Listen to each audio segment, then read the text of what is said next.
Hello everyone and welcome back to the US World Cup 2022 semifinals. We have had a weekend of ups and downs for tons of teams throughout the tournament. It's been an extremely exciting semifinals weekend with some incredible matches already, particularly that tiebreaker matchup between South Korea and the United States, which saw the fall of the United States.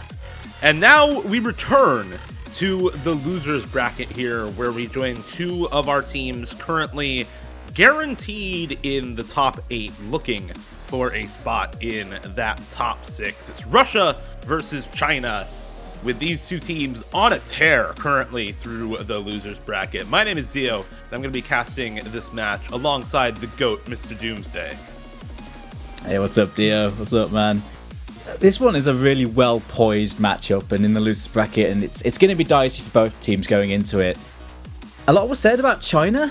I certainly went into this tournament thinking China were going to be one of the dark horses, and in the first couple of weeks, they were looking a bit shaky, right? Not quite up to the usual standards, but since they've dropped into the losers bracket, man, they have been on a tear. Had a ridiculous win streak. Only stopped in the last round, but at the moment, China are on red-hot form going into this, no doubt. Yeah, out of the last 3 matches, China has only lost 3 maps in total. They were 12-0 in the quarterfinals weekend, which is no small feat, going undefeated in maps through a weekend of losers bracket. That is extremely hard to do. But this Russia team is no slouches either. They have been a very solid team throughout multiple years of tournament play, and you kind of expect this team to pull out all the stops in a matchup like this. They have their strategy coming into this. They have lots of people dedicated to making sure that the team knows what to pick and knows how they want to go into this match, and you can expect them to come in prepared. Same for China though. Nomad 2 ban for China, Hidden 2 and Nomad 4 bans for Russia. I think one of those bans kind of interesting for Russia. We were talking a little bit about this match before the broadcast started, Doomsday. That Nomad 4 ban, kind of curious for Russia a bit here. It is. We were thinking about that as being a decent thing, maybe for Russia to play into in this one. But I guess just not in this instance, right? China have a pretty mean gimmick team. They did play that one yesterday. Got a decent score, all things considered. 2.8 million's pretty good on it. But you know, to throw a ban on that really does telegraph that they don't want to go near that sort of slider tech gimmick stuff here if they're going to ban it out. Yeah. But the Hidden 2 is obvious. They've banned so much Hidden 2. They are not really a low AR team. The free mod 3 could play into it because of that, and Team China pick a lot of free mods. They can pick into the weaknesses of their opponent, and they have mixed up their picks and bans a lot depending on who they're facing. So we could see that later. Yeah, definitely interested to see how the later picks for Russia turn out. I think one thing that you're going to expect in this matchup is for Russia to go into a lot of that speed abuse, pick into the DTs, pick into a lot of the tapping maps. Notably, both Fremod 2 and DT2 still left alive right now, China choosing to ban out that Nomad 2 instead. So we're gonna be able to see the Fremod 2 probably at some point here for Russia, usually a pick that's banned out against them. So definitely expecting that to get picked up at some point. And after that, I think it becomes much harder for either of these teams to pick successfully. You're looking at China to kind of pick into a lot of the harder reading maps, to pick into the hidden pool, to pick into some of these more obtuse free mod maps, things like the free mod 1 or free mod 3, where Russia really doesn't have a lot of the comfort that they have on some of the more speedy picks or some of the no mods that are left up in this pool. Well, it's time to see how things kick off. It's going to be China that starts us off here with the picking. A lot harder to predict what they're going to go into, but we'll say a lot, and they're going straight into something really strange. The left field gimmick no mod first pick here. What do you think about this one, Dio? I'd call it brave, but it kind of makes sense in this matchup, right? I think this is a good pick for China. I was talking about this with somebody else before the match yesterday after we saw both of these teams play already. And I really think that any of the really gimmicky maps in this pool are good picks for China. This No Mod 5 included. You mix in such ridiculous aim control and finger control together. You know, not only the double taps in this map, but a lot of the doubles themselves that are sort of normal beat snaps instead of the 1/12 to 1/16 double taps that you see for front and center in this map. And you get something that's just ridiculously hard on the gimmick side of things. And that's something that China's team is really, really good at. Milk Tea and Crystal in particular on this map are demons. Like, this is exactly the kind of map that you want to see those two players in for. And if you're playing against them, you just have to quake in fear at the names there, because those are incredibly good players on a map like this. I don't think Russia are going to be particularly into this one. They played it yesterday and the scores were, well, sort of what you'd expect. It was a chaotic map, but it wasn't really their cup of tea. And China perhaps have done the research, gone straight into it, thinking, yep, we're going to immediately try and take them off kilter here. It's so short as well. It's 2 minutes. These patterns can, even if you're rock solid on this map though in solo, a one play in a tournament setting on this is intimidating. Okay, then lineups are in. The two of the Lolols, Crystal and Fia, in here for China. On the side of Russia, we've got Chaconi, Din, Welter, and Vitya. That's a decent squad for this too, to be fair. But we'll see if they can improve on yesterday. Definitely looking at Chaconi and Vitya on the side of Russia to put up really solid scores on this. Vitya, also known as Okinatori from a while back, relatively old name change, but very, very solid tech and gimmick player for the Russian team, and is usually in to fill on these types of maps where a lot of the rest of the roster isn't super comfortable. See an early break from Welter, but not much else to talk about here early on. You shouldn't expect too much else early on. Oh, wow, that's a three-way break on the intro. Chaconi, Din, and Fia. Milk Tea also breaking there at the end of the slider spam. Chaconi finding another slider break. Crystal now also breaking. It's only Karumi left up and only Vitya left up for either of these teams. China and Russia trading out 3 full combos instantly. Welter with a Bancho miss there. Din also with a Bancho miss. Din still left alive. Is that also a Bancho miss for Vitya and Din? We're going to be combating the Bancho misses in this map, chat. This is a map that the client does not like. The 116s are pain for the client, but we'll work with it.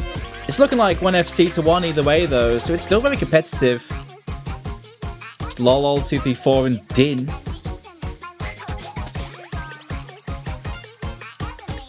I'm going to assume those are Bancho misses from Chaconi and Din there, and that'll probably correct at some point here, but it doesn't look like it is. I think those are real misses, Dooms. And that is disaster for Russia, if so. Already 300,000 score ahead here. Karumi, Lolol234, really popping off on this one, as all of Russia just not able to hold on to the combo consistently here. And China, like you said, has done their homework on this pick. They knew what kind of score to expect, and they knew they could beat it. Yeah, it's looking about just like how it looked yesterday here for Russia. Decent in the first half, though, but you know, China's got those gimmick players. That's an FC, or even near FC, I think, from 234. The 93% combo game, you know, gets the job done, doesn't it? Very nicely done, honestly, from China. A pretty decent team score, all things considered, from those 4 Chinese players.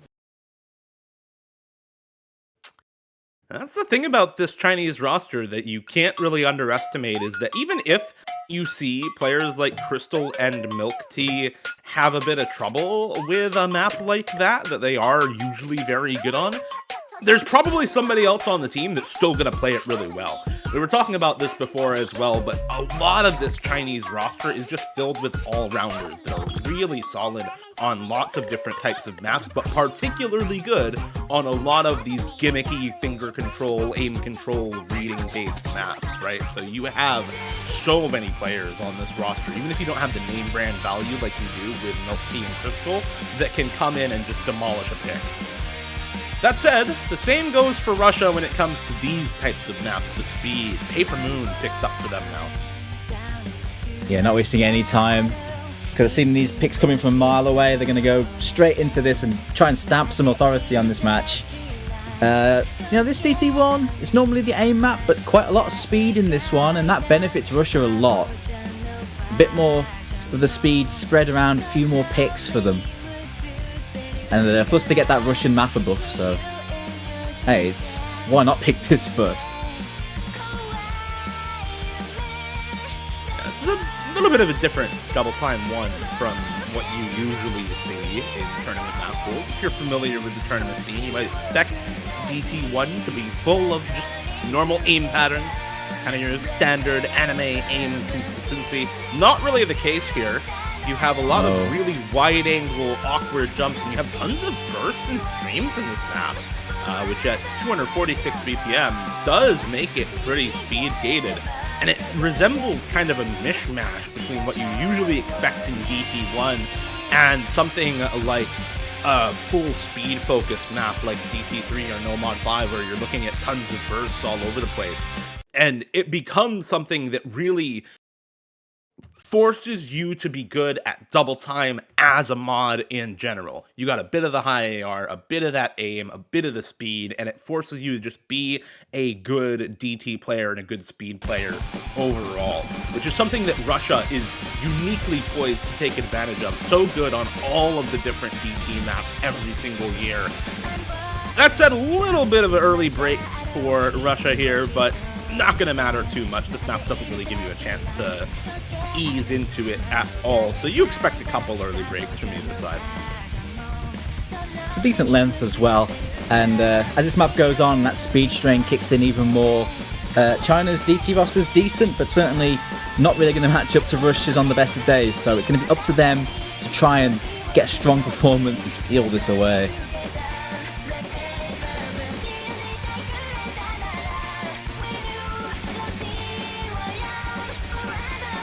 I'm watching out for these accuracies. We've already seen some ridiculous plays on this from Russia. So they've got a high bar to match there already. A couple misses though early on from Russia. We're going to set them back a bit. The combo is with China in the early stages.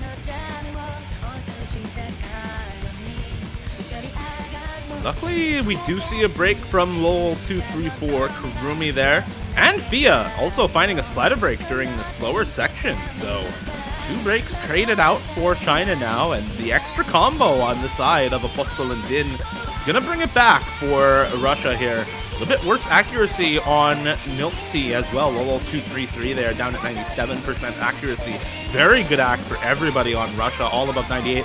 And there's a double break for Joseph Joestar and Lol233. Voprosov gonna find the traded miss there for Russia, but Chaconi, the carry player for Russia this year, holding on to the SS, keeping the full combo intact for Russia. Everyone else has broken besides Chaconi now. Lol234 and Fia do have some recovered combos, so if Chaconi misses, this could still go back over. But that FC is the lone thing keeping Russia in the lead at the moment. Consistently strong performer, Chaconi, but he's so important on this map now. He's been chased down. The FC the map last time, he'll have to do it again, you think.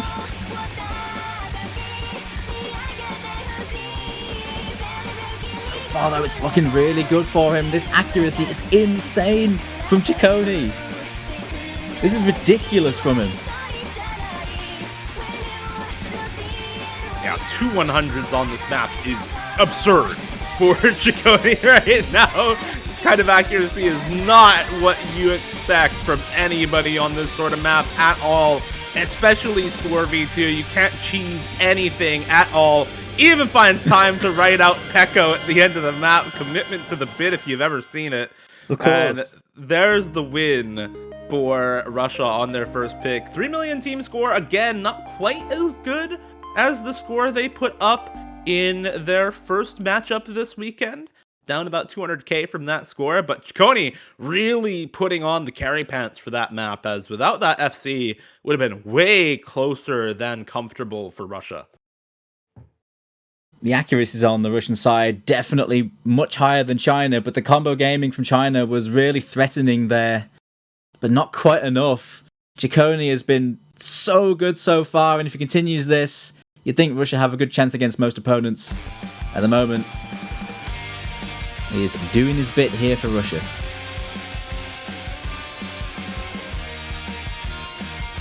Well, we saw some hyper gimmick from China in their first pick.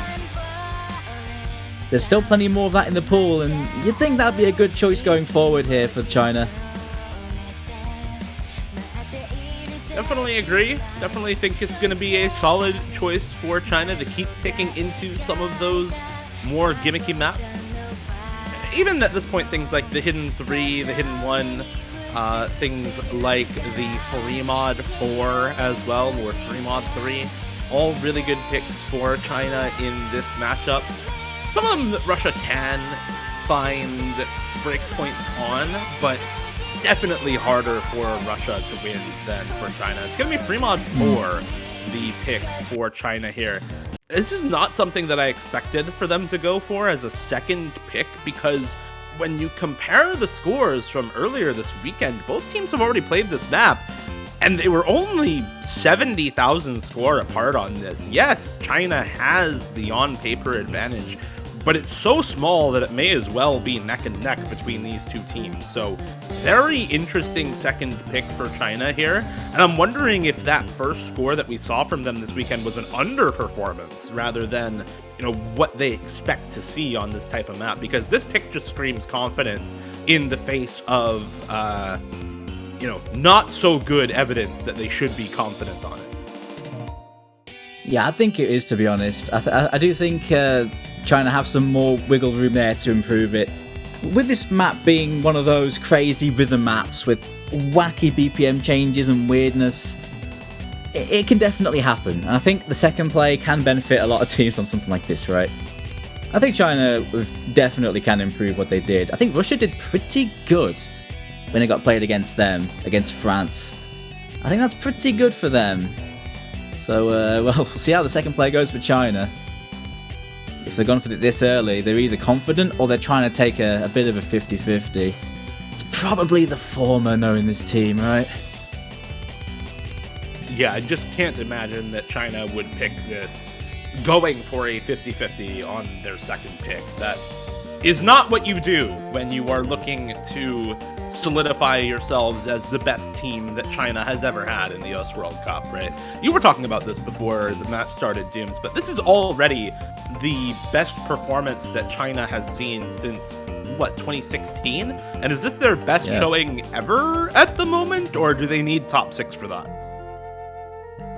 I mean, they probably need a bit more to stake a claim to that legendary team, but considering the last few years of China losing so many of their key players and having to completely rebuild from the ground up, they definitely have the launch pad now to make something happen. The issue is, how will their skill caps hold up? And at the moment, they've done pretty well. And Russia, with their new players as well, they're threatening the exact same thing. So at the end of the day, how will they do on the harder pools? And at the moment, I think China look pretty well poised for this level. We're waiting for the fourth player here for China. Got a couple of the Lolols in and Crystal, of course. They're even going to use the timeout to get someone in. Is someone having issues connecting, or? I have to assume they are having trouble seeing exactly who should be their fourth on this, as without using the timeout, I'm just not sure exactly why they would need to use I don't know why they would need to use the timeout unless they were really trying to decide on a fourth, because connection issues should be covered. They should be able to get some extra time for those. It's going to be My Angel Anzu as the fourth, so definitely not super expected, I don't think, for China as a fourth player here. We'll see how this works out for China, this second pick now, as we get into Free Mod 4. Time to get down with Free Mod 4. And my Angel Anzun for this doesn't play too many maps for China, but a solid player when needed for very particular maps. See how he does on the hidden.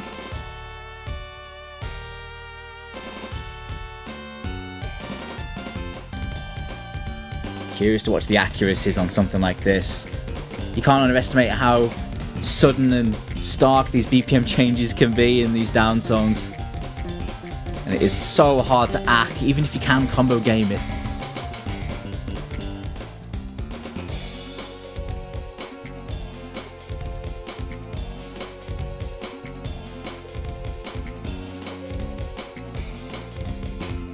See a break there from My Angel Anzu. It does match the break from Welter earlier on. Chaconi on the Hard Rock gonna also find the break for Russia here. Vakman and Din on the Nomad still going strong for them, but the same can be said about Crystal and David. Lolo235 still holding those Nomad FCs for China, and Lolo233 Milk Tea also still holding the Hard Rock full combo right now. Hard Rock may be making this a little easier to read, as you can just kind of visually look at the spacing and the hit circles approaching and see exactly when the rhythms come in, but the aim control required for it much more difficult, and really commendable performance by Lolo233 so far. Still holding this FC halfway through. All about holding that combo game for these FCs. It's with China at the moment. Welter with a couple breaks here on that hidden, setting Russia back a little bit more. So far, these FCs holding really well. Accuracy is pretty good on all of them.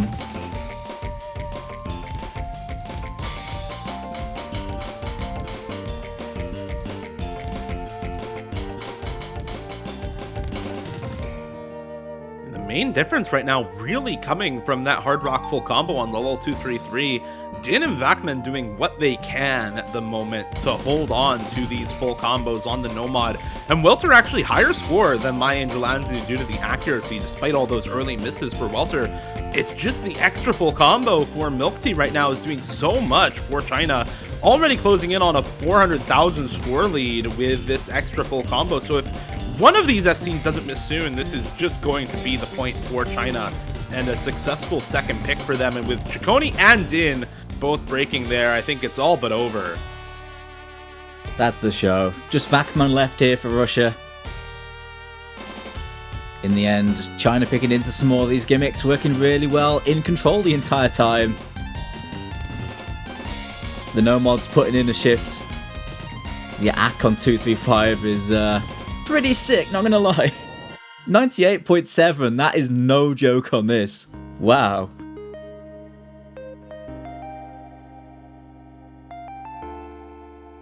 Man, at the moment, the gimmick game working well for China in these early rounds.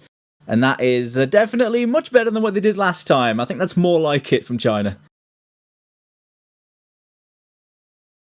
Yeah, very, very solid overall score for China there. 3 full combos almost, with the S rank on Milk Tea there, just breaking at the end. But looking very, very good overall in that map. And, you know, to be expected, this is a team that picks really well into lots of the more gimmicky maps in the pool and is able to capitalize on them. We're going to see DT3 picked up for Russia here now. Something that China and Russia both have played before. China actually outscoring Russia by a bit on this map in the head-to-head.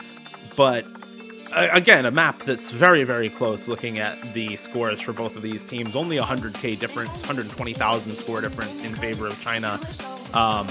But Russia looking probably to improve on that score, same as China, right? I think maybe an underperformance for Russia on this sort of map, as this is usually the type of thing that they are incredibly good on. It's a little bit more slider heavy, a little bit more reading heavy, a little bit more finger control heavy than usual for a double time 3, but it is still that first speed test on a D&B map, which is something that Russian players in general, especially these 4 players, are known for being really, really solid on. This is a Russia map all the way through, and I think the score they got last time is definitely one of the lowest scores you'd expect from this team, right? They'd be hoping for more than that, and it's a power pick, no doubt. But China can definitely be competitive. But you'd think on the second play of Russia should be confident going into these, as they would be against pretty much any team when it comes to raw speed. I mentioned this map has quite a bit of control, right? But it does have quite a high general strain to it as well. When the bursts and those doubles, those kick sliders are going, they're relentless. So the stamina does play into it as well. And Russia have the stamina players in this tourney, really. Looking at Apostol, looking at Chaconi, Din, Voprasov coming in for all of these speed picks. That's a roster, man. That's a roster that scales. One thing to note, by the way, we do see a change of roster for China right now. Fia was in for this map in the previous match against Romania, and full combo this map, but is not going to be in for it this time around. Milk Tea coming in to sub for Fia. So, bit of an interesting change in roster for China. Russia, I think, yes, putting in the exact same roster as before. This was a roster that 3-way 700k'd this map, near 4-way. Apostol was 678k on this map when they played it versus France. So the potential for improvement is massive for all of them. 1 miss, 2 miss, or slider break for each of these 4 members the last time they played it. You have to expect at least one of them to get that full combo this time around. Oh, we'll see. Well, this time they're up against the LOL connection. Connect 3. You can never go wrong with this lineup. So versatile. Oh, immediately a few breaks here from Russia. Well, make that 1 actually. 1 break there from Voprasov to start things off here. Followed up by 2-3-3 there, so it's 3 FCs to 3. Accuracy really saving Russia in the early rounds. Another break there from Crystal now. The FCs are with Russia. 3 FCs to 2. Only Kurumi and David left up. There goes Kurumi, Lolo 2-3-4, finding the slider break, and now it's 1 FC on David versus 2. Din gonna match the break from Kurumi, but Apostol and Chaconi still going strong on this one. Chaconi with the accuracy, look at that, 99.67% accuracy. That is absurdly good ac once again for Chaconi on these DTs. No sweat broken so far for the Russian carry player on either of these first 2 picks. No, the OD on this one's actually higher than on Paper Moon as well, so that accuracy is even more impressive, really. Apostol backing him up, though. That's a backup player on something like this. Holding combo really well again. It's on the back of 2-3-5, but he's struggling on the AC. How long will that FC hold for him? He is holding on for dear life, and there he goes.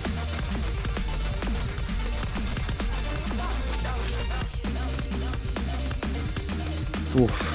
And this, I think, is what you've come to expect from Russia. Din and Voprasov having more trouble than they did the first time around, but Chaconi and Apostol really putting on the carry pants this time around. Even if they don't complete out the full combos, it's not going to be close on this one. And the accuracy again from Chaconi is just next level. I mean, what is that? 3 or 4, maybe 4 100s? On this map. Apostol going to break on the very last hard section of the map, but beating their old score by 200,000 or so here for Russia, maybe 300,000 or more by the end of it as Chaconi finishes out the full combo. And China, lots of early days breaks, lots of breaks through the middle, just not able to finish out the full combo on any player. Level 233 and Crystal both with the 1 miss, but just not quite able to find the FC, and Russia taking full advantage of it on this pick, tying us up 2-2. Again, China can combo game through these. They can manage it. But the gulf in comfort is clear for all to see when you look at the accuracies. And Chaconi, take a bow, man. That is another amazing DT play. 99.6. Wow. The solo leaderboard doesn't have many scores above that or even really close.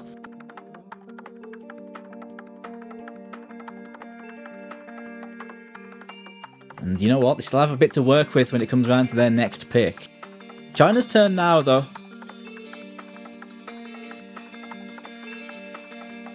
You know what, though? At the moment, it's sort of going the way you'd expect, right?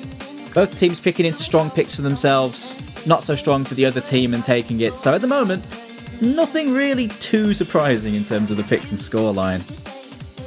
And still plenty to work with if they want to stick to their guns, China, I think. Especially in that free mod pool. Yeah, definitely lots of maps left up for both of these teams that I think they're going to be pretty happy with. Russia still has picks like the DT4 and the free mod 2. China still has picks like the free mod 3, the hidden 3, potentially that hidden 1 as well. I think once you get past those, though, the last picks for each team, I think that's really where we're going to start to see some breakpoints come through. This is an interesting pick. This was a pick for Russia when they were playing up against France in the last round of losers bracket in the semifinals. Both of these teams have already played this. It was a win on the head-to-head for China. They had a better score against Romania than Russia had against France. But it wasn't by too much. It was, again, only by about 360,000 score. So this is a very winnable map for Russia. Notably, Lolo234 and Crystal with the full combos on this pick. So really high skill cap potential for China on this map. And we're already into it, Doomsday. I haven't even finished talking about it yet. Not wasting any time here, Dio. Want to get on with it? I do want to say one thing real quick, though. This happened last match, too. France picked this into Russia and blundered it hard. So China will hope that doesn't work out this time. So we'll see if history repeats itself, I guess. Yeah, Russia had the 2 full combos, almost. Full combo on Tester Pipka and 2 missed choke on Ciccone. The difference really coming in the scores from the bottom 2 scores. 500k or so on Vacman and Welter versus the 600-700k for Milk Tea and Maki on the side of China. Tester Pipka having a much harder time this time around with the intro, so not going to be finding the full combo for Russia on this map during the second round of losers here, but neither are Milk Tea or Karumi. Lolo233 and 234 both finding breaks there.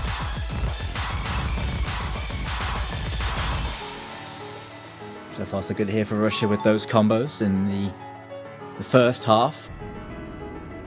The first half's more about like doubles of control, but the second half goes into some more stream sections. See how it works out for them. An early break from 2-3-3, but he wasn't one of the FCs for China.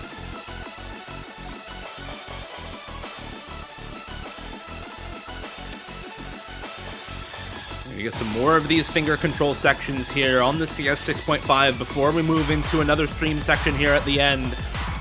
Nobody breaking on the finger control. No one breaking on the square streams there. These consecutive bursts catching Lolo233 off though. Maki and Crystal still holding the full combos. Vacman is going to break one of the FCs for Russia, but Welter and Ciccone still hold. And as long as those hold into the end, Dooms, they're going to do it again. They're going to breakpoint another team that has picked this Hard Rock 2 into Russia. 3.8 million team score almost for Russia, as they once more defy the odds on the breakpoint.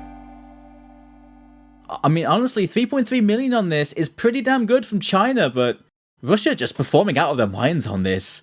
You know, 2 FCs, 700k, 800k, that is a very good score from Russia. Taking down China there on one of their strong mods. A Hard Rock pick is stolen away from China is a big deal, you know. It's a big deal. They're going to be put off from those other 2 maybe, although they are different styles of Hard Rock picks there. Straight into some speed in the free mod pick, so yeah, Russia going to continue to speed abuse.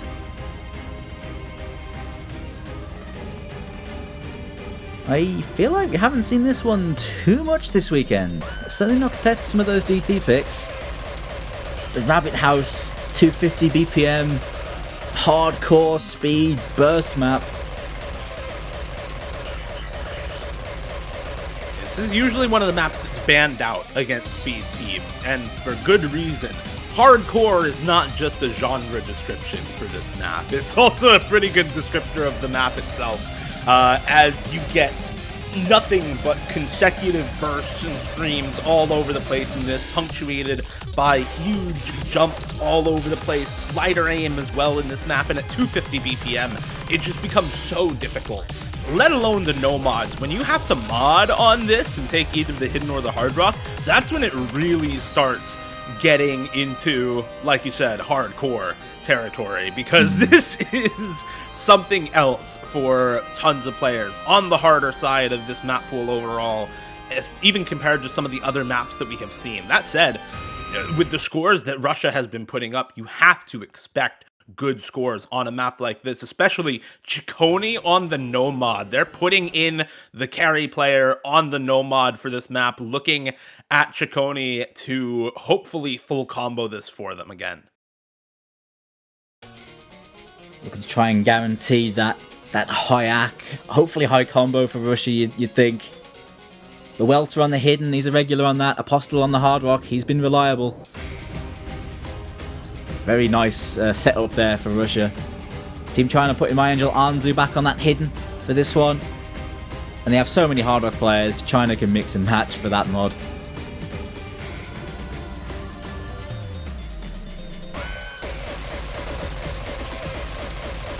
There we go. Just kick it in.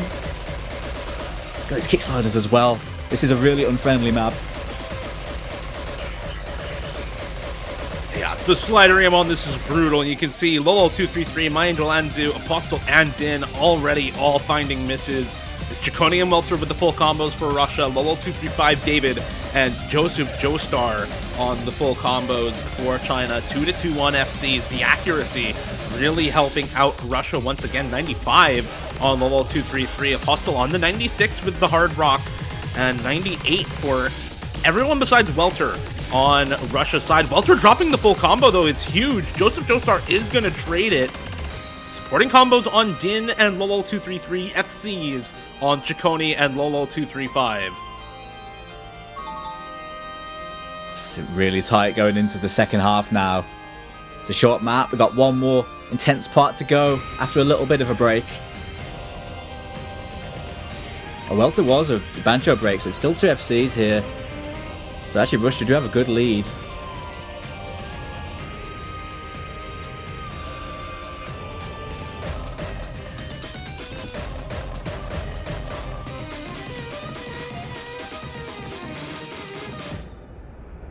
And here we go into the ending. Hardest part of the map coming up right here. Lolo233 going to find the first miss. There goes a big supporting combo for China. As Ciccone and Welter hold on here, it gets more and more dire for China. There goes David, and there goes any chances of a break point for China. Ciccone may have found his first break on any pick from Russia, but it's not going to matter as the score already out 400k in their favor coming into the ending here. And they will take the win on free mod 2. Much lower score, as you can see, than on any of the other speed picks for Russia so far, but for good reason, with how absurd that map can get.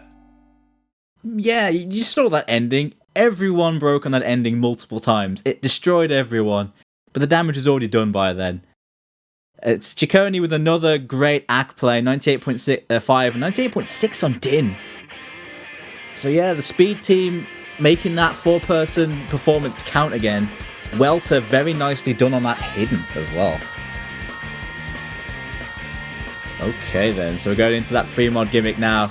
More free mod, but this is definitely more up China's alley. They can really flex on some low AR, small CS maps like this.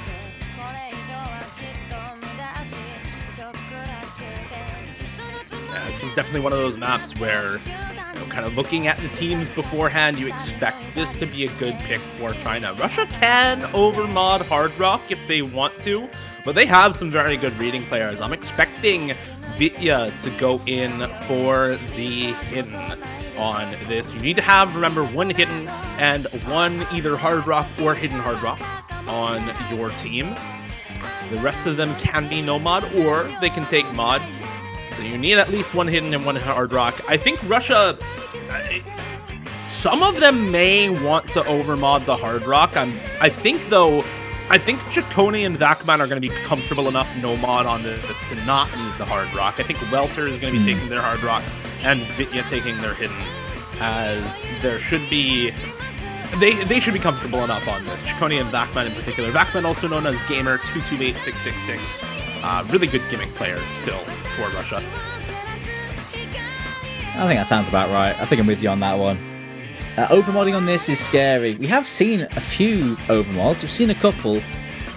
But it's a risky proposition on this map. It's so long, 4.5 minutes. And it has some crazy BPM changes. Not quite as crazy as the down map, but it has plenty of them. So it's a tough one, really. You'd rather get normal players on it in any juncture that's possible. Yeah, it looks like China are going to be trying to get Fear back in here, who I imagine will be taking the hidden. Yeah, there she is. So I imagine she'll be taking hidden. And yeah, take your pick for the hard rock on Team China. Take your pick. Yeah, seriously, I don't know exactly who's going to take their hard rock, but they have so many good hard rock players in the lobby right now that I don't think it matters all that much who they choose. Probably Crystal. Crystal took the hard rock for them last time around and still put up a pretty solid score. Had 750 combo or so on that hard rock, so not a bad score by any means. But they may ask David, Lolo235, to take it instead, so that Lolo233 and Crystal can put on the carry pants here. No, it looks like it is going to be Crystal on the hard rock once again. And it is actually an overmod for Russia. You see hard rock on both Chaconi and Welter there. Vakman, the only no mod for Russia. So, Chaconi and Welter taking the preference hard rock here for Russia. Okay then, okay. I'll see what they're playing here. I mean, Chaconi did FC hard rock too, so you know what? He's feeling good on this precision. It's probably not a bad pick if he'd rather take the reading. He's already shown he can do the aim. I think we see some tech difficulties there for Welter. Was not hitting any of the notes at the start there, so I think this might be an abort. We'll see exactly what happens as we get into it. Something disconnected or whatever. Alright, here we go. Okay, round 2 then. Round 2. Hey, you don't want to see that, so hey. Give Welter a proper start. Honestly, Welter's such a he's such a well-rounded player. We've seen him take hard rock a lot. We've seen him take hidden a lot. He's been a brilliant fill player for Russia this tournament, coming into the roster this year. It's great to see him performing well. Yeah, I was talking with one of the people who's involved with Russia's team before the tournament and kind of asking who to look out for, and he told me Welter, because, like you said, is such a good fill player on a lot of really tricky maps for Russia. The kinds of maps where they don't need the extra help, where they kind of want somebody in who can help them take a break point on picks that aren't their own. And that's exactly the role that he's filled through this tournament. Just really coming in for maps that they need a little bit of extra gas in the tank to get a break point on, and performing really well. Gonna be in here again for the free mod 3 on hard rock.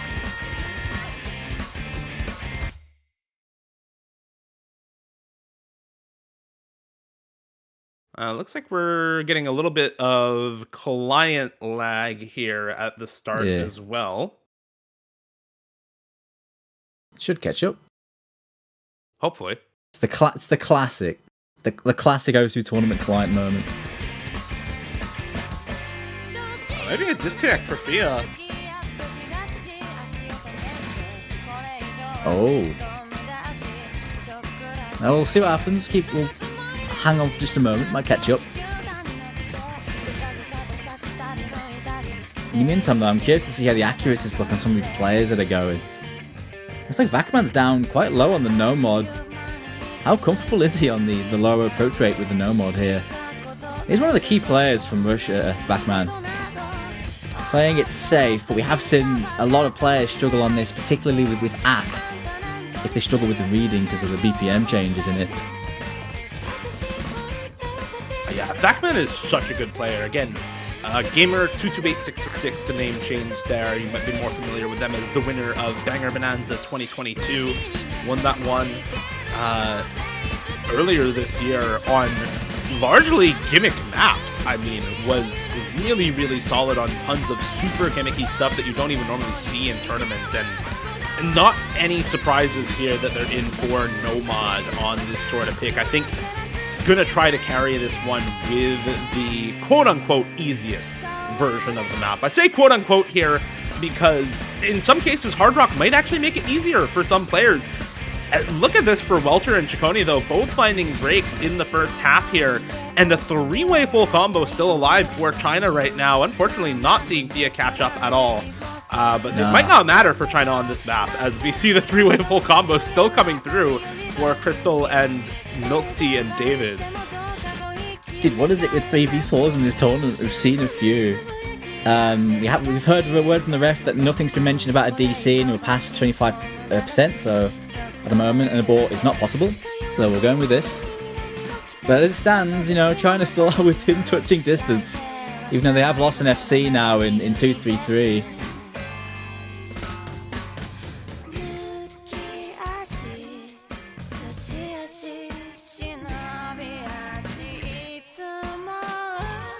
You know what, with how long this map is and how tough it gets later on, it's up to Russia to match this. They've not liked these gimmick maps, and the Hard Rock FCs are gone, so they're relying on Hidden and No Mod.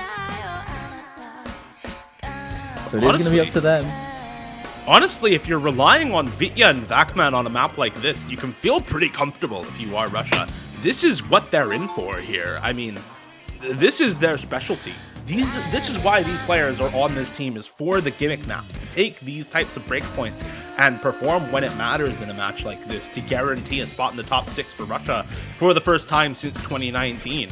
So, break again there for Lolo235. David, it's only Crystal left on the Hard Rock for China, and I think that just about seals it up, as Russia still with 2 full combos alive on Vitya and Vacman, looking very good going into the back half of this map.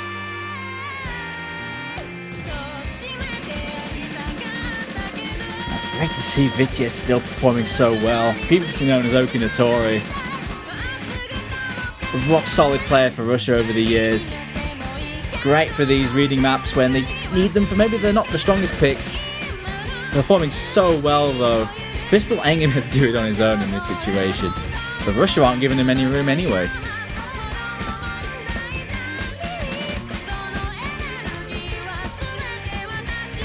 Said, this is still really close for China. I mean, only about 300,000 score apart. You have to think, if there wasn't a disconnection for Via there, if they had the 4th player in for China, they could have won that map, as the scores overall still very good. And Crystal is going to finish out this full combo with Hard Rock. Better score than anybody on the side of Russia can manage. The Nomad full combo for Vacman doing a lot of work there, but I definitely would have been able to make it incredibly close at least, or take the point for China if they had the 4th player there. So I'm not sure if we're going to get any replay or rematch on this map, or if that's going to be the result we're going for. We'll let you know as we get a little bit more information. But no callouts happened during the map for China, so it was not aborted. And we'll see if we get any replays or rematches on this map before moving forward with the rest of the match. Yeah, it's up to the referee's discretion. It did look like Fia disconnected really early, but nothing was mentioned or pulled up. They might have just kept playing, but it did look like the DC happened really early. But it's up to the referee. We'll see what everyone's saying.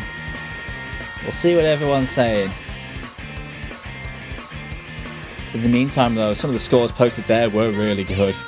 Crystal continuing to be the linchpin of China, even when they're surrounded with so many good players now. And Russia, you know, doing really well on their reading players, even though it's not usually the thing they like to go into. They have the depth to work with it when needed. I don't feel like we've seen that much from Russia when it comes to the reading stuff, especially on those low AR. They just avoid it, ban it, don't go anywhere near it. It's good to see them doing well when called upon here. Okay, so how are we looking here for the situation? So apparently we are going to be... Wait. I think we'll wait for final word from the tournament organizers before we decide on a replay or not. In the meantime, we can kind of talk about the next pick for Russia, because I think there's probably one map left that they want to go for, which is going to be the double time 4, and you have to assume that that is what they're going to want to go for. As that map has been really, really solid for them all throughout the tournament, between stages as well, and is the one map where when you directly compare the scores between these two teams, that Russia has a big on-paper advantage on. Almost 800,000 score the advantage between Russia versus France earlier in the weekend and China versus Romania earlier in the weekend.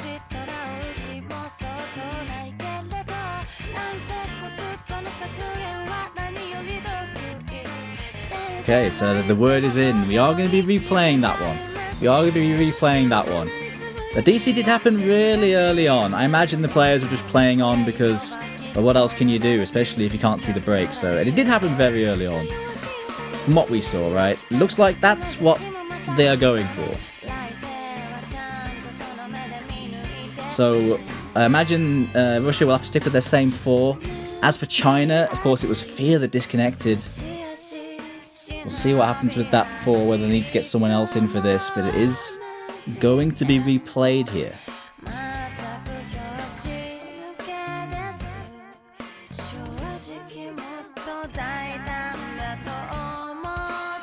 Now they have a chance to get that iron on low AR. And you know what? Getting your iron on low AR with one play as you warm up and going into it can be quite big for the reading players, which will play into both sides. We saw Russia take 2 hard rocks with the 1 no mod, but those low AR players now had a good chance to get used to that low AR for the second player that's about to be coming up here.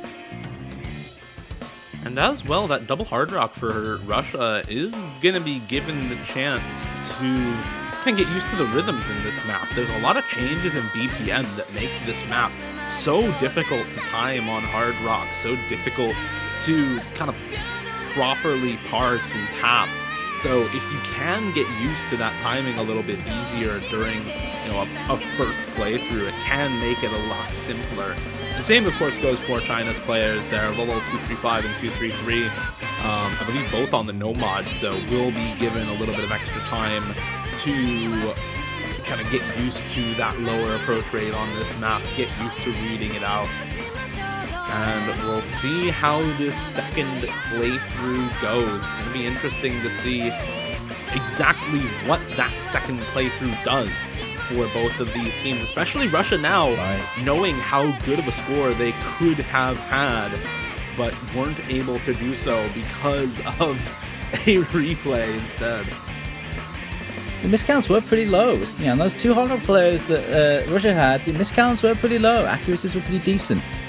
Looking at Crystal got that 1 FC. Can he do it again?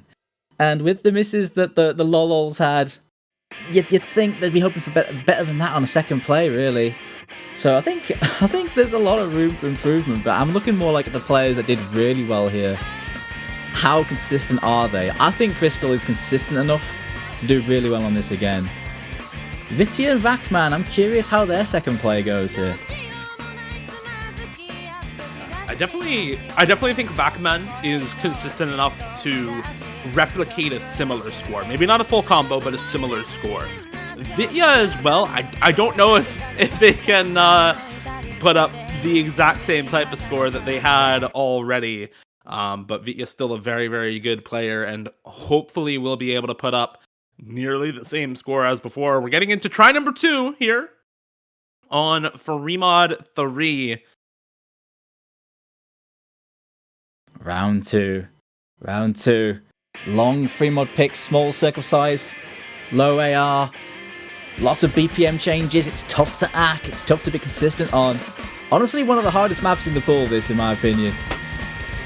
And the mod players, you have a torrid time with this.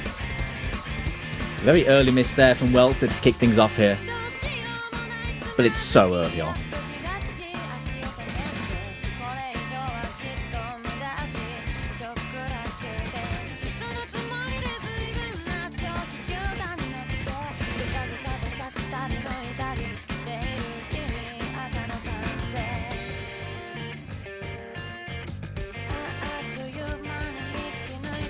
Only that early miss for Welter so far. Nothing really else happening in the intro here, but this is that kind of map where it's all about the consistency, especially with all the changing BPMs. If you can properly read the changing BPMs, stay consistent through multiple different types of mapping, that's where you start to amass that high score. A couple of early misses here for Welter. Again, going to be relying on some of the other carry players for Russia on this sort of map to take a break point once again. China, though, looking good at the start. Vitya not going to replicate the same type of score. Does find a break here in the first PI time. Lol233 Milk Tea also going to find a break. So not as good a scores for anybody now, it looks like, as Lolo235 David also finding the drop here for China. Crystal and Fia holding on to the full combos. Opposite numbers, Ciccone and Vacman still holding on to the full combos as well. Some combo gaming going on there by Fia. She does find the break though, so it is just down to Crystal for China. 2 FCs now for Russia, and Ciccone and Vacman. Ciccone looking much better now. Really rocking with that combo in this play.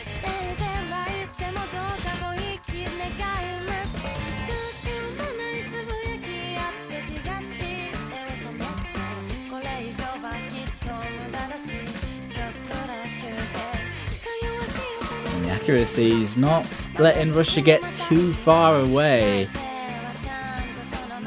They will start to slowly pull away to this slightly easier part, but things are going to be kicking off again very soon in this map. Just 30k. Just note density is just too low. They can't get far enough. Ciccone breaking on the slow part there. That's really going to hurt for Russia. The only FC left being Vacman. That's going to hurt them. Vacman's accuracy is much lower than Crystal's as well. Crystal with this kind of accuracy on Hard Rock is just killing it. The miss from Ciccone was matched by a miss from Fia during that slow section, but so difficult to combo those slow parts with Hard Rock sometimes. The spacing just gets so high. You have so little time to react to it. It can be very, very tricky. But big supporting combo for lots of players. Vitya and Welter with big support for Vacman. Lulls with support for Crystal at the moment. It's all going to come down to this last quarter, Doomsday. Russia with a slight score lead, but overall the mod advantage on Crystal, the AC advantage on Crystal should start to bring the score over to China's side, all things equal. Oh, it's ending so hard though. This is such a hard part of the map too. 2 breaks from either side there. It's going back over to China now, I think, just about, but there's so little in this. Ciccone with another break. He had no combo though. Vitya dropped so much combo there. China with the advantage. Welter's still holding on though. Lol235 is matching, but Vacman can still match the FC from Crystal. There's so little score lead for either team. Welter drops, and that might just do it for China. Crystal and David holding on until the ending. Fia with a little bit of support as well at the end is gonna be enough to stave off Vacman's full combo on the Nomad. Replicates the score, but all for naught. Crystal with 2 Hard Rock FCs in a row on this free mod 3 to clinch the point for China 3-4 and keep them in the match. What a showing from Crystal. Despite everything happening in the middle, despite having to play it twice in a row, doesn't even miss a beat, says whatever, I'll just FC it again, and wins the point for the team. That's outrageous. That is outrageous from Crystal. And Vacman, who also FC'd it twice in a row on the... Well, nearly FC'd it twice in a row on Nomad. Really high scores there. 2 in a row is really impressive. Really hard to do. 235 as well, with a nice score again, replicating that. This is it's great to see they didn't let their heads drop there. They buckled down, they made it work. And in the end, they've got the point. So, in the end, China do take that one. But it was so tight. And straight into DT4. Yeah, I think this pick was the pick to go for Russia. It's been their ace in the hole. The gimmicky DT pick has been something they've been so hard to beat on. So I don't blame them for going into this right now. Yeah, I mean, you can look at the double time fours from last weekend. Russia, #1 on the map with almost 4.5 million team score. Every single player on Russia's team last weekend got above 1 million score on the DT4 in quarterfinals. So just absurdly good at this sort of map. And something that, when you look at the types of players who are going in for this for Russia, you really shouldn't be too surprised about. Apostle, Chikoni, Welter, and Vakman played it last time. It looks like it's going to be Din subbing in for Apostle as compared to the quarterfinals. Of course, two slightly different maps. This one a little bit lower approach rate, a little bit more aim control focused on lots of streams rather than kind of tech focused and burst focused as with last weekend. So I think this sub works fairly well for them. You don't need quite as high of a speed cap, but you do need the aim control cap and the reading cap for this sort of map, which I think does make it possible for China to win this sort of thing, as China was the #2 score on DT4 last weekend. It was Russia and then China. China still above 4 million team score when they played it versus Great Britain last weekend. So should be relatively close between these two teams, but Russia, a team who has really gone in on these types of TT gimmick maps all throughout the last several years of the World Cup. You have to think this is going to be a good map for them. I was wondering actually going into the previous match whether the lower BPM, more gimmicky style would, push Russia away a little bit. But no, they still turned up and absolutely destroyed it. They monstered it. And I can imagine they'll do it again. And I totally agree with, swapping out Apostol for someone who, a bit more control focused is absolutely the play. And it's worked out so well. You can tell this Russian team is so well drilled when it comes to their picks and their lineups. It's really great to see. But I do agree that China should have a good shot into this as well. They have liked these DT 4-star maps in the past. They've done really well on them. So they should be competitive, even at semi-finals level, no doubt. No doubt. Taking a moment to get players in, sorting things out. But you imagine they've got a few players that could slip into this and do a nice bit of work for Team China.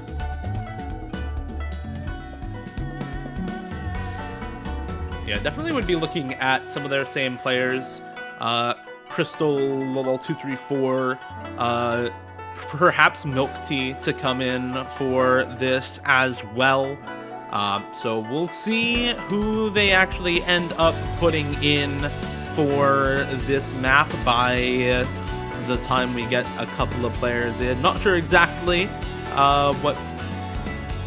what they need to do before they get in here, but hopefully we'll get some players in soon to go in for this DT4.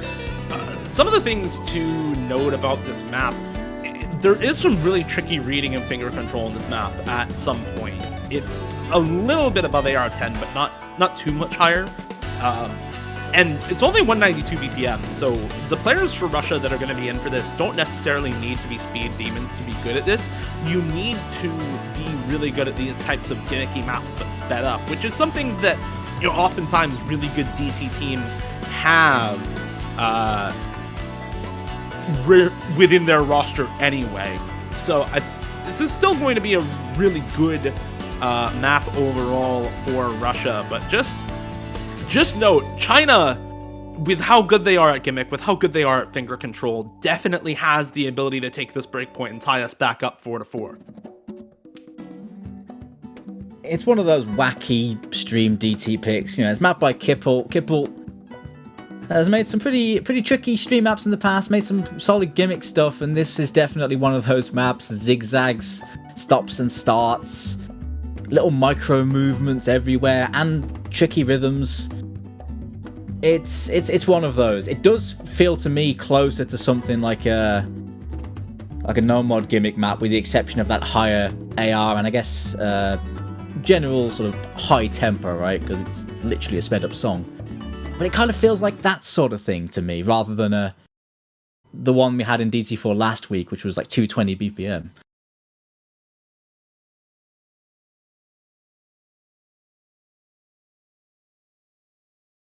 Anyways, we are finally getting going. We've got Mackie in.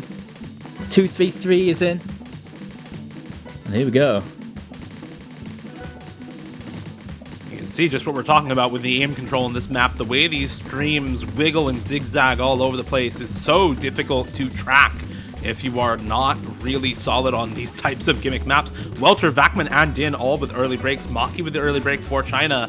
But Milk Tea, Karumi, and Crystal all still holding the full combos. Chikoni on the FC for Russia as well, but much better look for China early on here, as Russia really struggling to keep the full combos together. Din in particular having a tough time with this map on the accuracy as well. Vakman not holding good accuracy or combo, and this is looking like a really good map for China. Lolols, both of them holding on to the FC. Milk Tea on 99.6% accuracy. Crystal on the FC as well, and Maki on a really solid supporting combo. Milk Tea does finally drop a slider break, but this is a fantastic start to this map for China.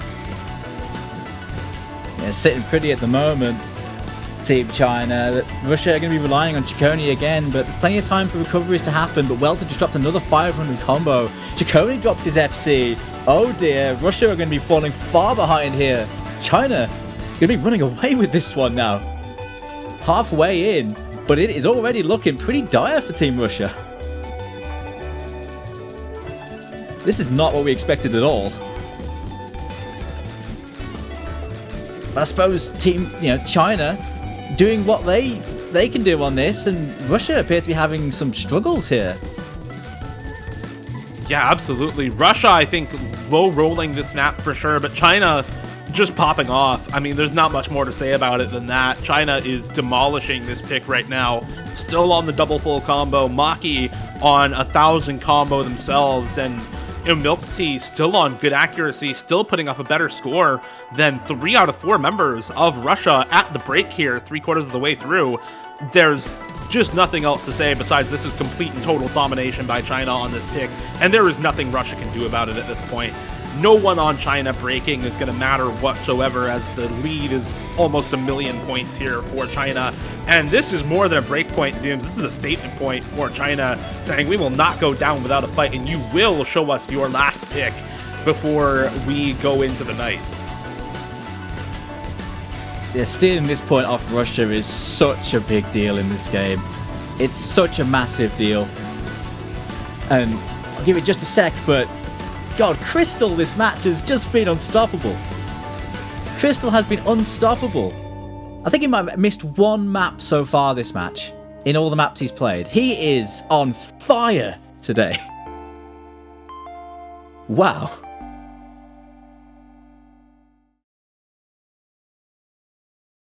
Yeah, Crystal has played 7 out of 9 maps so far in this match and has top scored 4 out of those 7 maps that he's played. I mean, just kind of absurd performance from Crystal. And that's not top scoring for China. That's top scoring the lobby on those 4 out of 7 maps that Crystal has played. Just ridiculous stuff coming through right now. And there's not much more to say besides these players on China are stepping up to the challenge. Crystal and the Lolols in particular are absolutely demolishing this match so far. And Russia is playing very, very well as well. But, it's tied up. It's 4-4. Russia now needs to find a different last pick, and Dooms, we are out of DT maps, we are out of speed maps, we are out of anything tapping related whatsoever for Russia. So these last 2 picks now really need to count for these teams. You've got all 4 aim maps left up, no mod 1, hidden 1, hard rock 1, free mod 1, all left up, and then you've got 3 alt maps also left up. No mod 3, hidden 3, hard rock 3. So I think regardless of what you're picking for either of these teams, it has to be something different from what you have already played. And that's what makes these last two picks so scary for these two teams, is that you really don't have much data to go off at all if you are either of these teams. I think that China wants to go for an aim map, that they are gonna want to go for aim consistency, because when you look at how good Russia was on the Nomad 3 yesterday against France, it is a little scary trying to pick something alt into that team, whether it's the Hard Rock 3 or the Nomad 3. I think the Hidden 3 can still be good for China. Both teams have played that, and China did win it in the head-to-head. But if you're picking as China, I think if you're not going with that Hidden 3, you want to go with something more aim consistency focused, maybe the Hidden 1 as well, as they definitely could put up some really solid scores on something like that, with how awkward that map is. I do think Hidden is a good shot for China. I think going into this, I think Russia don't really want to go too into, Hidden heavy stuff. And I think forcing all of their players onto Hidden might be a good way to rattle them a little bit, especially now that China have so much momentum off those last two picks. So sure, I'd go with that. Going into aim isn't a bad choice for China, but Russia have some pretty mean mechanics players. They went into the Hard Rock one and did pretty well on that, all or nothing. So that could be a bit of a dicey situation for China, I think, looking at the way the matches have gone for these two teams. But yeah, you're clutching at straws here, mate. This is such a tough one. You're picking between the lesser of two evils, really, but I don't think Magmel would be a bad choice. Hidden 1 or Imperfect Animals. But they're not going to go for it. They're going into Hard Rock 1. Okay, then. Alright. So they are going in for aim. You got it bang on. Usually, in past years, I think if you picked aim, in Hard Rock aim in particular, into the Russian OWC team, you would have been called crazy.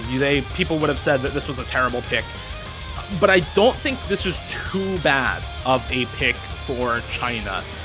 China has been the better team on aim consistency through the tournament. In qualifiers, Russia has them beat on Hard Rock 1, but China has been putting up better scores on Hard Rock 1 throughout the bracket stage. They were the #1 score on it against Ukraine in the round of 32, and Russia had a really rough score on the Nomad 1 in round of 32 as well. Russia did not have a great score on Cheat Reel in round of 16, and then in quarterfinals, neither of these teams played the Hard Rock 1 nor the Nomad 1. So through the bracket stage so far, it's been China who has looked better on aim. And there are some very good aim consistency players on China. You've seen how good Crystal has been on this Hard Rock throughout this match so far. I think leaning into that is good for China. Leading into Kurumi on this Hard Rock aim is really good for China. Somebody who in rank restricted tournaments strikes fear into the heart of foes on Hard Rock aim. So this is a roster that is going to be good for China on this Hard Rock 1. Earliness there for Maki, not going to mean too much, maybe shaking off the nerves at the start of the map here. But for Russia still, Hard Rock aim for them much better than the Nomad 1, so I think this is still something that Russia has a shot at winning. They already won it against France earlier this weekend, looking to repeat here against China.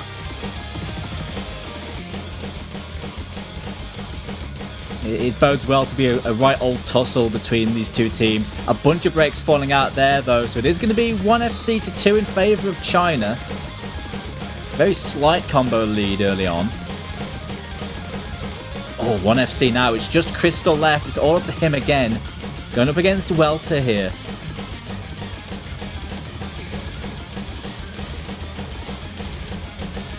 Also want to mention, for those of you listening, this is an OS original.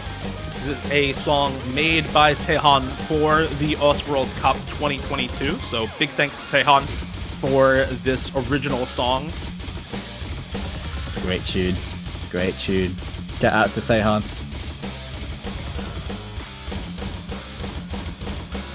Big break for Chaconi there. And Welter also dropping, so no full combos now for Russia. It's just Crystal holding on to the FC. Vacman is on a big reverse choke combo though, so just about matching the combo from Crystal. And there goes both Maki and Karumi, Lolo234 for China. So better combo overall for Russia once again with Testrakitka on the supporting combo for Vacman.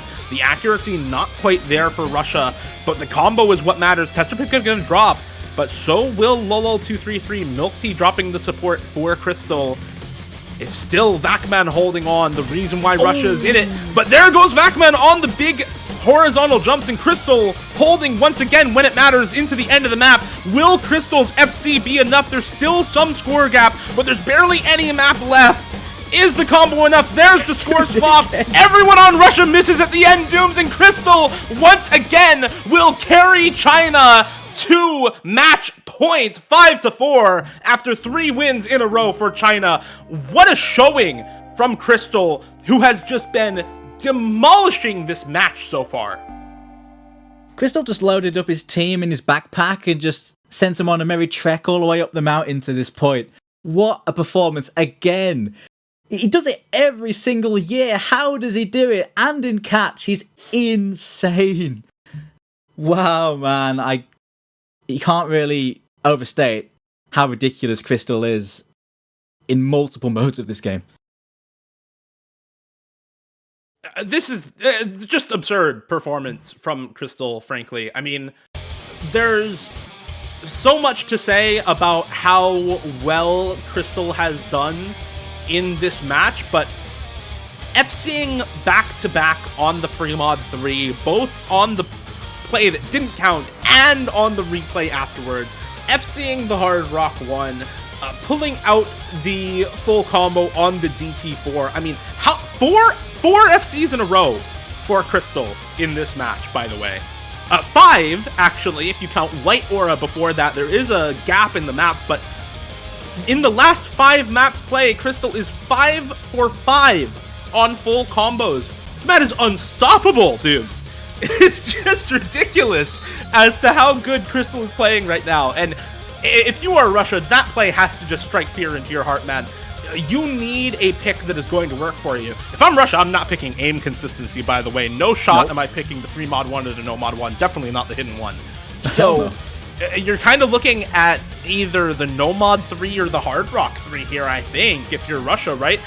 China has played the Hard Rock 3, so you have some data there. If you think you can get a better score than what they've already put up, then you can pick into it. But with how well Crystal is playing on Hard Rock right now, I don't know if you even consider that score representative of what China can do anymore. And that's the big issue for Russia, is trying to figure out, okay, with how well they're playing right now, what do we beat them on?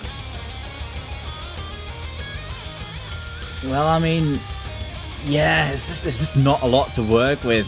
I can't see Russia picking hidden into this. I can't see it unless they want to pick something left field. No mod 3, yeah, they did alright on it yesterday, but that's the sort of pick China go into a lot. Man, you are in a dicey situation if you are on the side of Russia here. You know, even Flame Wall, the Alt Star map in Hard Rock, sure, that one's not really aim, but it's still on that Hard Rock styling that China has been demolishing on in this match. I don't know. I don't think any of the picks look too fantastic for Russia. I don't know about you, Dio. No, none of them really do. I'm thinking the No Mod 3 or the Hard Rock 3, and I think either of those picks is reasonable for Russia, but they're toss-ups for sure. I mean, we saw just how close that last map was as well, right? I mean, despite the full combo for Crystal, it was still only 78,000 points, the margin of victory for China on that map. The rest of Team Russia more consistent on that Hard Rock 1, but it's semifinals, Dooms. Carry players are out in full force during the semis. You can rely on that one good player to carry you, and that is what is happening for China right now, is Crystal, like you said, putting the team in the backpack and going on a hike up to the top 6, because it's just absurd what Crystal has done in the last six maps. Played 5 out of the last 6 maps and FC'd 5 of them.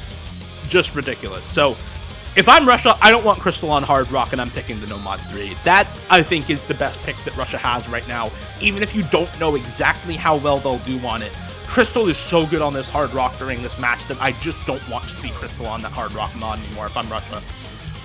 I agree. I think no mod 3 is the play, and they agree with you as well, Dio. That's what they're going for. It just seems like it's the only one. It's got the least cons to it, and they did do all right on this yesterday against France. So the precedent is there for them to put in a good performance here. But they need to pull back some momentum, because right now China are building up a real head of steam now. And they're 1 point away from the finals weekend now. Russia haven't been there in a long time. It's been a few years. I believe 2019 was the last time. So it's been a few years for them. It'd be great for them to match that performance here, but they're going to need to find something special, you think. But they have the team for it. We know how well they can play. They have been so good this tournament, but they need to dig deep here. Well, digging deep is what they are doing right now. It's the last pick. They're pulling out the pocket pick that they used to take a break point off of France in their last matchup. Vakman and Ciccone, 930k and 800k on this against France. With Crystal and Milk Tea still in the lobby, you have to think they're going to need some similar performances, because this Chinese roster, very scary on alt maps, very scary on aim control maps. But these 4 players for Russia all look very, very solid. I think Welter, the one player who may need to step up during this last map. Welter had a tough time of this map during their matchup versus France, got only around 324k. So if Welter can improve the score by a significant margin, that's where you're going to see the extra score come through for Russia. It's match point time for China. Russia fighting for their lives here. The loser of this tournament, this match is going out, so a lot on the line here. It's been grueling. It might not be over just yet. Definitely not over. Maki gonna find another break for China. Crystal with a miss in the very first set of patterns or so. This map, very similar to some of the other ones in this pool, doesn't really give you a chance to get used to it. Just jumps right in. So early breaks to be expected on something like this. Welter gonna find a miss during the first key high time. Still good accuracy though. Shouldn't do too much to the score, excuse me, as Ciccone now finding a break as well. That's rough for Russia. Ciccone, one of the high scorers for Russia during their matchup with France. Vitya as well dropping. It's collapse for Russia, but Lowell 235 going to drop as well. Milk Tea and Crystal still on the full combo and reverse choke respectively. Maki gonna find the break again with David, so matching breaks coming through for China right now. It's Vakman on this full combo, looking really solid for Russia. Cheeses the slider there. Milk Tea does not, and that's a break on the full combo for China now. It's only Crystal on the reverse choke. No FCs left for China up against this FC for Vakman, and better supporting combo for Russia as well. Still very, very close though, as no real decisive lead for either team at the moment. Yeah, a lot of trades back and forth right now. Neither team can really get a foothold here. After that reverse choke, Crystal appears to have settled himself after adjusting to this map. And it's going to be up to him again. Vakman, one of the linchpins of Russia, will not want that, but he does find the break, and it's going to give the lead over to China now. Slowly but surely. Slowly but surely, certainly, but Welter and Ciccone are going to make that slowly for sure, because they still have really solid supporting combos. It's not going to be enough in the face of the 3 good supporting combos that Crystal has, though. And like you said, Doom, score over to China now. Vakman dropping that full combo is massive for China, as now Crystal on the reverse choke. No FCs left in the entire lobby, but Crystal with the highest combo, able to take control of the match. 2 more misses for Welter and Vitya, and this might just be China clinching victory in the last quarter of this No Mod 3. How many wins in a row has it been, Dooms, for China to win this map here at the end? If they're able to take this as well, it would be such a ridiculous comeback for China. I believe down was it 4-2 at one point, now 6-4 if they manage to take this. Nobody breaking still in this last quarter of the map for China. Another break comes through for Welter. Ciccone doing what they can, Vacman doing what he can, but 270,000 score apart and climbing. China holding on to the combos where Russia doesn't, and that is it. China, for the first time since 2016, going to be in the top 6 of the US World Cup. And 1K combos across the board there, not giving Russia any chance to get back into this. And man, so many years, so many people have been talking about China. You know, no Rust Bell, no, you know, losing so many of their old school players, but they have rebuilt and they are back, Dio. They are back. What a performance at the end there. Crystal, take a bow. It's a reverse choke, but it's another MVP in a row. What a performance. And what a match. It was chaotic, but in the end, China are the victors, and Russia are going out. This has been such a long period of rebuilding for China, and only within the last 2 years, really, have the Chinese tournament players within that scene started to come into their own. Looking at the performances in the 3 and 4 digit World Cups in O Standard, you see so many good performances for a lot of the Chinese roster, and it makes wins like these feel so vindicating for the investment into some of these lower ranked tournament players. Lowell 234 and 235 in particular have been destroying the rank restricted tournament scene for such a long time. It feels like they are linchpins of the 4-digit tournament scene, and finally to see them show up on the international stage in the US World Cup, take China, play a large role in taking China to the finals weekend, feels so good, to say nothing of the performance from Crystal in particular during this match. The absolute carry player who made everything possible for China here and made top 6 a reality for them once again. Yeah, so many of these players. The question would be, I guess, for some of the Lolols, for Crystal, after their triumphs in those rank-restricted World Cups, how will they do on the harder pools? Well, at the moment, looking like they're going to do just fine. But guess what? They're gonna need it, because who are they up against next, Dio? Well, it's the US, of course. It's China versus US. That is after South Korea's upset victory over the number 1 seeded United States, China having a little bit of a rough bracket, you could say, going into the last 2 weekends of the tournament. So good luck to them in that matchup. They'll need it against an angry United States in the losers bracket, one has to assume. A couple of housekeeping things before we exit out. If you want to contribute to the World Cups and make these community events even better, you can still buy banners for your favorite countries on the US store. You can also contribute directly to the World Cup prize pool this year. There should be a command for that. If any of the mods in chat would handle that, that would be fantastic. And of course, we have a couple of other matches coming up later on today. The next match going to be at 16 UTC. We're going to have a show match between 2 different teams who have yet to be announced. It's going to be at 16 UTC. That's in about a half an hour from now. And then after that, we've got the winners bracket semifinals matchup between Poland and Germany, seed 2 versus seed 3. So that is going to be a matchup you do not want to miss. Any final thoughts, Dooms, as we close it out?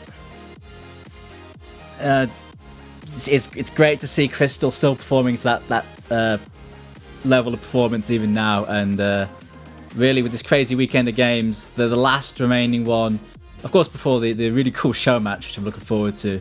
But that last winners bracket matchup promises to be just as special between 2 teams with very special players. So I'm just excited to see what happens now in those last matches, man. So yeah, I think we're all ready to go until the show match in about 30 minutes time. So hold tight for more OS World Cup 2022 in 30 minutes time. Don't go anywhere.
It's a lonely road, chasing your dreams, and all that we are and could ever be is within our reach.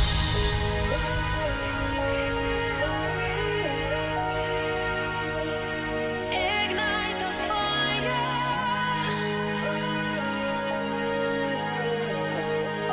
Your hearts can never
you'd have had more reasons to be proud. So many questions, but I'm talking to myself. I know that you can't hear me anymore, not anymore. So much to tell you, and most of all the fact that I know that you can't hear me anymore. It's so loud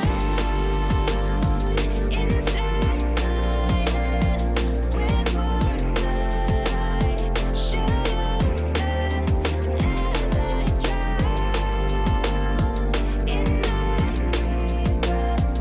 I can't take back the words. The longer I stand here, the louder the silence.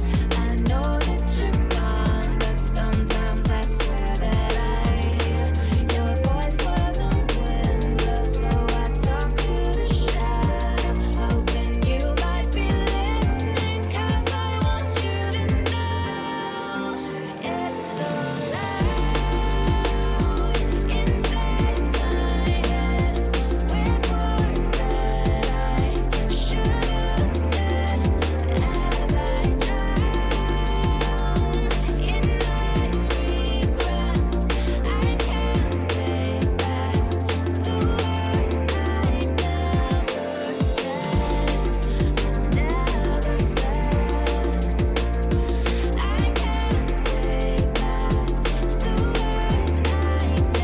never said, never said.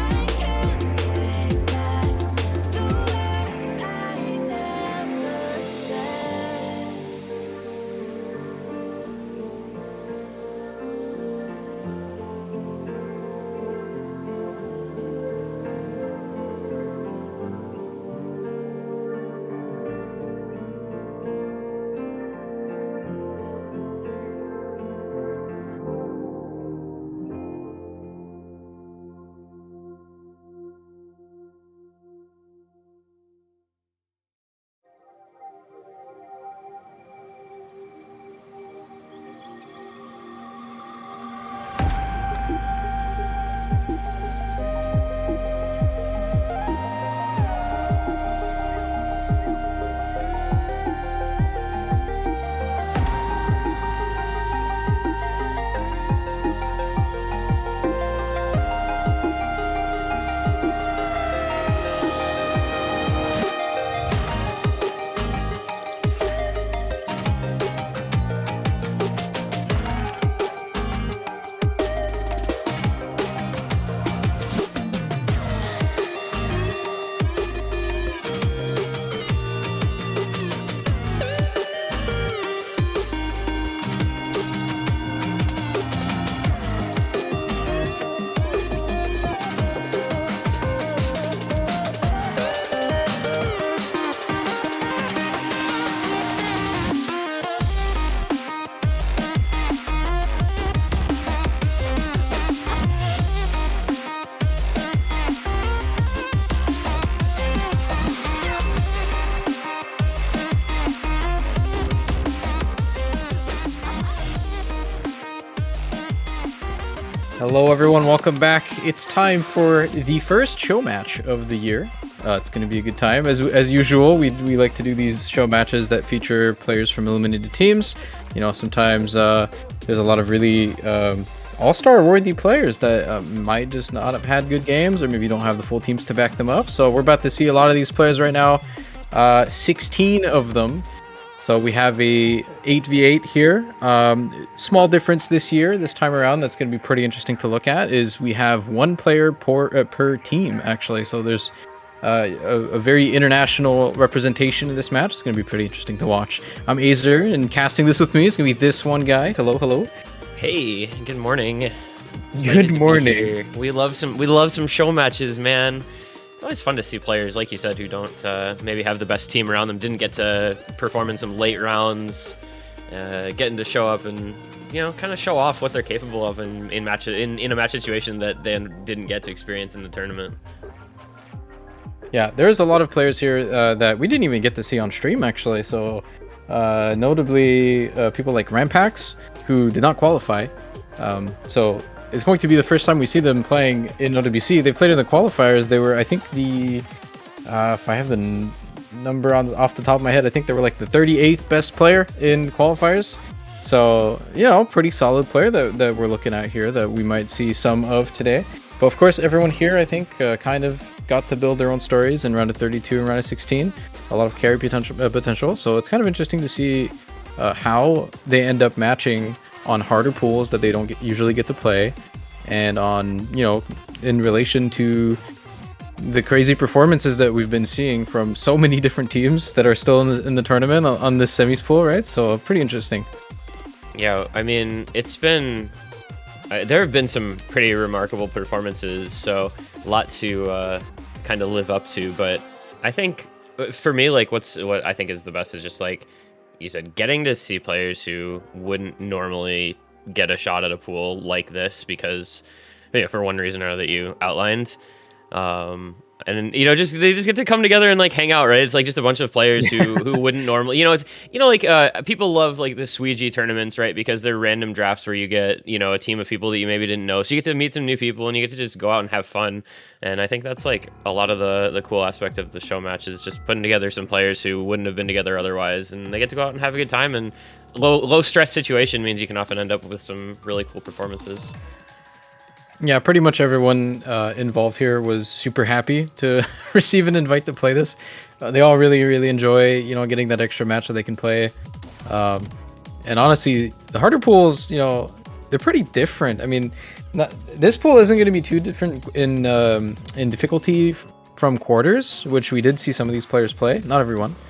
But still, like sometimes it changes a little bit. There's still a lot of question marks, especially for players we haven't really seen of. So, I mean, for example, on the first team here, we have Chip from Israel, which we don't usually see qualify. And, we saw Chip along with a couple of other Israeli players do really, really well against the USA in round of 32. But that's round of 32, the pools are a lot easier. How do they do in semifinals? So there's a lot of stories like that we kind of host these things just to find out, like there's a lot of unknown. There's a lot of players that we haven't seen too much of that are relatively new that seem to have extremely high skill caps. For example, Tichi from Japan, who was carrying very, very heavily. Unfortunately, his team did not get to advance too far, but maybe we'll see them carry in this one too. Yeah, I think you have like Tichi, Chip, Rampax, as you mentioned, and then some of the players on the second team, like Phantasma from Thailand or Amacetic and Suntan from Finland and Chile, which is like, again, you typically don't see those teams advancing super late. You don't get to see those players on these pools, but they surely have very good skill cap based on the performance we did see from them. So... And also, like, I guess Antonio as well, right? Spain, typically kind of an early round team, but they're good players from these teams anyway. So we'll see. I'm very curious. It's like normally you have a team together, right, of players from the same country that practice together and train together and scrim together, and so they can set up like scores and strategies and stuff. I feel like for this, it's going to be a little different. So maybe we get to see just some more kind of for fun picks. But unfortunately, Team Red is still banning out mechanics. They're doing the free mod 2 DT2 ban thing that everybody loves to do so much. So that's a little bit more straightforward. Wait, these are actually just like we don't want the like carry players to get their maps. Like Yokespy still doesn't get to play Hidden 2 or free mod 3. Yeah, I mean, it's always hard. I don't think the actual pick ban for these teams is going to be serious at all. I'm sure it's just like, hey guys, this map's kind of cool. You want to play it? Like, I don't think there's, I'm not going to pretend like there's more than that. They don't exactly have time or, a reason to prepare too much. They just want to play the game, right? So we're just here to watch some good players that we don't really get to see much of. So. Man, I wish there weren't bans so we could have gotten Yokespy Hidden 2 and Free Mod 3 and like, I don't know, Demonical Tichi on some of those mechanical maps. That's kind of unfortunate. Yeah, we can still get to see them on everything else. Here, it's first pick. Also, what was the basis for these names? Because I mean, Yoke Pie obviously, but Carrot Fields. Where did that come from? I asked them for their team names, and nobody had a team name. I think it was Amacetic who just said Carrot Fields, and nobody else said anything, so they're now called Carrot Fields. All right, fair enough. That's a good way to select a team name, I suppose. Still better than a lot of community team names that we Oh, see from time oh, to time. oh, So God. I'll take these. Good job. Yeah, I think community tournaments need to go to the we're just going to go to a random word generator system because they get some really questionable team names. And hey, shout outs to OWC here. We get one of the couple of custom made songs as the first pick. A little hard rock on action. Yes, I'm glad. I'm glad I got to see some play. It's always nice to have a little bit more OS originals on board. I think the intent for that was always just to have them be more accessible as well, because in previous years, the only original stuff we got was the Grand Finals tiebreaker, and that is sometimes played by like 8 people. Like there's like 400 players in OWC, man. Like we gotta give the rest of them a chance to play some interesting stuff. So it's cool that we get to have these earlier round original songs. Yeah, and in like slots other than tiebreakers, which get to just increase selected, you can just pick it. I thought that was really cool when, for example, Corsace, the community tournament, did it, where they had a couple of original songs in just regular slots instead of tiebreakers to go along with all the custom song tiebreakers. Same sort of thing happening here now, where you get just a map in the pool as well as a tiebreaker. So, trying to figure out who's playing each map here is going to be a very hard challenge. Normally I'd like to say we're pretty knowledgeable about who's playing what, what team synergies are like, but there are no team synergies here. It's just a bunch of random players. They probably don't even know what each other wants to play. Like it's gonna be pretty interesting. And I mean, again, like we don't get to see, we don't really get a good grasp, at least isolated to the World Cup. We don't get a good grasp of the skill cap of any of these people.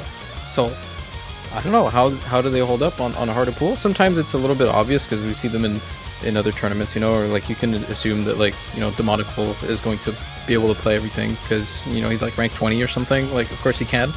But, a lot of, pretty unknown players here that honestly I haven't seen much of, so we'll have to see. And we do see a couple of them already. I mean, Suntan being one of them. I don't think Suntan is someone that's really talked about too much with regards to Team Chile.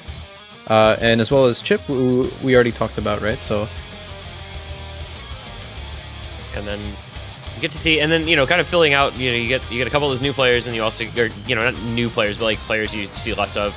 But it's also in addition to some players that kind of go through the different levels of like OWC results, where you have like Demonical on a team Singapore, or Tichi on Team Japan, or Nathan Ram from Philippines, where they like typically at least get top 16, top 12. And then you have some guys that kind of get like top 18 through 24, and then you get some guys that are like 25 through 32. So it's kind of a nice like tiered sort of system where you have players at all different levels of team results, regardless of their like individual skill level. And yeah, so a small difference that we're doing, because it's not the first time we host a show match like this. I like to do this in semifinals every year, but usually we kind of just took whoever played the best, like of all players, so you'd end up with these like fairly stacked teams of, like it would still kind of look like the same team most of the time. If you have like 3 players from the same team and they pick each other in the draft, well, you might just see the exact same team you were already watching in the World Cup, but with some random guy, so. But now it's entirely different. I said it already, but all 16 players are from different teams. So you get kind of, for the most part, I don't think it's true for every single one of these teams, but for the most part, these are also the best performing players of those teams. And if you think there's people missing from that, it's probably because they're here later. Just saying. Just wait for the future. There will be more. It'd be really cool, and this is not like a feasible thing, but how well, you probably don't, but if people who watch like the NFL in the Pro Bowl, they wear like team uniforms, but they wear their own team's helmet, which is just the All-Star game basically, so you can identify what team they're all from. It'd be super cool if you could do something like that for this, so you could tell which teams the players are all from. Pipe dream for the future of Laser, having flags next to the players' names on the screen. That would be so sick, though. That would be a pretty good idea, yeah. But as we get in, Hard Rock 1 was... How many? I think this has been played, what, maybe 2 or 3 times over the course of the weekend so far, and it's proven fairly difficult, I feel. It's really for a lot of hard, people. yeah. Yeah, this map is quite difficult, and you can kind of see a lot of players not having necessarily the greatest time. I also wonder, you know, if like these guys, none of them obviously played this week in this round, so like they weren't practicing the pool heavily from the jump. I don't know how early these rosters were like constructed to give them time to prepare for the match, but you know that there's that. They had a couple days. I think they had like 2 days. I mean, right now, Antonio and Demonical. yeah. I mean, again, Demonical definitely someone you'd expect to show up with a combo like that. But again, I mean, you're seeing Antonio. You never really get to see a player like that show up in semifinals. So it's good to know. Apparently, Antonio's really good at this map. And you know, even if the teams didn't have a ton of time together, they could still be like, okay, you know, they could put in like a score or two on a sheet just to have a vague idea, like, hey, I'm good at, you know, hard rock aim, guys. Hey, I'm good at low air hidden or whatever. And you know, like Demonical, obviously just good at pretty much everything, but a player like maybe Antonio or whatever is somebody who can come in on a hard rock 1 even in the late round and put a pretty decent score. This is a very one-sided affair thanks to Demonical just carrying. He's actually, have we seen more than like maybe 1 FC on this? I don't even know. Finally the break at the end, unfortunate. I wish I had the stats pulled up right now. Yeah, See how that score actually compares to people who've actually played that in an actual round, you know? Because that seems quite good. let me see. We do have I found a stats sheet link, so let's take a peek because that Demonical score is probably going to stack up pretty okay. Scrolling over, that is the number 2 score of the week, only behind Crystal, who FC'd in their match this morning against Russia. Demonical just put up the number 2 score of the entire week. Now, granted, this has only been played twice, but that's still an impressive result.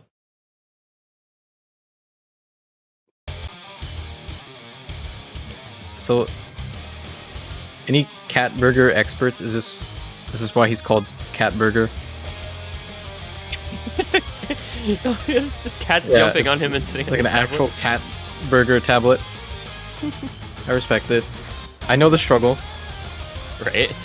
I've seen your stream. Cat just Dashy just doing whatever.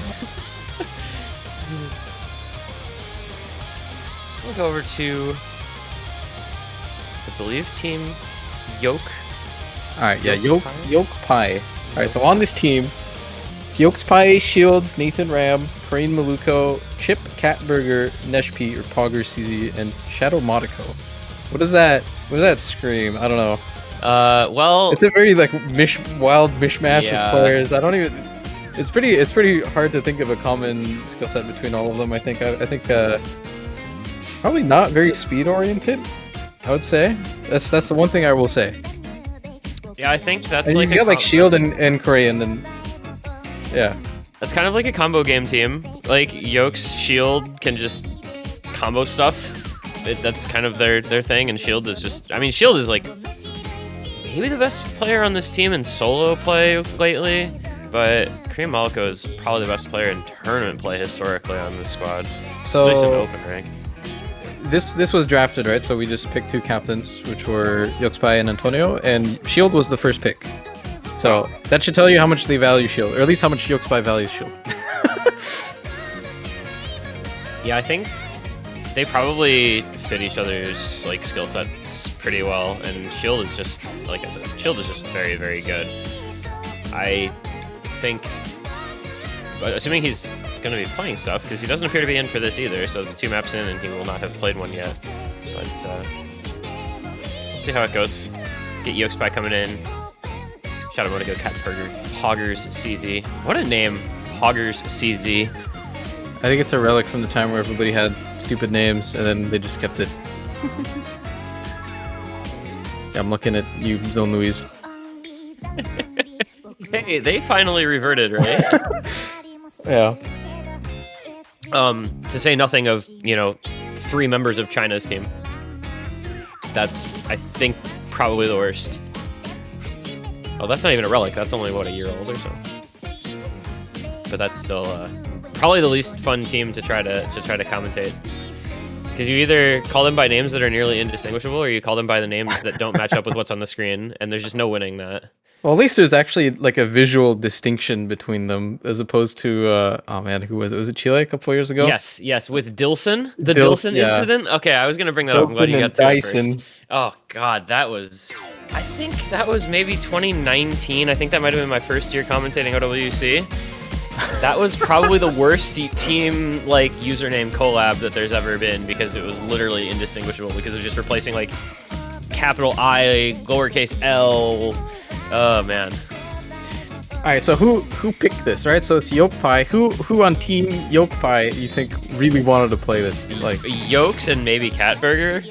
I don't really. I will be honest and say I don't know Shadow Motoko's skill set at all. So well, apparently it seems to be the correct answer there, because he's so far doing the best. meanwhile, Tichi Demonical. Tichi was looking so good in the matches that he played for Japan in their actual bracket run. Demonical, as we said, is like... Demonical might just be the best player in this match, depending on, you know, whether or not we see much of Shield or Korean Moloko. But that's a player who is very consistently excellent in OWC over the past few years.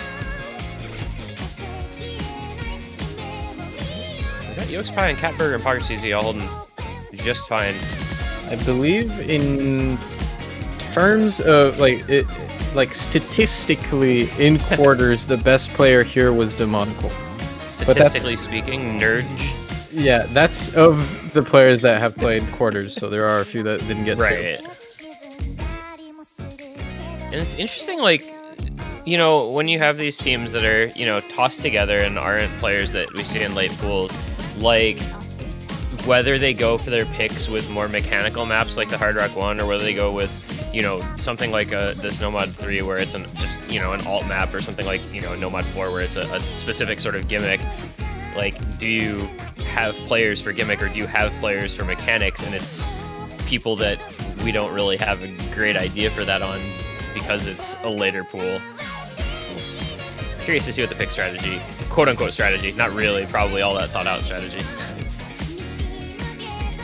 But if you have a team that's like combo game, like you've got Yokespie who's just going to combo through stuff, or your Shield who's just going to combo through stuff, like do you pick more gimmick maps versus picking raw mechanics? I think people tend to kind of shy away from the gimmick stuff in this. Anything that just requires practice, because obviously they don't have that. So. Well, this is the Yokespie show here, huh? 1100 combo, the only FC left, or near FC. Did he break at the very beginning? He might have broken at the very, very beginning. TG Amacetic doing pretty well for themselves, acquitting themselves well here, but Yokespie and Shadow Motoko are outperforming even that. And this is the sort of thing that I feel like Yokespie is just really good at. Yeah, it's not often really talked about, because I mean, obviously he's known for different things, but yeah, no, not all doing quite good here.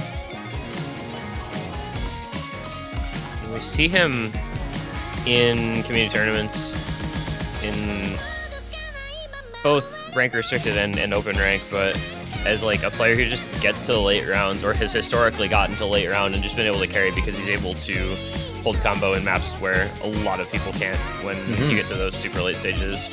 And it's kind of just happening again here, as really no one else is even stacking up, but Yokespie and Shadow Motoko are just gaming. Well, it's interesting to see that so far both teams' first picks look like they're great successes. Like, you know, respectively, certain players on their teams have popped off on their own pick. Maybe the people that have picked the maps themselves, who knows? I mean, yeah, Yokespie here, not an FC actually. Maybe he did miss at the beginning. Yeah, he broke right at the start. I think he was a little bit of combo behind. I mean, obviously he was, but like, it was very, very early on. I forget the total max combo of this map, but that is pretty close to the start, considering his final score.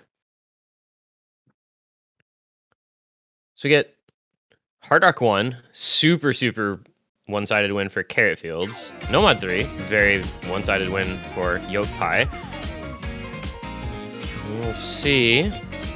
Yeah, so we talked about red team. Let's talk about the other team now, the full roster on that one, because it was just briefly on stream and people are probably not super familiar. So we've got Antonio, Demonical, we've got Tichi, which we've seen.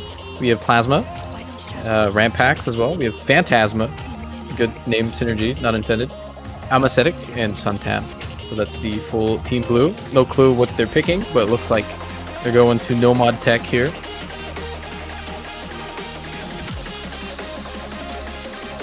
Man, there's some one that I mean I think the one player for me that, as we talked about earlier, is like Suntan, as a player that I've just literally never heard of. I know.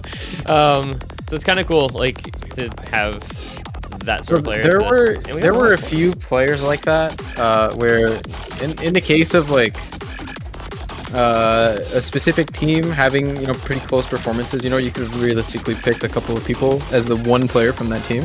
The one that stood out the most to me was Team Finland. There's a player on Team Finland called Desku who was invited to play but unfortunately can't play because they're sick or something. And apparently they did quite good. I've personally never heard of them before, so I was looking forward to seeing them play here potentially. But do know of Amacetic because they have played last year, I think, in a show match, and also him and Freeze for Team Finland. I think were probably the two main carries in the last couple of years. So I don't know. There's always a couple of players like that kind of sounding like a broken record, but it really is interesting to me, at least personally. I like seeing what they can do on these harder pools. A lot of players that are quite brand new. Plasma, good example, wasn't really there last year, first year in the WBC. So Plasma was like one of the bright spots for a UK team that was definitely in a rebuilding year this iteration of LWC. Like, they lost obviously some of their best historic players, and brought in several new, and he was one that really showed up and performed quite well. Their matches against Finland, and who was their last match against last week? Was that China? I want to say it was China. And like, despite them losing that match, he still performed pretty well in both of them. So curious to see how he does, a week later. A little bit harder pool, but obviously still a player with super high skill cap. And we do get Shield coming in for this one for Yoke Pie, so we'll see, one of the really good players on that team that we hadn't seen as of yet, as well as Korean Moloko. This map is so cool. Like, I love watching this Still my mod favorite. played. Yeah. It's very... In a normal match scenario, I feel like the tension on this map is really high because you have all these sections where you can break, whether it's on like the cut patterns or the slider aim patterns.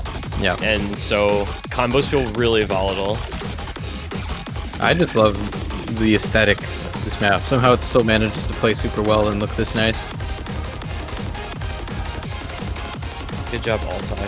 Shoutouts to Altai. Very, very well done, the 1-4. This song is also just good, so like it lends itself to a really hype map. And Carrot Fields are actually gaming super hard right now. Demonical, Phantasma, and Antonio are all holding. I don't know how many teams, even in like that are actually still in the bracket, we've seen hold three ways through half this map. Unfortunately, Antonio did end up breaking, but still a pretty impressive way to start this off, though. It's very close with the combos over on Yoke Pie. There's Catburger playing quite well again. Dude is very solid. Another one where only got to see them. They got eliminated, what, 2 weeks ago, I believe? They did get to play quarters, but we didn't get to see much. Oh, they lost to Philippines in a pretty one-sided affair. That's right. Forgot they were in quarterfinals. Sweet.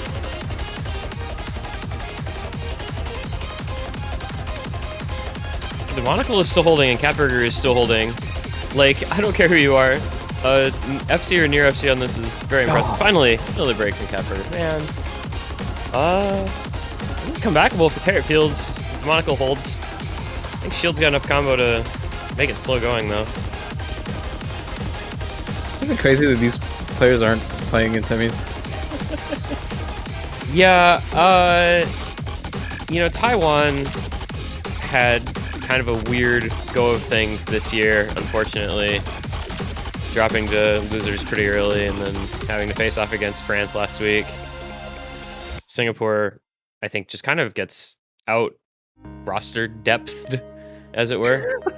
I know none of those are words, but it's close enough. But we can use our own vocabulary here. dude, Demonical, that score is really good. That score is really good. That's like top 10, I think, on the map this week. 865k. That's like the 6th best score we've seen on this map, and this has been a popular one. Like this has been played. I think every match actually. Five times, yeah. Out of not quite every match, but nearly. Yoke Pie. End up taking it. That's a break point. Nomad 3 first pick. We'll see what those players want to maybe just have some fun with. I'm trying to think of what maps I haven't seen in a match that I would like to see, and I think it's actually the only map I haven't seen played is Nomad 1. Yeah, that's true. It hasn't been played too much. Everything has a pretty decent spread, I think, of playability. Actually, Hard Rock 3, I think we've also only seen once. Yeah, Nomad 1 was played in that one is also Hong really hard, that's why. Yeah. Nomad 1 was played in Hong Kong versus Indonesia. Hard Rock 3 was played in China versus Romania and USA versus South Korea. Hidden 2 has not been played at all. I wonder if that's like 100% ban rate. It might just be 100% ban rate. I think it is.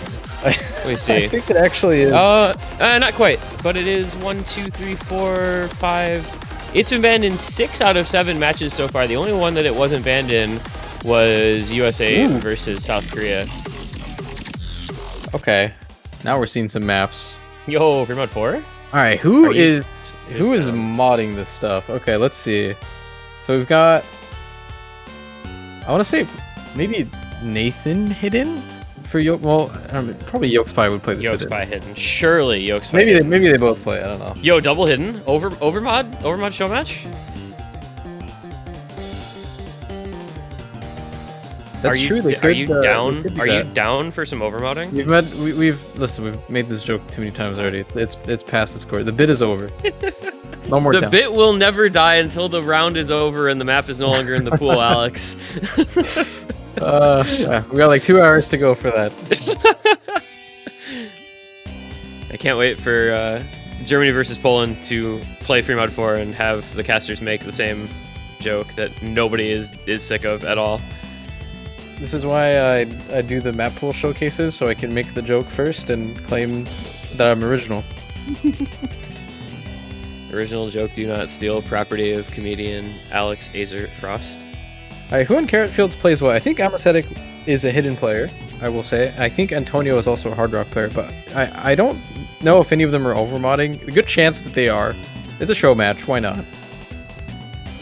And yeah, Antonio was in on Hard Rock 1, so possibly could be Hard Rock on this. I guess you could technically also put Demonical on Hard Rock.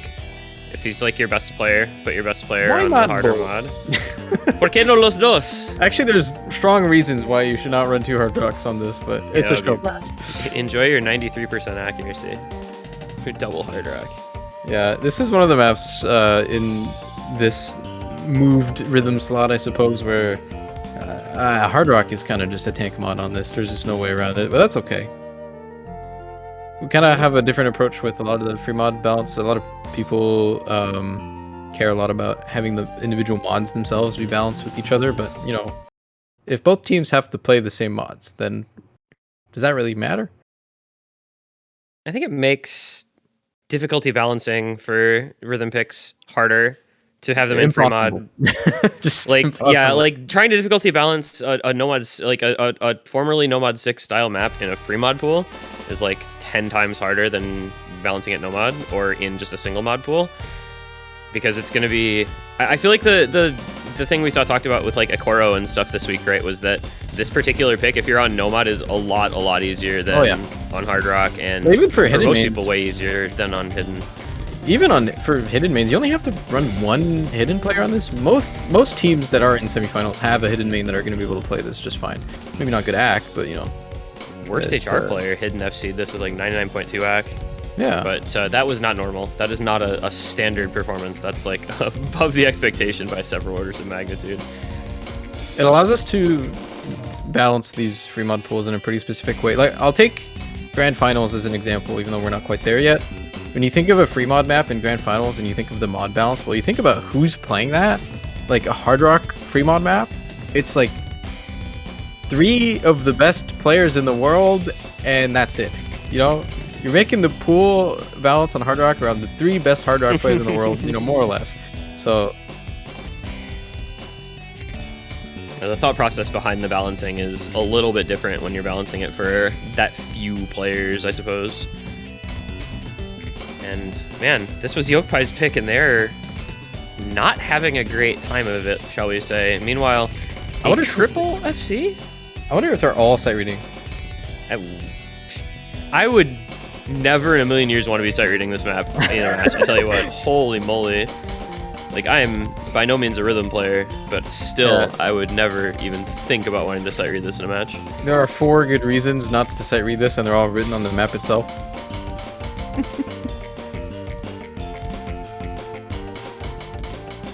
Meanwhile, though, dude, Phantasma and Antonio are FCing. I don't think we've seen a lot of Hard Rock FCs on this. There's a lot of miss potential. And any of the scores that we've seen are around this accuracy as well. I think the highest I've seen was like 95. Yeah, Vroom and Karcher, both Hard Rock FC this with like just shy of 95 AC. And then it goes down to Milk Tea, who had an S rank with 820k. So there have been like some pretty decent Hard Rock performances, but it's been fairly spread out. Interestingly enough, the 2 best scores on this map have been hiddens, because there have been a couple of pretty good AC hidden FCs. And then you have Akoro, who had a 99.28 AC on one FC, because he's Akoro. Yeah, of That's course. literally what he does. Phantasma, though, putting up a really good showing. I mean, for a team that is not really that highly regarded, I feel, generally speaking, of in Thailand, Phantasma coming out and FCing this like casually with 96 AC, that's a pretty solid score, honestly. Oh, fast pick. All right, DT1. Wow. Well, Carafield's first picked Hard Rock 1, so maybe they do kind of want to play more, of the mechanic heavy maps. Nomad 4 notwithstanding. So obviously Demonical comes back in for this one. Maybe we're seeing Suntan? I believe Suntan is a DT player. I don't think we've seen him play a map yet. What else have we not seen? Have we seen Rempax? True. Maybe they'll play. I don't know. I actually, another player where, just haven't seen enough of them to be super comfortable guessing at their skill set. Demonical Tichi, maybe Antonio, because he seems like kind of mechanics player. There tends to be a pretty solid, I don't know the word I'm looking for here, like correlation. There's a good correlation with their rank as far as how good they can play DT. Usually, if they're really high ranked, they're probably a DT player. Yeah, it feels like kind of on average, there's a good chance. And hey, guess what? There is Rampax at that. It's like there's an old XKCD comic about correlation does not imply causation, but it does, kind of give you a little bit of a wink and a nudge. Catburger, Shadow Motoko, Pogger, CZ. Nope. Catburger, Shadow Motoko, someone in Korean Moloko. Shield. Shield is really Shield? good at DT. That guy is scary. That's an obvious one.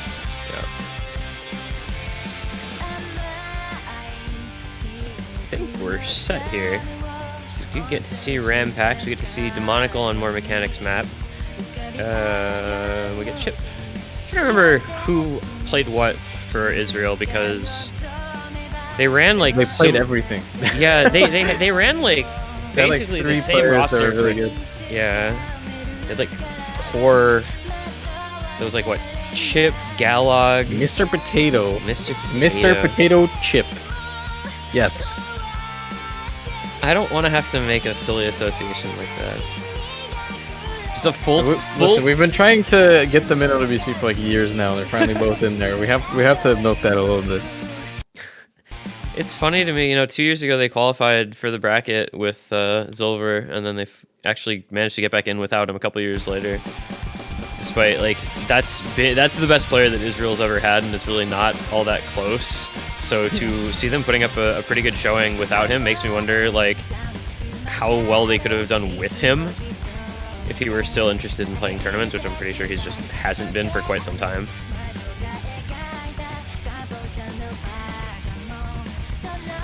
See how this one goes. Carrot Field seems like a pretty good mechanics team. Let's see how they get to some of those longer streams. I feel like that's like the indicator of comfort on the map. Or you can just miss on nothing like Korean Melko and Amasotic. I think it's actually, for this one, I think it's kind of like a barrier of entry. So if you're playing, I mean, in a normal match, if you're playing this, you probably have no issues at all with the streams. None of them are like hard to hit or anything. There's no aim or anything. I think it's mostly just about some of these really weird aim angles, a lot of like really wide angles like those ones. Not super common. Yeah, that's like that Evil Elvis kind of hallmark, just known for uncomfortable sort of angles. It's like the Alibay special. Just make it uncomfortable for players to aim. Well, Shield is doing his job. Unfortunately, the backing scores not quite where they need to be for Yoke Pie. Meanwhile, you have Demonical, Rampax, and Teachy. Oh, okay, Demonical and Teachy. I'm sorry, Rampax, that's my fault. I will take that L.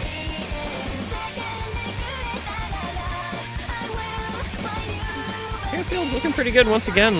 These are going to be pretty solid scores if they can keep this up. And I mean, Demonical at 99.39, 99.4 act, dropped a couple hundreds there, but shows that he is definitely more than comfortable with playing late round pools like this one. Obviously he was a top performer in quarterfinals last week, so not too surprising, but kind of just reinforcing how good he is. Teachy holding that backing FC as well. That pattern. That pattern. It caught so many people in actual matches there.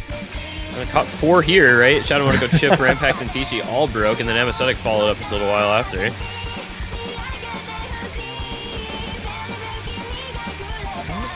I think this is what you kind of came to see in the show match like this, right? You have Shield, who's one of the best couple players on Yoke Pie. You have Demonical, who's probably the best player in Carrot Fields, and they're both holding an FC here on this DT1. So very impressive performances from both of those guys. It's really really cool to see. If we can get a double FC out of those two on this map, that'd be neat. And they do it. Yeah. How about that? They're ready to go, man. Still a decently comfortable win for Carrot Fields, a couple 100,000 points, but Shield FC, a little bright spot for Yoke Pie. Yeah, Teachy doing pretty well as well. Chip, not too bad as well on the other side. Only a couple misses, pretty good accuracy, almost the top of the lobby actually. Unfortunately, Shield exists. Or fortunately, rather. Yeah, fortunately for Yoke Pie. I like watching Shield. Yeah, that's like, let's be real, the result doesn't really make that much difference, so it's just cool to see people coming in and putting up good scores like that. So fortunately, it's fortunate that Shield is here.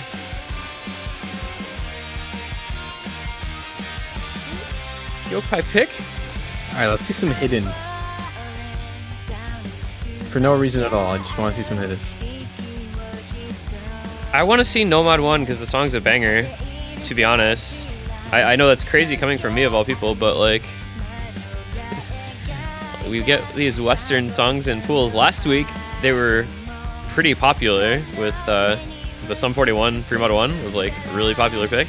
And then this week you go Nomad 1 Western song and it's just almost ignored. Bit of a shame, really.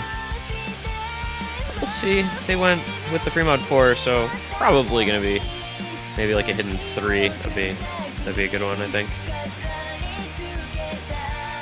Nomad 5, so that the tournament client can completely break again.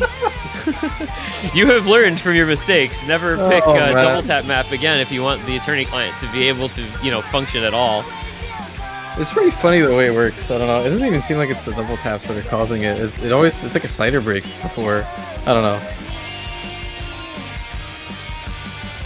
a couple maps in this pool that the tournament client really does not appreciate very much, unfortunately. In the 1-5, the tiebreaker, we had some issues with as well. Hey! Perfect. If you have no Yolks idea by- what we were just talking about, now you do. Let's see it. Yokes is like watching the stream for sure. That was the perfect timing for him to have heard us talking about it and then to pick it.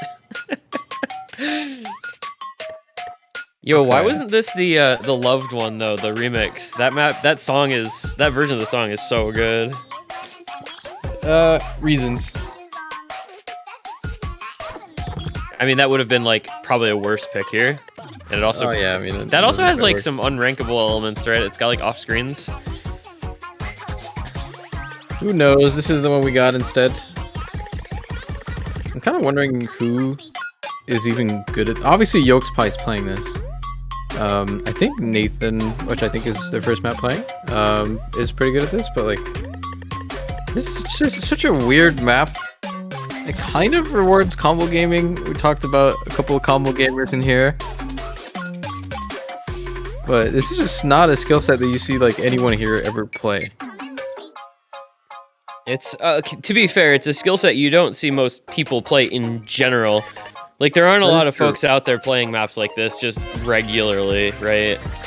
Also, there aren't many maps out there like this in the first place, which is, I suppose, why it makes for a kind of good Nomad 5 in this new usage of Nomad 5. It's just like something really different and off the wall. Homicetic saying Yokes by 88% FC, calling it right now. Honestly, would not be surprised at all. Let's play over under 88. I go over. I'll take the under. I'm not super confident about it, but if you're gonna take the over, I feel like I have no choice No but to way, take the under on Yolks that. Yokes by not. I mean, he can be an act player on certain maps, but not known for his accuracy. I don't know. I think it's a free W for this one. Absolutely over. I will not take this Yolks Pie slander. Azer's gonna smash the over on this one. We'll see what I forgot to do DraftKings my has to say on the pickums matter. on a week, so this is my version of pickums now. I'm coping. It's okay, dude. Everyone's pickums were freaking ruined this week anyway. I think I had the worst week in pickums that I've had in the history of pickums existing this week. Yeah, that's extremely reasonable with the amount of upsets that happen. All right, let's see how this goes for everybody. What's the act gonna look like? This map should actually be win condition act. Thoughts?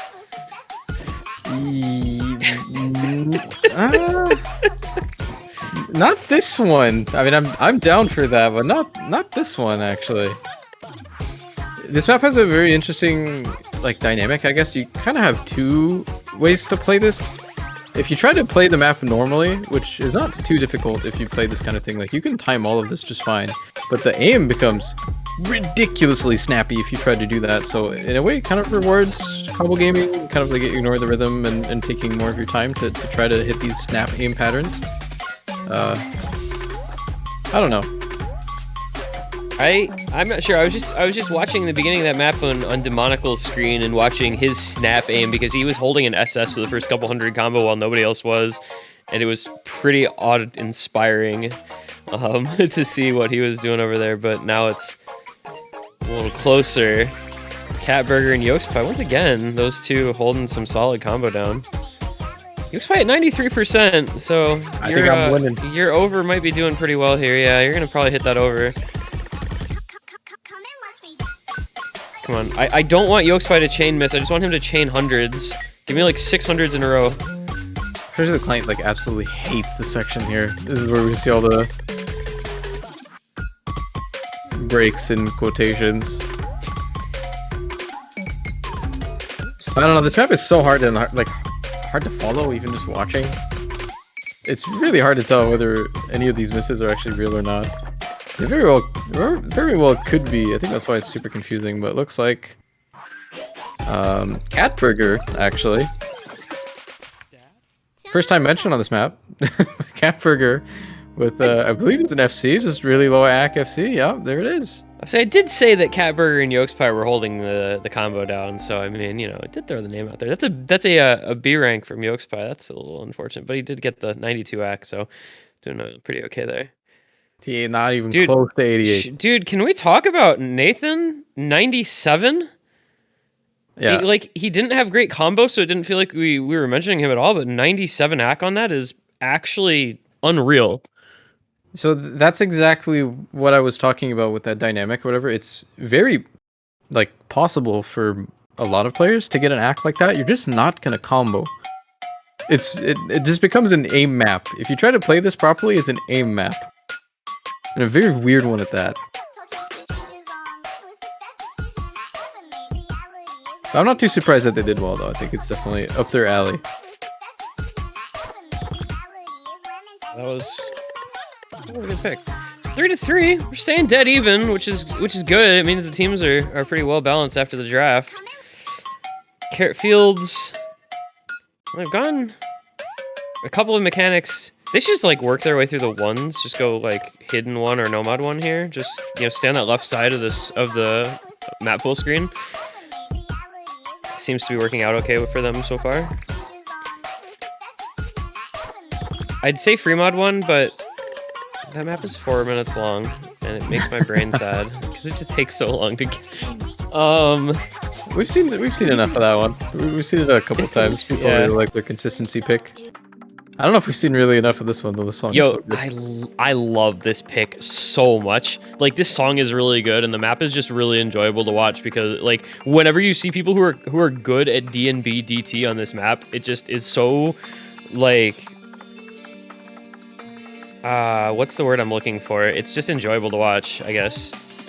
I like it a lot because it's a very different style of pick as well. This one just very heavily focuses on slider aim and finger control. And usually when you have DT, just the nature of like the BPM when you slap DT on D&B usually makes it some kind of speed map or like burst map.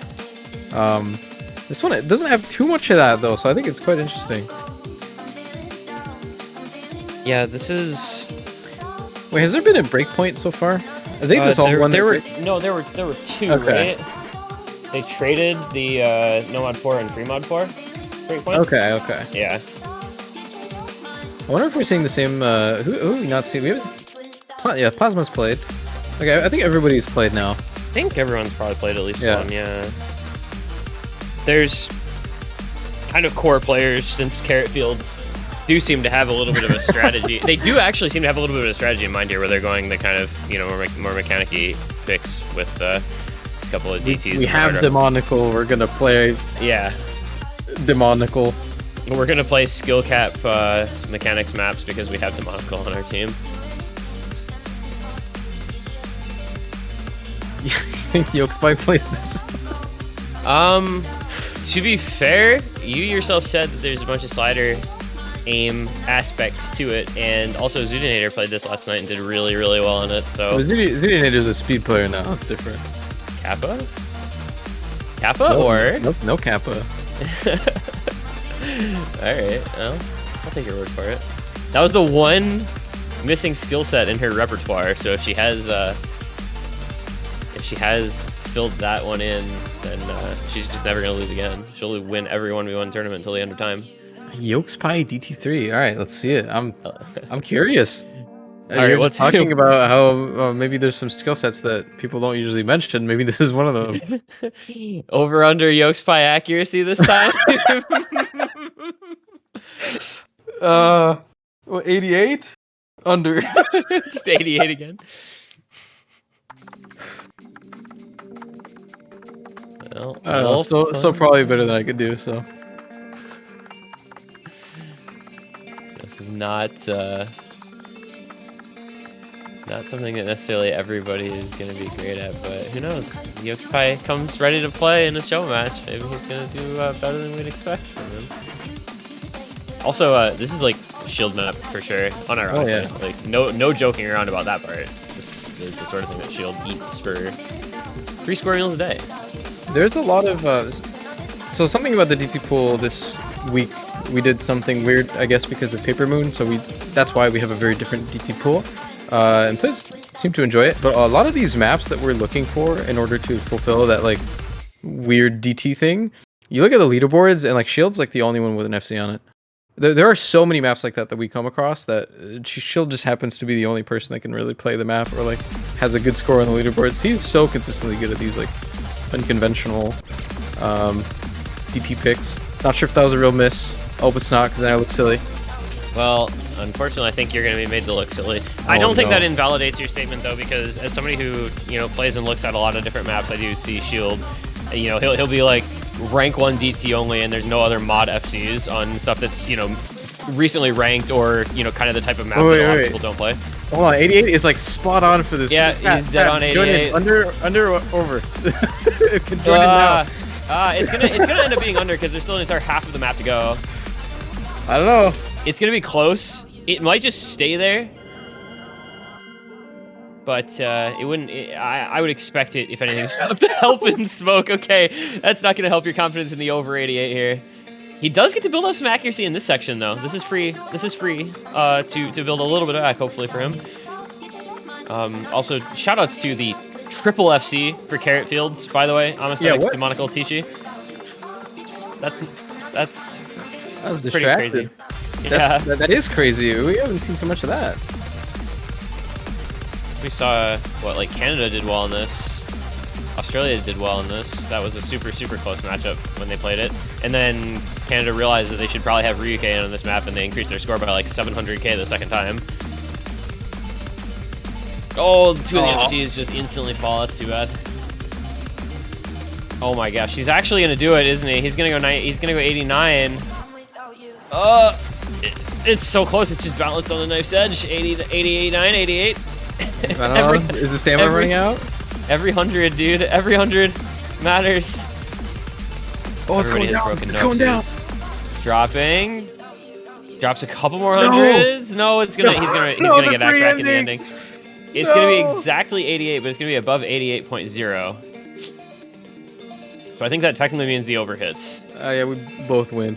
Vegas is fuming. We both win. They don't like it when that happens. Nathan with the S rank, actually. Just a couple of slider breaks. That's pretty unlucky. Yeah, that must have been a bunch of slider breaks, though, right? Only 722 max combo and only 527k. Like, it's a really good job of never missing, but not, unfortunately, a great job of comboing. All right. What is next?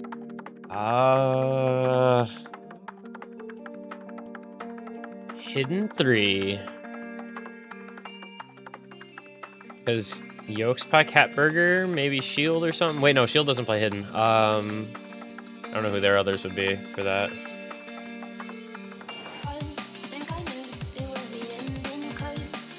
Like I said, literally the only map I haven't seen. Hey, Hidden 3, look at that. Yolks Pie, if you're watching this, if you're watching the stream, type I love T1G in chat right now. Demonical actually said hi to me. What the heck? Unintended results. I'm not doing stats. I'm not doing stats. Take it up with Shadoos. That's not me, man. Love you, Demonical. Not my fault though.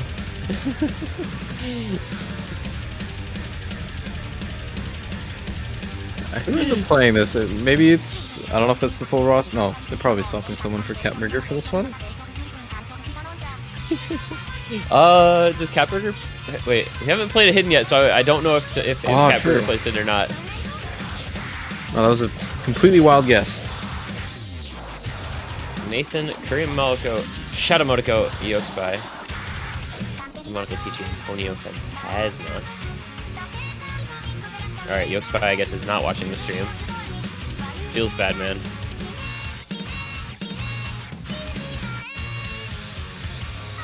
This is such a cool map, though. I feel like every time this gets played, it ends up with, like, some exciting outcome. Whether it was, like, worst HR player FCing it to go to tiebreaker, or this reverse choke from Makoro,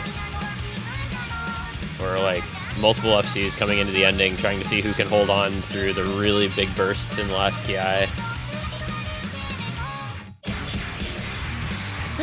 I have to check. I don't know if there's actually been an FC on this. There maybe other than worst HR player. Oh, Zudi FC'd it as well. Okay. Where's HR player got 99.64 AC on this? Excuse me? I didn't realize that. I was commentating that match and I didn't realize that. Oh my god. Is that really all that surprising though? After all the I mean- crazy stuff he's been doing. Yeah, no, I guess it's not. It's pretty amazing when it's 5-4 in winner semis, though. Yeah.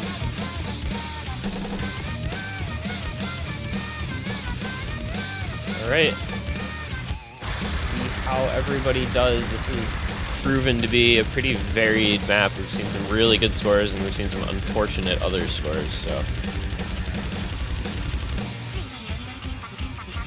I feel like most players, like everybody in this match, or everybody that's playing this map in this match, is probably capable of doing at least okay at it. I think this might be, considering for Carrot Field, it's mostly just been Demonical doing extremely well. I think this might be, you know, not one of Demonical's strong skill sets, I would say. Maybe. So, potentially a good pick for Yolk Pie. I say these things as if they actually matter.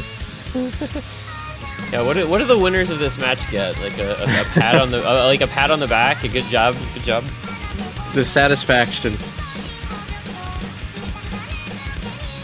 Sometimes that's all you need. The satisfaction of knowing you did well. True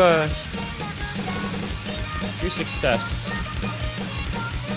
is internalized. Yo, Cat Burger though. Yeah, seems like our bet on Catburger was a pretty good one. Yeah, that guy has just been playing well in this match, to be honest. I'm quite impressed. Best act in the lobby by a decent margin, and the only FC. Phantasma acquitting himself well here also. About 180 combo behind. Combo behind. The real test in this map is like, if you FC the first 2/3, you hit the big space stream coming up right here, and then how do you do in the last GI? Because this pattern that comes up in a second is like make or break. It looks really scary. Whenever you play it in practice though, usually I think most people would tend to just hit that pattern, but obviously in an actual match with nerves and all, this one right here. Oh, okay. It doesn't seem too bad. Five players hit it, but the Monaco and Kepler misses are... 5 players hitting this is kind of like the par for, for this map, I think. That's par for the course for sure. You usually see a break or two, but I don't think I've seen like an 8-way reset or anything. Bro Phantasma's going. Unfortunately, Korean Malco and Nathan Remmer matching combined, and then some. This is a really good score from Phantasma. He's like on track for a reverse choke like Koro had. He can FC the ending, which is no easy task. Yeah, there's a decent spike in difficulty here. Oh? Oh? Phantasma laughs at your difficulty spike. Your foolish difficulty spike is meaningless before his ability to play this map, apparently. That's a really good score. Yeah. Also, Nathan Ram and Korean Malako putting up very, very solid combos. An S rank there from Nathan Nathan again. That dude is playing well also. I don't know if there's been more than 2 maps that just had 1 slider break, or maybe 2 slider breaks, but I think this is a pretty uncommon one to have a score like that. I think a lot of players are just way more likely to get a miss on the ridiculous like spacing. Yeah, I would expect a score like most of the others, where you have a big combo and the break on one of the diff spikes rather than an S rank. I like how even this is. Yeah, this is 4-4 now. This is really well balanced. I mean, I don't know that it's hard to tell on paper, right? As for like all we talked about at the start, it's hard to tell on paper for these kinds of teams whether they're balanced or not. And turns out, looks like they are, which is really cool.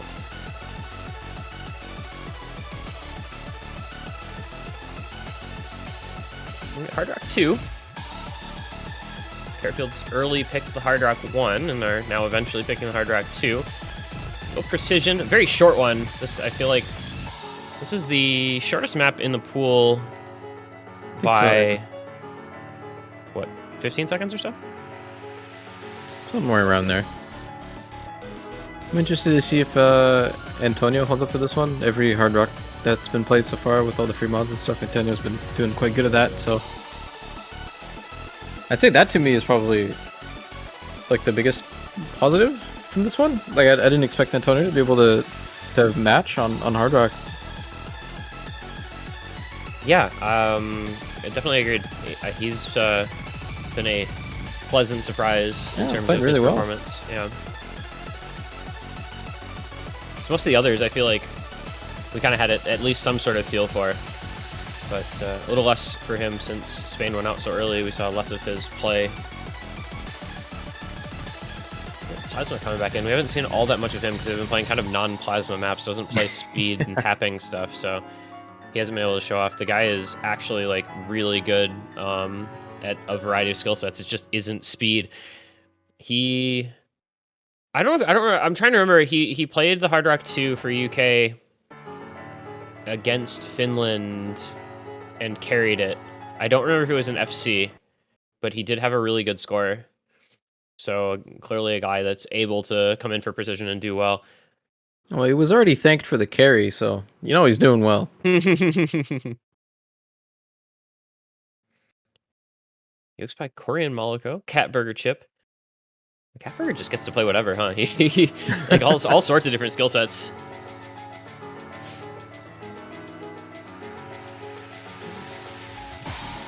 Well, somebody's gonna have a match point after this. But will it be Yoke Pie getting a match point on their own pick? Carrot Fields getting a match point on their opponent's pick. This map feels actually like decently accessible as far as late round precision goes. Oh yeah. Though if you shake at all on 6.5, it is doom, as we just saw from Chip, and Antonio broke a little before in a kind of similar fashion. Just those, you can over aim anything so easily when the circles are that small.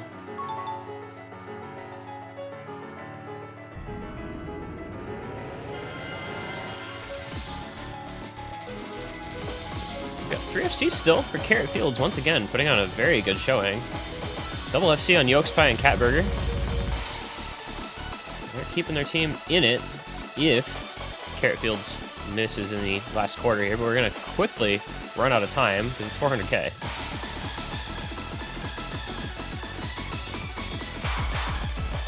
I'm going to see 5 FCs on this map if nobody breaks on the end here. Oh, there goes Yolks Pie. Dang. Ruined. And there goes Amacetic. All right, 3 FCs. 3 FCs. Fairfield's actually almost just fielding a 4-way there. Almost. See? Tricky little pattern into the ending with the squares and then cut stream. Hey, Mr. Plasma. Thanks for the carry, Plasma. See you for the carry, Plasma.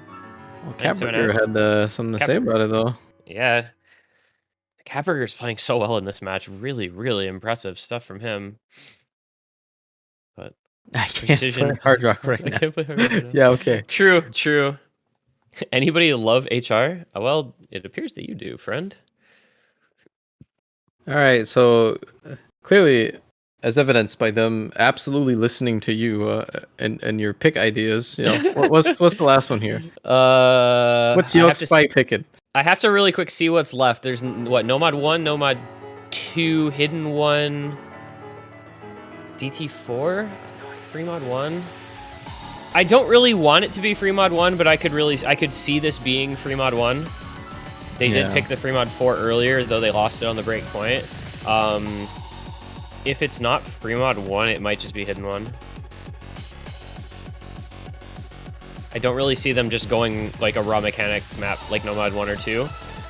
I don't think it's DT4 either, because Carrot Fields picked the other 2 DTs and won them both. So Oh my. All right. Well, It's very different, though. Making a liar out of me. Dang. It's very, very different. Also, this map is a complete sight read destroyer. That's probably the one thing to say about this one. It follows. We haven't seen this one too much on stream, so I'll just talk about it a little bit. Like there's so many like background rhythms in here that are mapped, but when you're just listening to the song for the first time, like that's not what you're intuitively like listening to. So there's a lot of really weird rhythm here that you kind of have to learn. So I don't know who's played this. My bet is not a not a lot of people, but Yeah. it might create some pretty wide range of results. Yeah, we can see a lot of things. Oh, you know what I overlooked when thinking about this pick is that Yokpai has shield. Yeah, I feel like yeah, shield okay. on this map is a thing. Unless he just ends up not playing it, but I feel like this is probably a shield map. But yeah, this is like a not super friendly map if you are not super familiar with it. Yeah, like you said, we could see a wide range of results on this. Hey, it is shield coming in. You know, what if we just get shield Catburger? Shield Catburger Yokespai, Korean Maliko, okay. I like that roster for a map like this, with it being Funnily, game control. funnily enough, with how Shield has been doing well in this show match, Shield wasn't even the first pick for a Taiwanese player in here. Actually, I wanted to have Dazzlewind play because Dazzlewind really popped off in quarters and qualifiers, and I don't think Dazzlewind has really gotten a chance to play a show match like this, nor really play these later pools at LWC since they've improved a lot. But unfortunately, yeah, they couldn't play today either. But again, it just kind of makes you wonder how like a lot of these teams have a pretty insane depth of players and somehow didn't make semifinals. Like, there's a lot of really good players to be found. Yeah, Taiwan like had on paper a really strong roster this year with multiple very, very good players. So it's a shame not to get to see their whole team on this pool. But Dazzlewind has been a player who has done really well in community tournaments, going back a ways. Has really kind of evolved as a player over time. Get to show off a little bit in OWC sooner or later.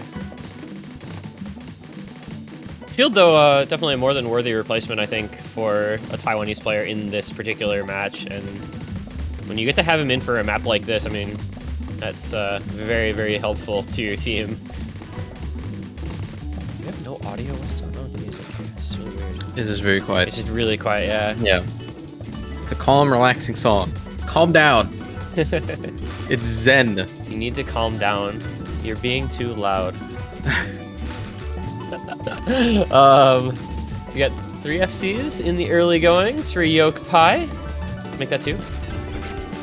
Against none for Carrot Fields. I'm aesthetic with a decent combo, but this map separates the men from the boys. There are teams that are good at it, and then there's people who are gonna have a bit of a rough go of things.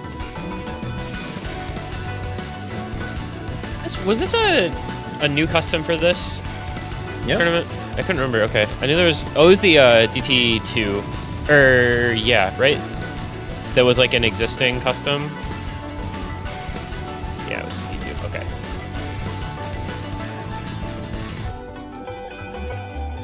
So we got Carrot Fields. I Combo forgot League? what DT2 was for a second. Oh Look yeah, at the pools. the daily care. Ah, yes. Atanaki Yeah, Kaze. I That's do an old custom, yeah. I do such a bad job of like remembering map names nowadays. I just remember like the slot. It's a Like, map oh, it's the for- DT2. What's the DT2 called? I have no idea.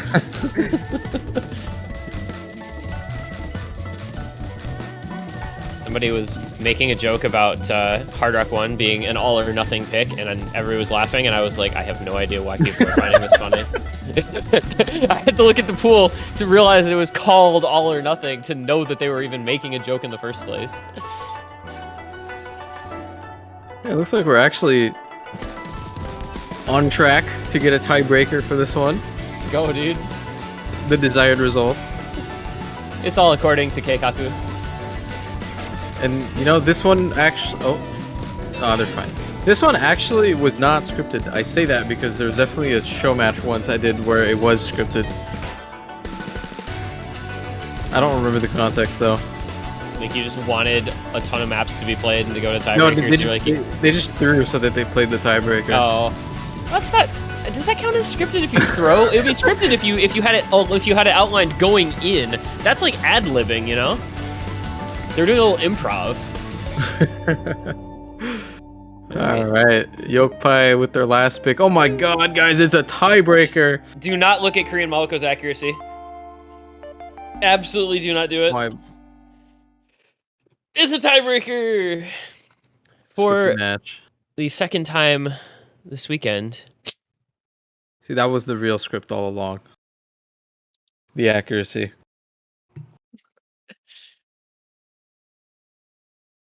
I think this tiebreaker is pretty cool. It's got that sort of techie element to it though, which can end up being sort of unbalanced sometimes. So we'll see how it goes for the players. We had Nomad 4 picked second by Carrot Fields a while ago, and Yokpai won it on a break point. So kind of keep that in mind. And they're putting in everyone. We're gonna have, you're not gonna be able to see it, of course, but we're gonna have an 8v8 tiebreaker, it looks like. You'll just have to imagine the other 8 people.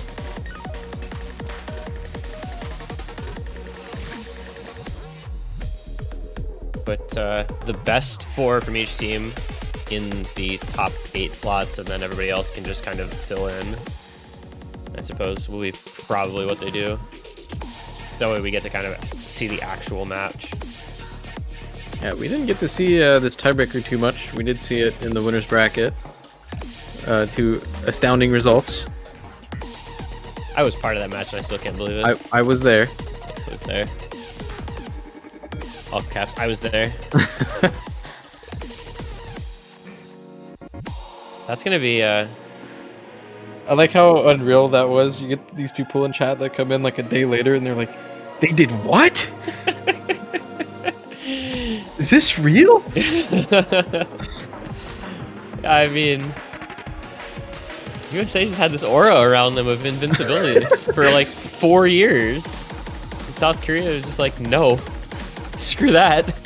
We do not care. It's gonna be a fun one to talk about over the course of this week. Do a little, Yes, Leo. hey, Alex.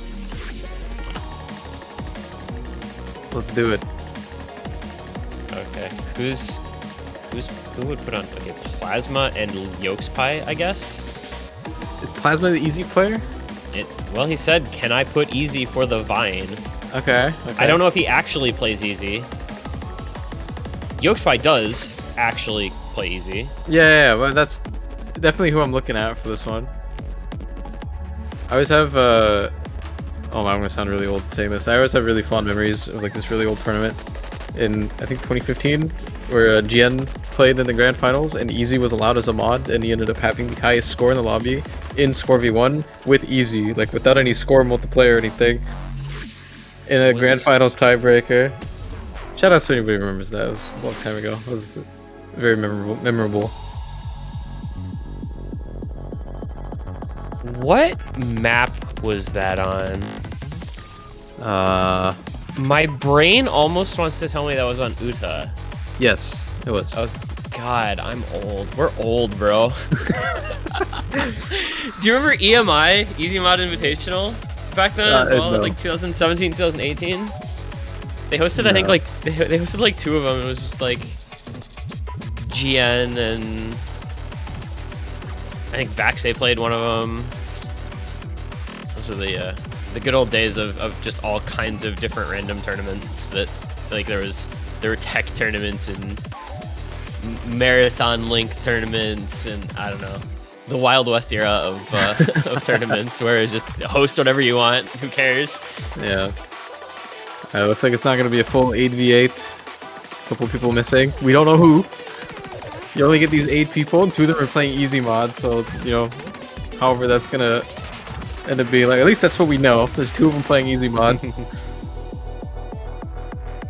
Looks like maybe Ram packs. But yeah, it won't matter because we wouldn't be able to tell from. It's spun out as compensation. What's the spun out? What's the spun out mod multiplier on V2? Oh boy. Does he even have one? I have no idea. Surely it's gotta be like the same.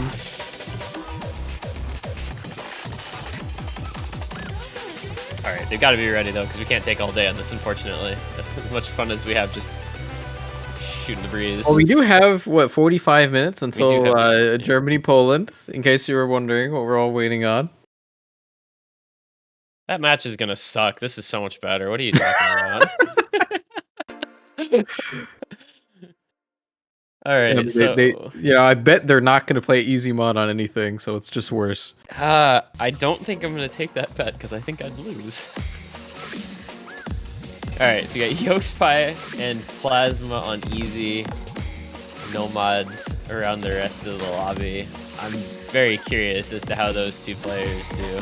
Can we have the easy 2x rule that a lot of community tournaments have run, where you get double score if you run easy, so it's the same as no mod score multiplier? Somehow I don't know that it'll Plasma's matter. doing this. Okay, so Plasma is an easy player, evidently.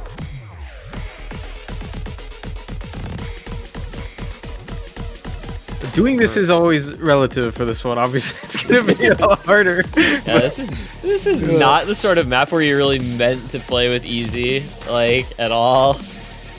Give me one thing for certain picks, but this is not one of them. I wonder who can put up the best combo overall, though. I think we saw what, like an 1800 and a 1700 combo last night, from Karcher and Taquito. And then Parisia had a really solid score as well.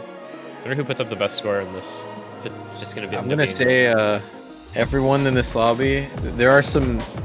I don't want to say like sight read traps in this map, but there are some really nasty patterns that if you don't know are there, are going to get you. And I mean, I know for sure everyone's sight reading this. No one's gonna practice a tiebreaker for a show match. This one right here. Yeah, there you go. Okay, I got a couple people. Now that being said, like they may have like at least watched it. You know, maybe they watched the match last night, or maybe they watched the map pool showcase last week for fun. So they at least maybe saw the map. But it's a very different thing to actually playing it. Korean Moloko against the world here he is the only player. He is 1v14ing this lobby currently. I think Korean Moloko has more combo than everybody else combined that's playing this. All 14 players, yeah, probably. Like unironically, we don't know how many people are actually playing. Yeah. And the score the score is still, you know, regardless of there being 14 people playing or whatever, I think is only showing the score for the 8. Correct. Yeah.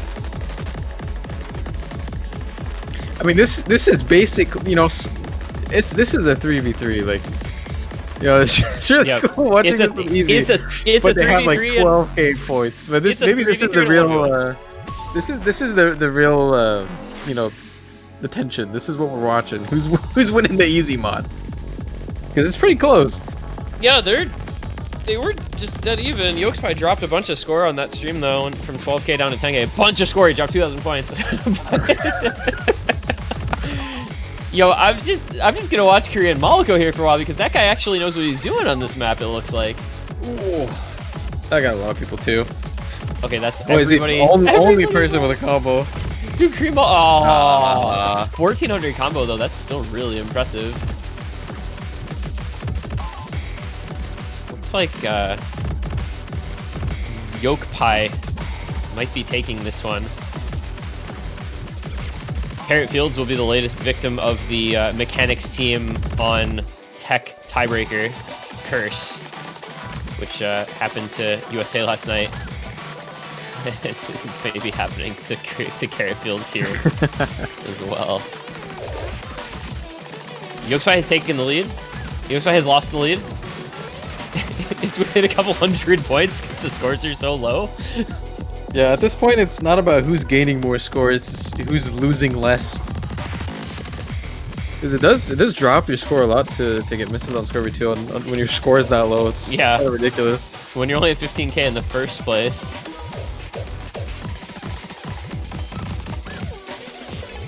Well, the lowest score in that tiebreaker that was played in USA South Korea was Utami with 385k. So Korean is already above that.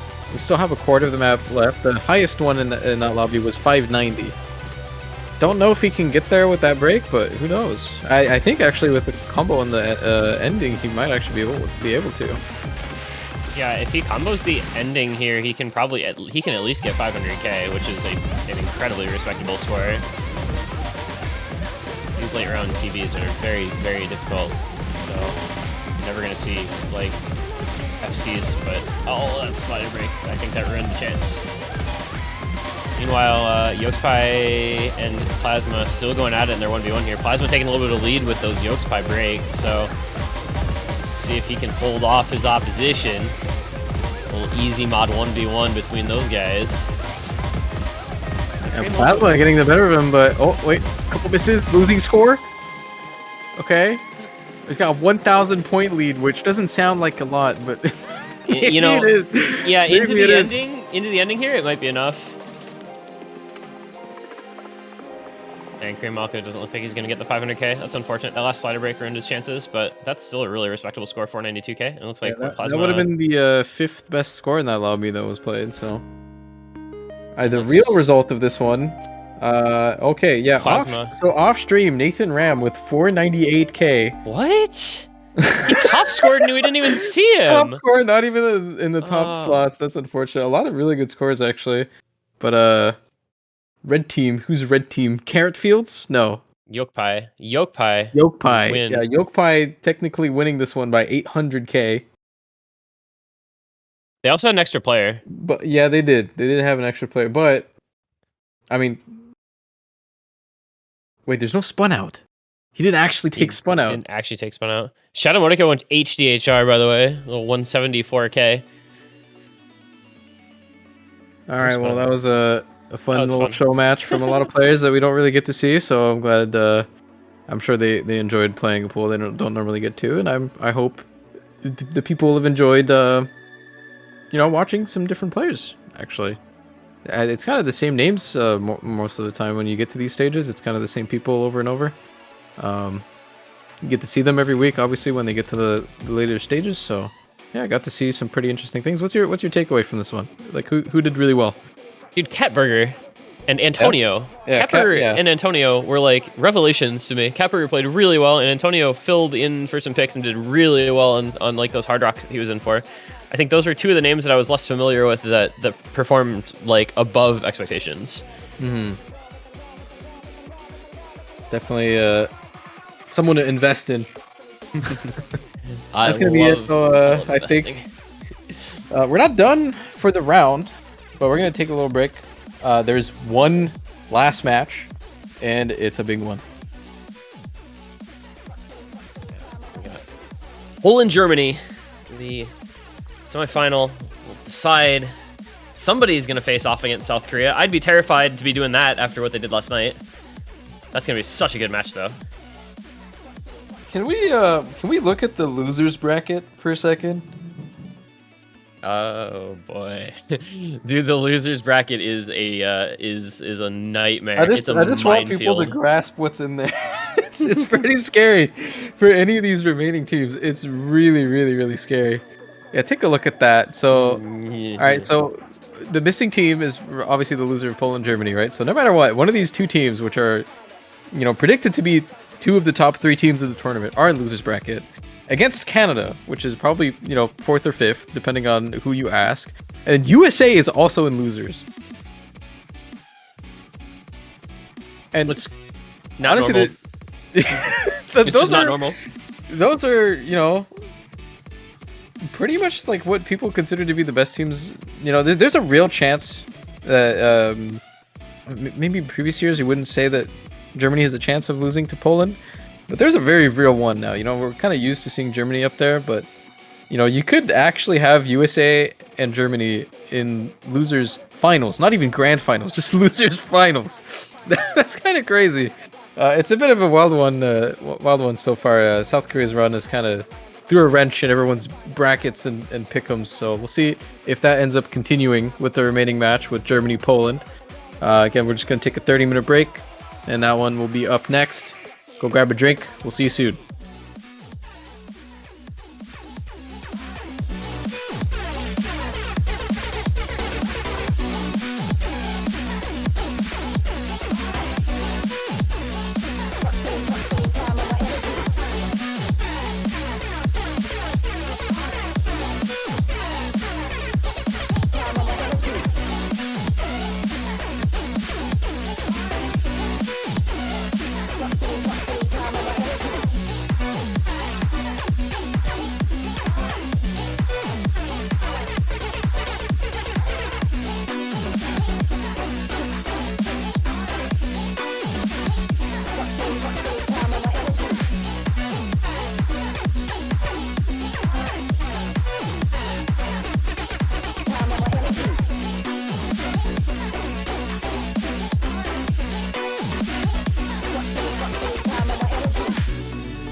shit. Took your advice and did the opposite.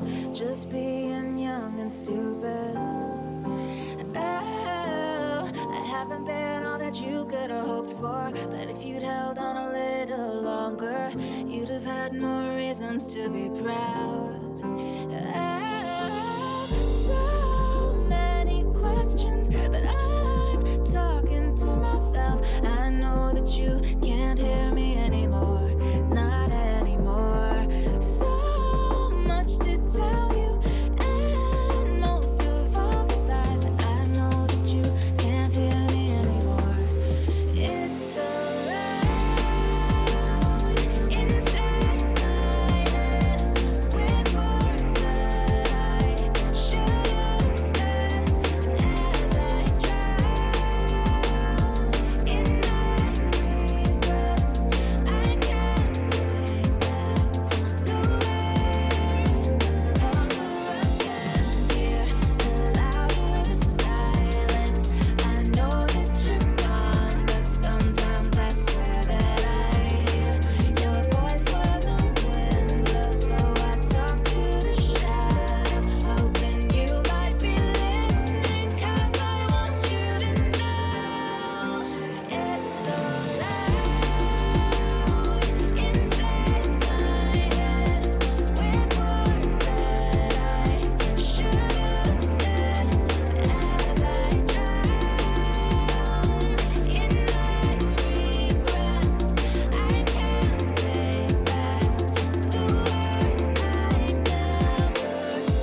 contact has been attempted but cannot be established.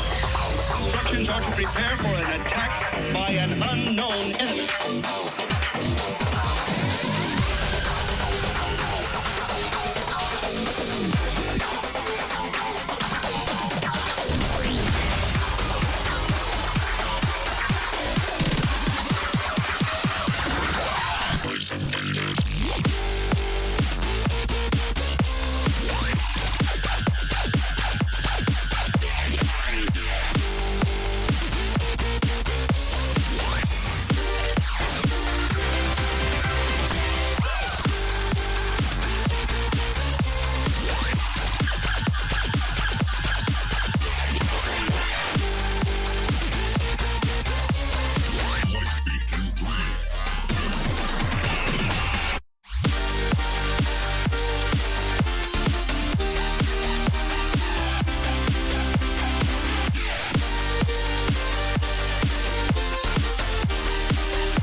beasts as far as the eye can see. A plague on the surface, a disgusting swarm in the skies.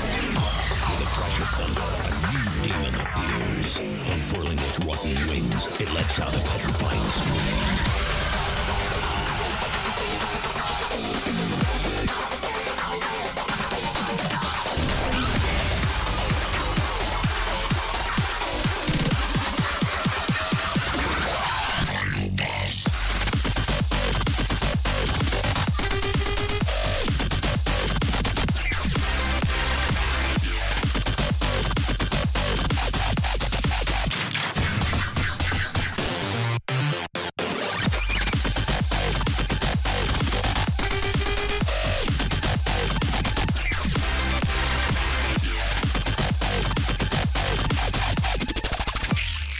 It's time to fight back.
Hello, everyone, and welcome back to the OS World Cup semifinals for the last time this weekend.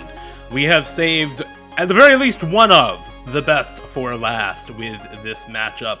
It's a very anticipated winners bracket match between Poland and Germany. Seed 2 versus Seed 3. Poland with their new superstar Malashevsky on a tear this year as the number 2 seed in the tournament. And Germany, one of the most dominant teams in the last few years of the OS World Cup, returning again as seed number 3 out of the qualifiers with a few familiar names in the roster this time around. My name is Dio. I'm joined for this match by Mr. Chillier Pear. Hello! One of the best matches of the weekend. Certainly a distinction that is needed this time around. If anyone here was watching the stream last night for our other winners bracket match with the US versus South Korea, you know that this match has a hell of a lot to live up to in terms of how close it was. We had that tiebreaker finish, and all things considered, I think we could see, potentially a similar result from this match here. Poland, they've had Malashevsky really bringing them through these kind of mid, now going into the later stages of the tournament right now. Germany, while they have had their fair share of carries, have definitely had a little bit better of a time working together as a cohesive entity, as a team. And I wonder if that's going to be the difference maker between these two teams today. We're going to have to see what happens when the actual picks start coming out. Poland, see if their backing players on top of Malashevsky are able to make it work today. We're going to get into the bans. It's going to be Germany banning Hidden 2 first. Poland going to have their 2 bans immediately following. And I feel like if you've been paying attention throughout the tournament and throughout the last few years, you're probably expecting some kind of speed bans coming out from Poland. While they're a good speed team themselves, it's not really surprising to anybody who's watched the World Cups the last few years that Germany is a very good speed team. They have always had a very good speed roster. It's even been their picks into a team like the United States for several years in a row now, which, to say nothing of how good the United States is a very brave thing to pick into them, because the US is also a very good speed team. So I feel like that's probably what we're going to see from Germany. At the very least, I think that Germany, less lopsided of a roster, going to have a lot of really solid players on maps where you expect to see high scores, and Poland probably wanting to go into those types of maps where you expect low scores from the majority of players and 1 or 2 people to pop off and carry the pick, because that's what they want to enable Malashevsky to do. And you can see already a speed ban coming out from Poland on the free mod to Gehenna by Rabbit House. Going to be taken off the board for Germany. Not really surprising. That map is hardcore in more ways than one. Very difficult speed pick overall, and something that even Russia had a hard time on earlier today, to give you an idea of the overall difficulty of that map. Something that Germany would probably dominate on in this matchup. And DT2 afterwards. Man, no surprises at all. Yeah, no, not at all. We're really seeing those, kind of basic mechanics bans from Poland here. Not surprising against this German roster whatsoever. A good thing to mention as well, yeah, again, similar to kind of what we were seeing from South Korea last night, where you're really looking for those maps where you can have one really good score out of Malashevsky and then have one other player that's able to back him up. And then, if you find those types of maps, you really are going to have a good shot at getting a foothold into this match if you are Poland. Something to be careful of against Germany, though, is that they're a very good, well-rounded roster. Kind of something more similar, or rather akin to what we saw in the Canada matches, where just as a team, you were seeing 2, 3, 4 players on multiple maps being able to put up these ridiculously high scores. And I think that's something we've come to expect out of Germany as kind of, one of the favorites to potentially win the tournament this year. We talk about a lot of those teams that we expect to see in finals and grand finals weekend. And, while I think both of these are teams that we expect to see there this year, Germany, of course, in previous, 2 years now have proven that they belong in those, upper spots here. So right now, I think they're really banking on their tournament experience. They've got a little bit of a different roster this year that we've gone over multiple times, but it's been working well for them just like it has in previous years. Obviously, they've got their star players and people like Whitecat and Kriller. And again, it really is about Poland finding that duo or even trio to contest that top level from Germany at the start of this match here. But with bans done, we're looking for the first pick. It's going to come out of Germany, so they're going to have a chance to start this match off strong, go up 1-0. It's a pretty advantageous position if you are a confident team. And we'll see what happens there. Bartek is going to... It is actually first pick for Is Poland. it Nick Poland's has pick? debated I you. corrected. Oh, I see. Yeah, Nick, yeah. why do you do this to me? He Nick. is watching F1. That is why. Oh, that's why. Apparently, I'm watching F1 too because I didn't know. So, yeah. So first pick for Poland, going to be the hidden 3 as we get that swapped out. The blue color coming through on the pick there for Germany, but it's actually Poland's first pick. And I don't think this is too big of a surprise. This is the hidden flow aim, like super high BPM alt or low BPM stream map. Lots of accelerating and decelerating streams, lots of cut streams, lots of space streams, lots of finger control, slider aim, like polygonal shaped pattern streams as well. This is that kind of gimmicky flow aim pick that you go for when you want to test how good the other team is, A, at hidden, and B, at that kind of aim control that is really necessary to put up a good score on this map. This is also a pick where the last quarter of the map gets way, way harder than the rest of the pick. So if you have 1 or 2 players that you think are going to be really, really strong on a pick like this, Malashevsky, then I think this is probably a pretty good pick for you because you can almost guarantee yourself an extra 200 or 300,000 score just in the last quarter of the map if that player does finish out the full combo. Absolutely. I think this is the type of pick here where we've seen in previous matches this weekend. It has given quite a few of even our best kind of flow aim players some difficulty on this one. You've got those overlapping square patterns. You've got these really, accentuated spacing, accelerating streams throughout the entire map. And there's a lot of kind of crucial points in this to catch breaks out on a lot of the top end of players here. We even saw yesterday some of the best players in those matches getting, caught up on moving their cursor too fast through these beginning streams.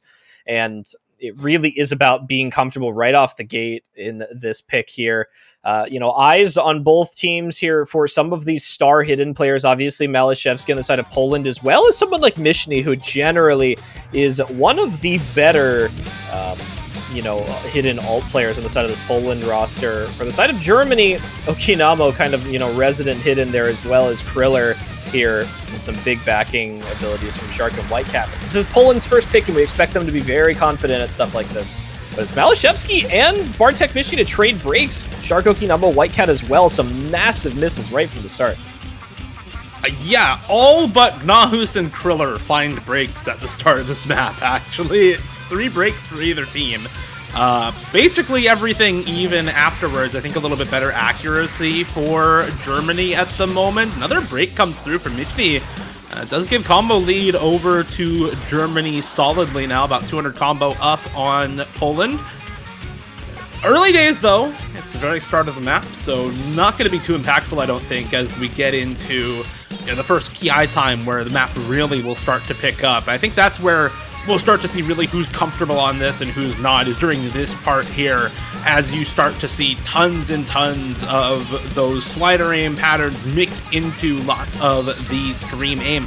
Mishny having a lot of trouble, it seems, with getting together a consistent combo on this map. The recovery has been good from everyone else who missed there at the start, but Mishny in particular just not quite able to hold. Nahus gonna be finding a miss on the space stream. Kriller able to hold. Whitecat will trade out one of those misses, but that is still a full combo advantage for Germany. That's a big miss for Poland there on Nahus. Obviously, that was their last full combo to combat against Kriller right there. Whitecat gonna hold off the massive Germany score gain for a little bit here with that break. It's gonna give Mishny a chance to catch up just slightly. but these combos on the side of Germany are just remaining a little bit more consistent. Everyone kind of missed that pretty difficult pattern at the beginning, and it's kind of the difference between those carry players that we mentioned. There goes Bartek as well on the slider section here. This has proven to catch a lot more players on the breaks here than it has on some of the easier sections, or some of the more aim-heavy, stream pattern sections here. Kriller doing exactly what he needs to do right now for Germany. We mentioned those top two performers for them, Kriller and Whitecat, and just one of them holding right now. It's Malashevsky on his lonesome, and he's really only matching up with one of Shark or Okinamo, not to mention Kriller's full combo here. Backing combos on Poland not there as well right now. Coming into the last quarter of the map, and it's almost a 300,000 score lead for Germany. It's a triple break from Poland too, and I think that's just going to do it with the FC held on Kriller.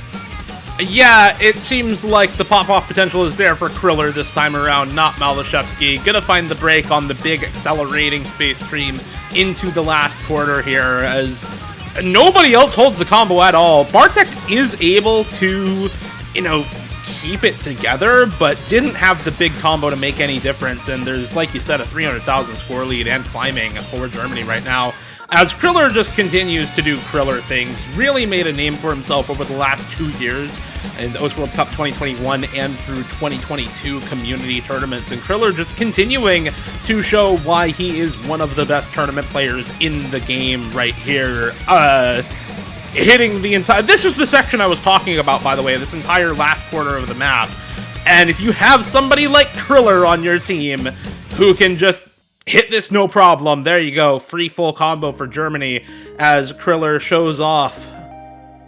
Really solid first pick break point for Germany. That was Poland's first pick, so starting off on a very strong foot for Germany, and not the way Poland wanted this to go whatsoever.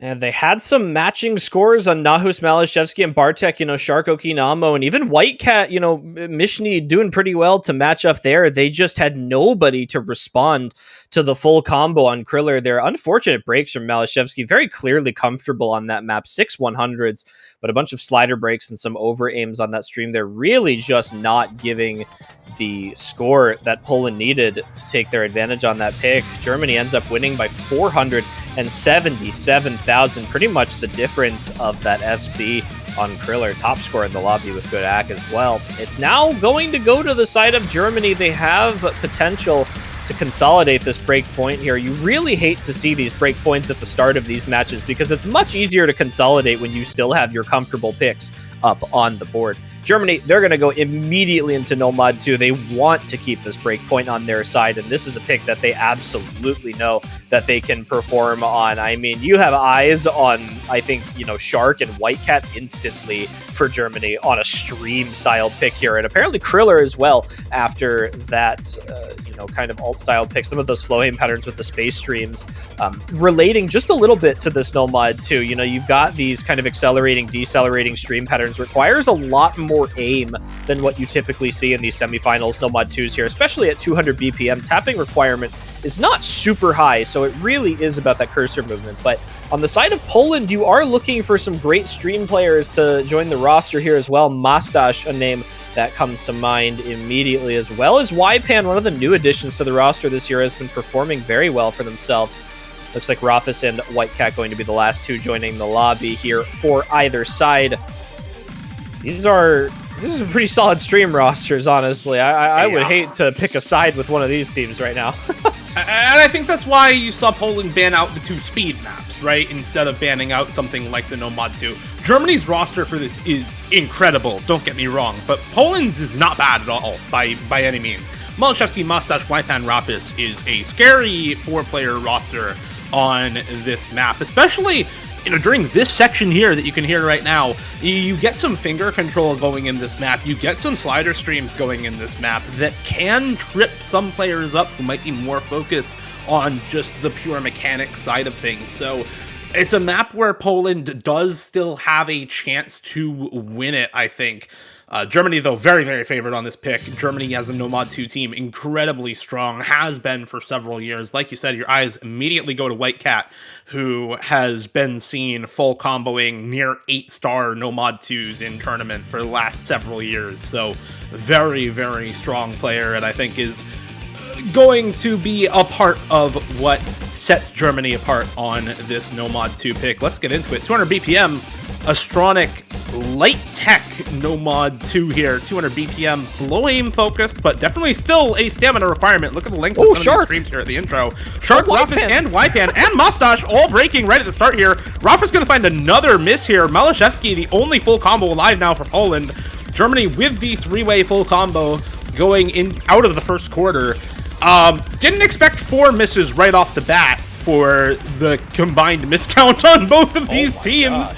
So we'll see whether there's any chance at a comeback here for Poland, but it's a great start for Germany, that's for sure. Smarty, Whitecat, and Krill are all on the FCs. This is, you know, kind of like the relatively straightforward part of the map here, too, as well. You really aren't into the super difficult stream patterns right now. So the fact that we're seeing chain misses from Shark and Wypan here, I'm hoping is just the result of them kind of getting into the swing of things on here, because these streams are just only going to get harder right now. It's been a big recovery from both sides. Whitecat does find the break. The 2 players that we thought were going to be the stars of Germany on this pick are actually the ones to find the misses here. It's going to be Kriller and Smarty to hold. Wypan trades a miss out here. Poland has some backing combo on Malashevsky, but they need one of these FCs to break on Germany for their way back into this right now. Smarty and Kriller both holding. Kriller does drop the SS, but holds the combo.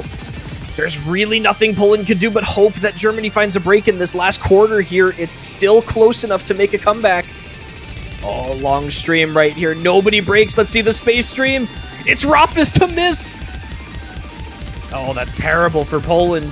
Shark and Smarty both break, though. That could be it. Kriller, the only full combo remaining now for Germany. There's not any big combo anywhere else, but Rafis and Mustache finds Splatter Breaks. Kriller drops as well. Malashevsky and Wypan still holding. Is there enough time here at the end of the map? No! The spinner at the end. If that spinner were replaced by extra notes, I think there would have been enough time, but it's just not quite enough. 56k, the margin of victory there for Germany as they collapse at the end of that map. But there's enough score on the rest of the team to offset that ending bit of combo coming out from Malashevsky and Wypan. 3 100 full combo for Malashevsky, 2 100s for Whitecat, 4 100s for Kriller. You can see the level of comfort on some of these players in this lobby on this map. Just sky high on this sort of pick, but overall the team comfort for Germany just that much better, and they are able to consolidate that first pick breakpoint on the hidden 3 from Poland. Germany off to a 2-0 start in this winner's bracket semifinals, looking like the consistent legacy team that we have seen from them over the last couple of years. The only team over the last 2 years now, up until South Korea just took down the United States, to really challenge the reigning world champions over and over again in that grand finals. Germany looking just as strong as ever here. Poland on the up and up, but gonna need to find a way back into this match. If that map is any indication, they've got some gas in the tank. They'll be able to find some very close maps and take the breakpoints later on, but yet to find one. Well, they're going to go back in for No Mod 3. They seem to like their chances on these alt-styled picks right here. Maybe the hidden and some of the awkward patterning. Just getting the best of them on the Imperfect Animals pick, you know, it really was, again, we talked about the difference between that Kriller carry on there and the couple of misses that we saw on inopportune moments for the Polish roster here. But it is very interesting to see them immediately go back into an alt-styled pick after losing that hidden pick. You know, while they aren't too similar, it's definitely within this, you know, still kind of the same realm of skill set here. And, you know, if I lost a pick by 500k, maybe, you know, consider Poland has a lot of good strong points as a roster. You know, maybe not right into something that you previously went for. But Malashevsky maybe feeling a little bit better now, maybe a little bit more confident in this match. He looked a lot better on that No Mod 2, obviously, than the hidden 3. So we're expecting some big performances there. And maybe that's the difference that Poland is kind of banking on right now to try and get themselves right back into this match here. Of course, they're only down 1 break point, and that is not unrecoverable, but it's already an uphill battle that they're going to have to start fighting right from the start of this match right now. Germany going to try and respond with their roster here. Again, probably going to see something similar to what we saw on the hidden 3. I think in terms of what skill set this requires and the aim requirement, we're going to be looking for that here. Kriller coming back in for the final spot for Germany. I would have been surprised to not see them here. And then again, relatively the same roster for Poland running out here. It is the exact same roster for both teams on this one, with the exception of Smarty in for Okinawa. And you also see, I think it's Mustache in for Bartek compared to the Hidden 3. So one sub for each team. And understandably so, Bartek a very, very good hidden player, less so on the Nomad. Mustache a very, very good Nomad player, less so on the hidden. So it's a sub that makes sense for both of these teams, I think. Same goes for Okinawa and Smarty, of course.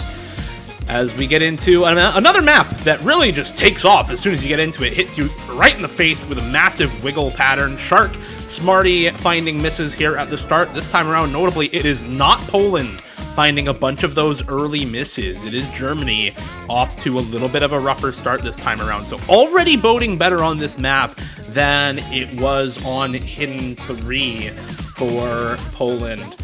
This map's about the same difficulty. We've seen similar average scores on the Nomad 3 and the Hidden 3, but the style of mapping on this is a little bit different. You see far less of the sort of flow aim patterning in this map, far more of the wiggle streams, the pattern streams, far more of the snap aim and super high spacing in this map than you do like XL, decel, cut stream type of stuff. Oh, what is that buzz? Mustache! The slider break into the first KI time, so likely to see a drop here. We do see one from Germany. Smarty in the first KI time will trade it out, so nothing huge, but Michi also dropping right after Mustache now.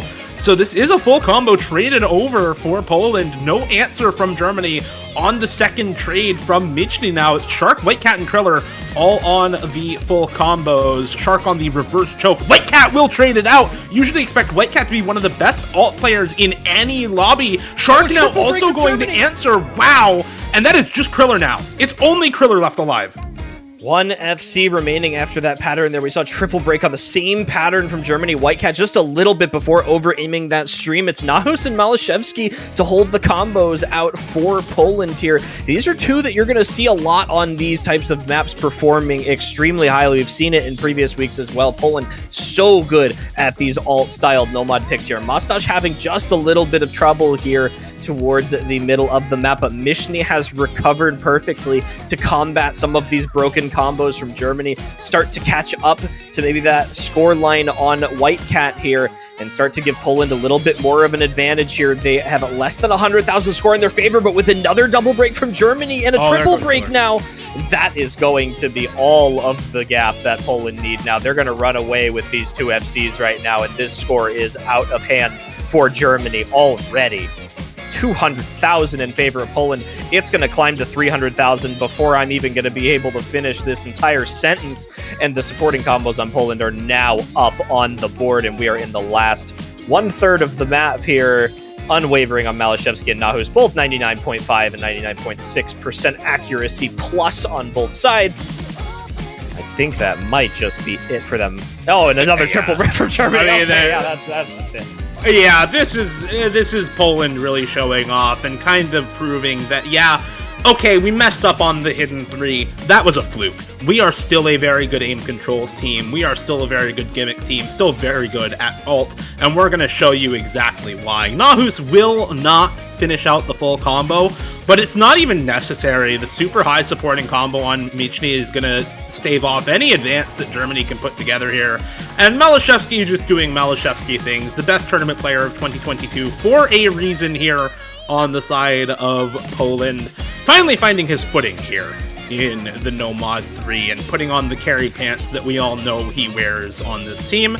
Oh, Michny finally breaking that massive 1100 plus combo right there. That supporting score lasted for so long.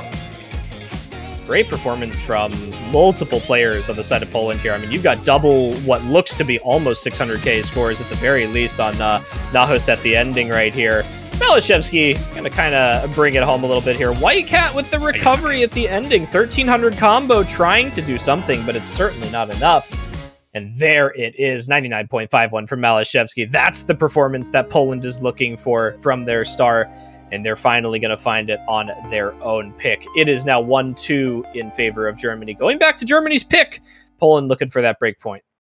Yeah, by the way, that is the best score on Nomad 3 all weekend long, and the second full combo that the map has seen, the only other one coming out from MCY4 in Hong Kong's match against Canada.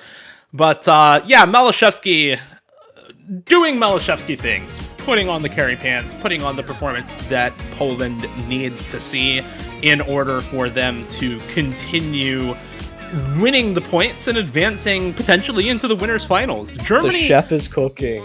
The chef is cooking. The chef is cooking. He's cooking something up. He's cooking something up for sure. I bet they'll be cooking up a No Mod 5 or a Hard Rock 3 next. I'd put money on those picks.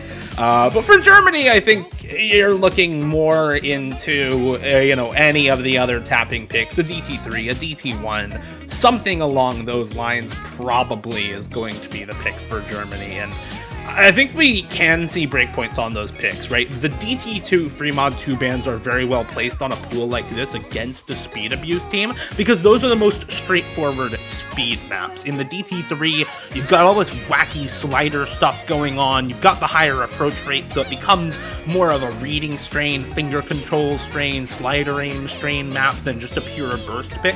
And in DT1, you've got a lot of really awkward aim. It's a Jonesin map, it's an Evil Elvis map, it's got a lot of wacky angles to the jumps that a lot of players who would usually be in for a farm style DT1 don't tend to do so well on. It's also very bursty at the same time, so Germany maybe going with that, but no, going with Nomad 1, which what is also quite good, because this team on Nomad 1 is really incredible. I was looking through some of the stats, and in round of 32, I don't know if a lot of people remember this, but Germany was number 7 on the map with 3 players. They were facing the Czech Republic, and somebody disconnected. I forget who disconnected, but all 3 of their players full comboed, and they got 3 million score with 3 players. So this is a team that is incredibly good at Nomad 1, incredibly consistent on this skill set. And yes, this map's a little bit awkward, but I don't think that's going to matter at all for a team like Germany. I was gonna say it before they picked Nomad 1, but if you're Germany, obviously Germany, I think, is what we would kind of pin as the mechanics team, at least the mechanics favored team in this match in a lot of cases.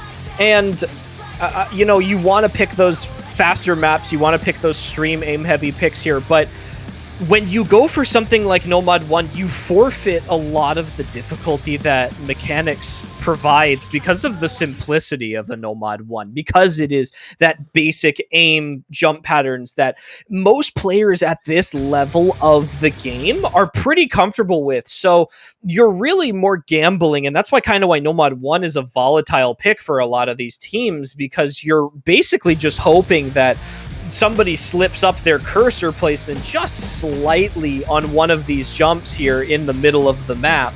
And while Germany has been very consistent on this type of thing, maintaining that consistency when these jumps get bigger and these maps get a little bit more awkward here with some of the pauses and spacing on these kind of 1-2 patterns here really, really is something that you got to be careful about, because Poland, while they might not be, as seasoned on Nomad 1 in this tournament in terms of team performance, they certainly have the mechanics roster that works for this. It's going to be Okinamo to find the first notable break. Mishni found one right at the beginning, but here comes the big jump sections of the map coming up now. These do not get any smaller from here on. Ooh, Mustache! We're gonna see the trade from Mustache Mishni with an early break, so it is a reverse choke on the side of Poland for a bit more of a combo lead for Germany than you would usually expect. About 150 combo up in total for Germany. Not that much though. You can see the score lead pretty minuscule overall, and that's kind of what you are going to expect, is small score leads unless we see a mid-map collapse. These in-between sections, not all that difficult. It's the transitions into the Ki times that will really force out misses from these players. Like you said, you're just hoping for a little bit of a cursor misplacement from either of these teams to really see any misses come out. And these slow sections here, not going to do it for any of these players. We are now exactly halfway through These are the most impactful sections to miss on. There goes Mustache once again. Kriller, though, is going to trade out the full combo. Shark also trading. It's just White Cat now holding on for Germany. The two-way full combo and reverse choke. And White Cat is gone. Nahus will trade the miss, but Malashevsky and Michny holding on to the high combos. Malashevsky with the FC, Michny with the reverse choke. Okinawa's gone as well. It's full team collapse from Germany, and the team with the Nomad 1 consistency finds themselves inconsistent in the semifinals. Malashevsky and Michny to take the break point here, holding on to the high combos. This is what happens when you pick the Nomad 1 this early into the match here. You forfeit the raw mechanics ability for the simplicity of the Nomad 1, and right now Malashevsky and Michny, the two best aim players on the side of Poland, making it work. Michny with the early break, 99.17, holding against the FC on Malashevsky right now, and we are now 300,000 score in favor of Poland and climbing. They are going to do it. Michny finds a break, but Malashevsky unwavering in the Nomad combo right now. We're coming into the final seconds of the map. Everyone is breaking around him on Germany and on the Polish side. It's just Malashevsky into the ending, and Poland are gonna respond to the break point immediately at the beginning of this match, and we are gonna get ourselves right back to 2-2. Poland straight back into things, into their own pick. We've got a match on our hands. Malashevsky setting not only the second ever full combo on Nomad 3, but also the first full combo this weekend on the Nomad 1. Somehow this map is only 6.7 stars, but it doesn't really matter because the cross screens in this are absurd, and Malashevsky making them look easy here for Team Poland. The full combo to tie us back up in the winners semifinals and keep Poland on even ground against a Team Germany who has looked really just incredible throughout the whole tournament. As these teams now tied up 2-2, you're really looking once again for Poland to kind of pick into some of the more gimmicky stuff, to pick into stuff that Malashevsky is going to be unmatched on, to pick into the maps that Germany might have trouble putting up a competent 4-player roster for. Things like the Nomad 5, the Hidden 1, the Hard Rock 3, things like maybe the Fremod 4 as well, or Fremod 3, I think are all really solid picks for them. But with how good that Nomad 3 was, I have to look at something like the Nomad 5 at Burnt Rice for Poland, because that map, I think, is probably the closest and is just the most gimmicky, out there pick in the entire Doubles pool, right? hell. Like, Doubles hell. It's just crazy. It's That map is ridiculous. Man, I've got to feel bad for White Cat after that Nomad 1, though. Two 100s, easily the best act in the lobby, just with that singular miss coming out. It's going to be the Hard Rock for Poland. I am not surprised to see this. Unironically, you know, we've been talking a lot about those star players on Poland with some of their aim and the ability, consistency that we've seen. Yeah. And we've seen a lot of consistency out of Malashevsky and even Michny on that Nomad 1. And if there's somebody you can count on to play some good Hard Rock precision for Poland, I feel like Michny is one of those people you want to have in on the roster right now. Ypan as well. If you've seen previous rounds with this Polish roster, Ypan has certainly kind of taken a really good foothold in these upper level matches. You know, this is kind of like the first instance we've really seen of Ypan in these kind of open rank upper level tournaments here with OWC. And they've just done a fantastic job of kind of getting into the swing of things on these difficult map pools and these high pressure situations right here to fit the slot for their team for Hard Rock here. With Germany, you've got to worry about certain people as well. Smarty, obviously, I think the kind of Hard Rock specialist you're kind of expecting on these type of precision picks are here. White Cat, the consistency you're looking for again for that carry from Germany. White Cat is to Germany as Malashevsky should, you know, kind of is to Poland, or rather White Cat should be. Unfortunately has been finding a couple of one misses here and there on some of these picks, so Germany really hoping to see some improved performance there. They're also looking for Kriller to maintain the consistency that we've seen out of him so far. He's looked really good in this match up until this point. Had a little bit of trouble on that Nomad 1 with the two misses there, but it is a Nomad 1. Something a little bit more difficult to be consistent on. And it looks like Roth is actually going to be taking the last spot for Poland rather than Michny. It's a little bit interesting to see from them. You know, hoping it works out for them. Kind of, again, interesting to see Michny not in for a precision-styled Hard Rock, but it's their chance. I get including Mustache and Rafis over Mishni on this, though, because this map is really streamy. It's a very different precision pick from what we've seen so far in the World Cup this year. As, you know, there's lots of parts of this where if you don't have 200 BPM stamina, you're going to drop a ton of accuracy. You're going to have a hard time transitioning into the finger control or aim sections that come afterwards. And you're going to have a hard time holding onto your flow aim at the same time. So I get the decision to put in some streamier players, some players with better stamina, better speed, like Mustache and Rafis. Unfortunately, it's not working out so well for Poland right now, as Mustache and Wypan finding several early breaks here. Malashevsky and Rafis holding on to the full combos. There goes Rafis as I say that. And it's a 4-way full combo to 1 from Malashevsky right now. This pick seems like the kryptonite of so many teams. I've seen, I don't know how many breakpoints on this map throughout the weekend. It was picked twice into Russia, and Russia breakpointed on it twice in a row. Germany looking to do the same here with the 4-way full combo intact halfway through the map. I mean, this map just seems like a bad pick for whoever ends up picking it, being the unfortunate team to pick it this weekend. As, you know, as good as Malashevsky's playing right now, it doesn't matter. Smarty and Kriller are both still holding the same accuracy. Shark finally is going to drop the first miss at all for Germany. But it's just, I mean, what do you do against this if you are Poland? I guess you don't pick this map, right? That's the only way you avoid certain doom on this Hard Rock 2, because Germany is completely dominating on this map right now. This is going to be the 3-way full combo for Germany if they manage to hit the cut streams at the end here. And in just ridiculous fashion, 3-way full combo, 3.85 mil on the score. Yeah, that's ridiculous. Just ridiculous from Germany. Wow. Wow. What do you do? That is what do you do? 1 million score gap for Germany on Poland's pick there. It didn't even matter who came in for that pick for Poland, because another FC wouldn't have won them the map.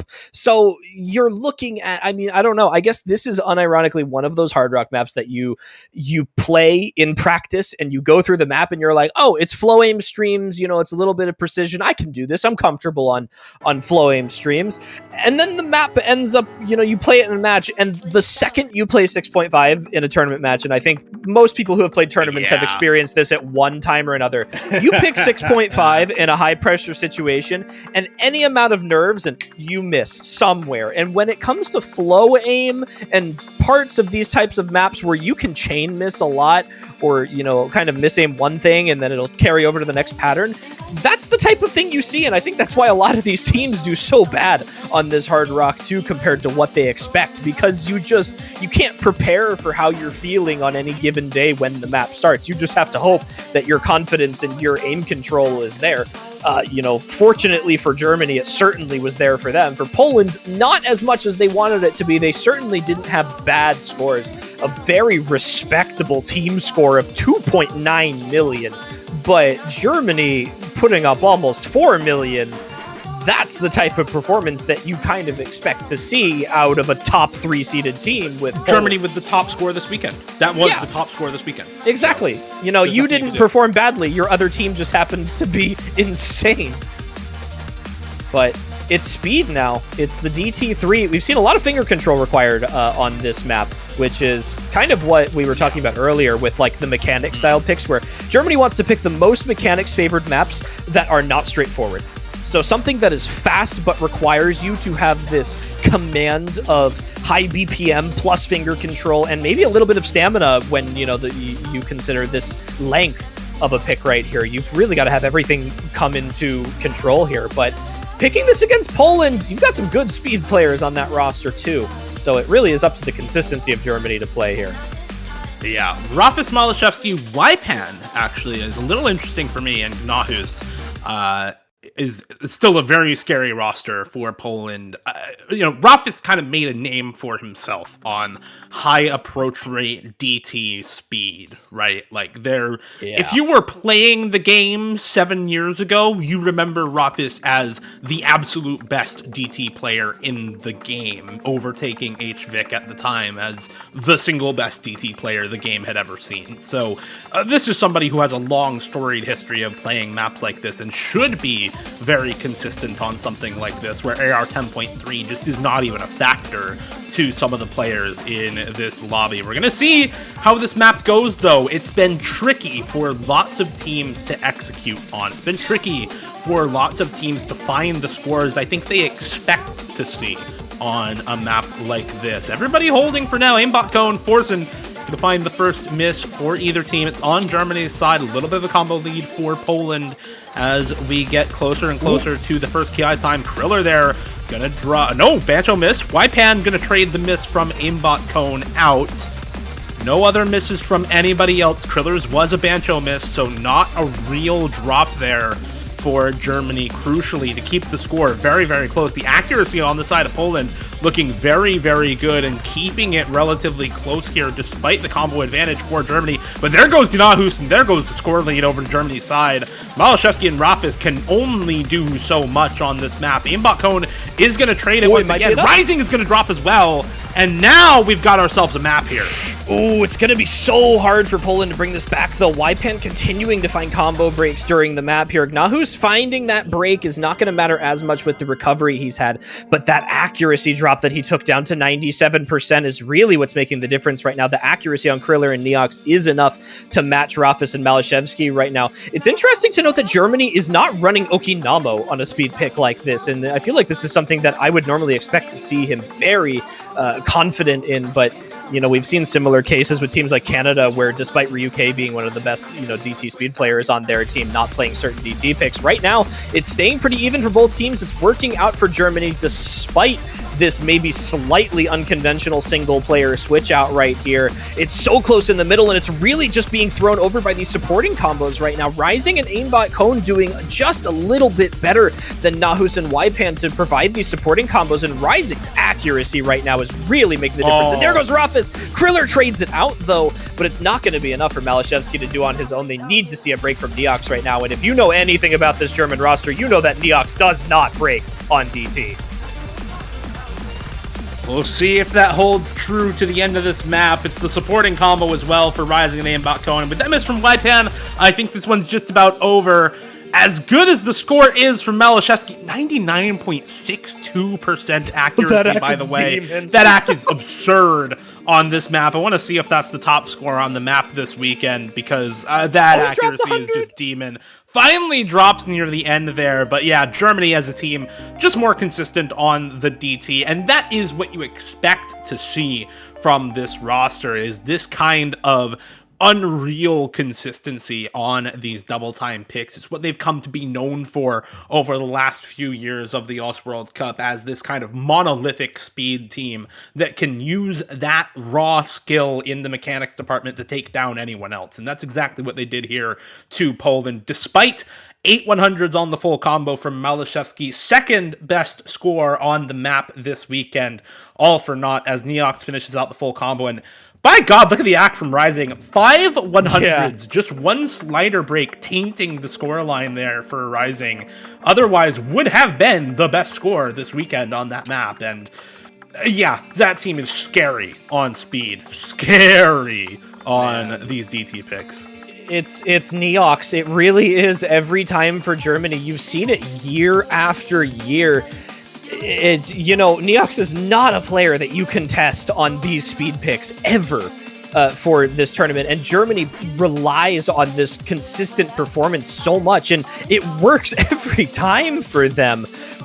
You know, Rising almost coming so close up to the top with just that slider break 5 100s there.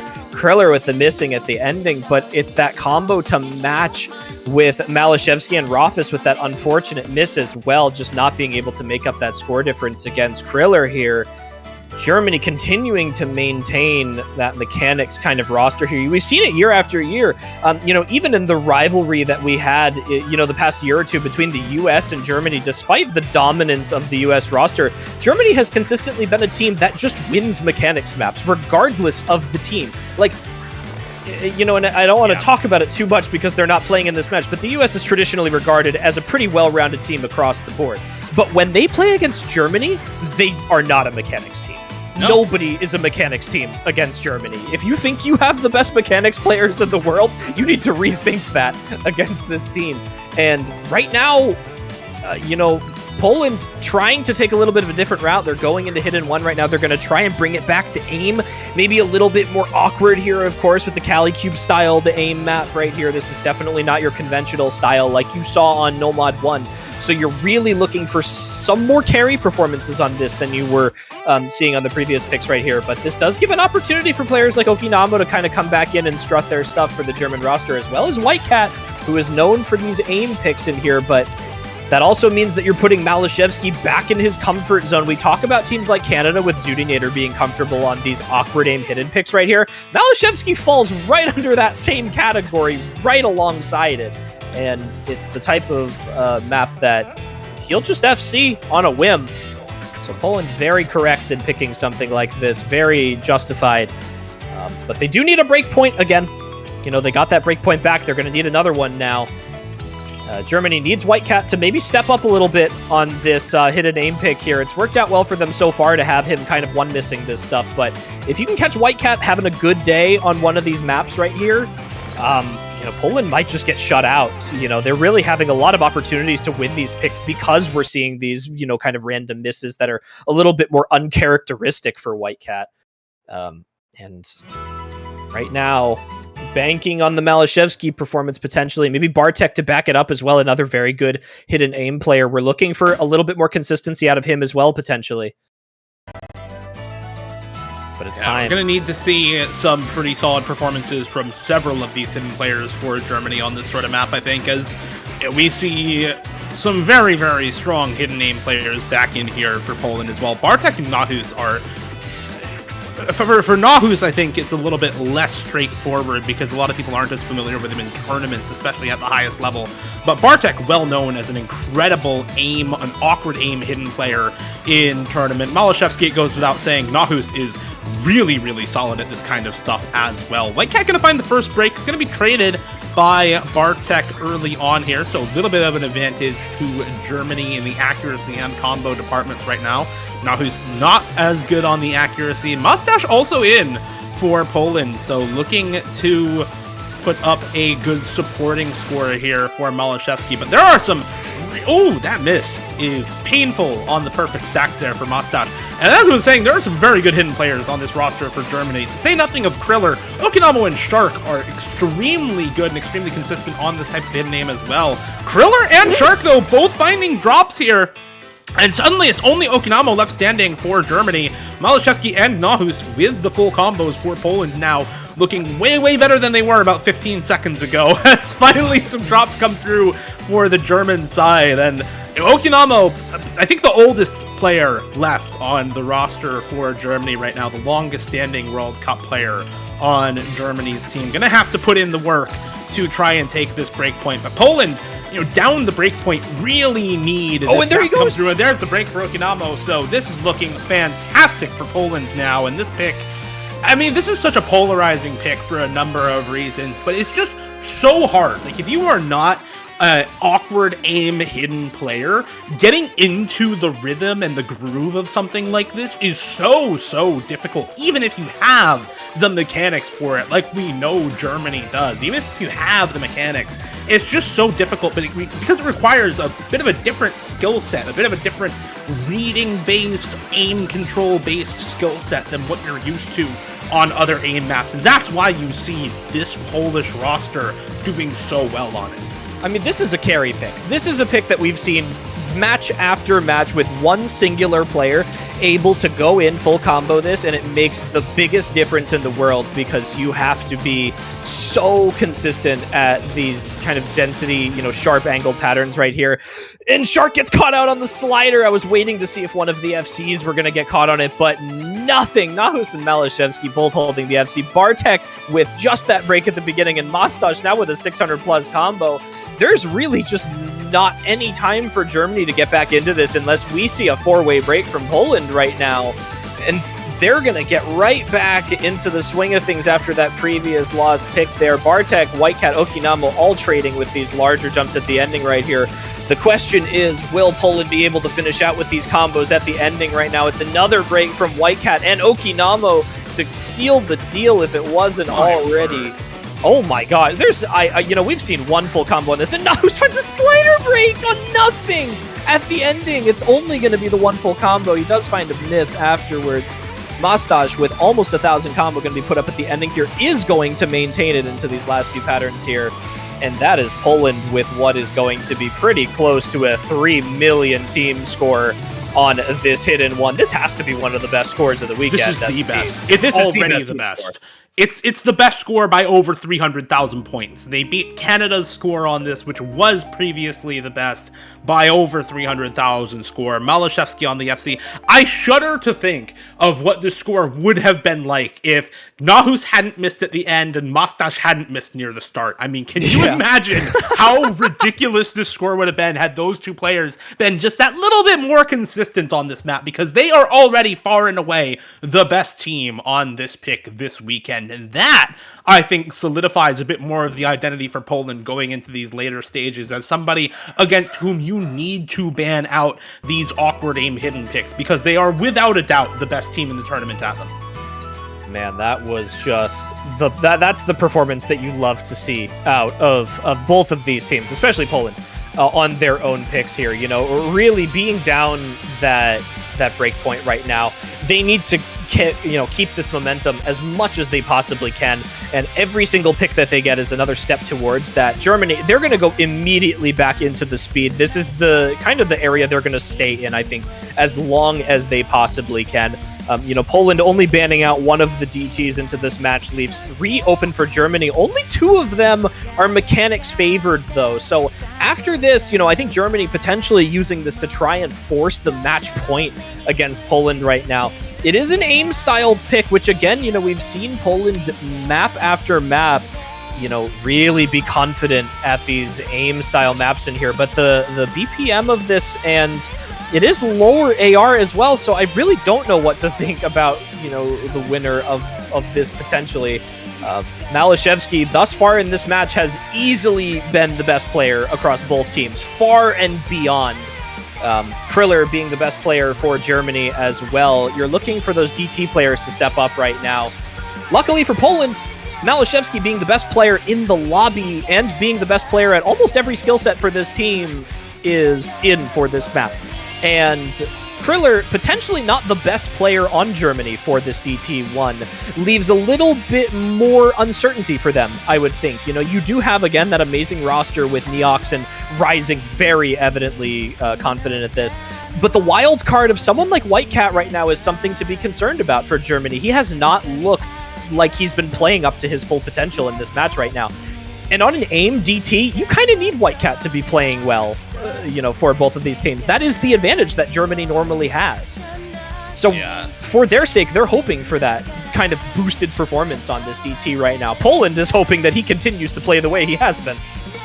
Yeah, I mean, this has been still a very solid match for Germany. They are still up the break point. They're looking to keep that advantage and force match point. So make no mistake, Germany still the team that's favored on this pick. But like you said, I think for a lot of the players who would go in for a usual DT1 but don't go in for other DT maps, this pick starts to feel a little off. And that's why you see Kriller out. But Germany is still a team that has such good DT players. And I think that this map can just be summed up by the term DT map. This is a DT map through and through.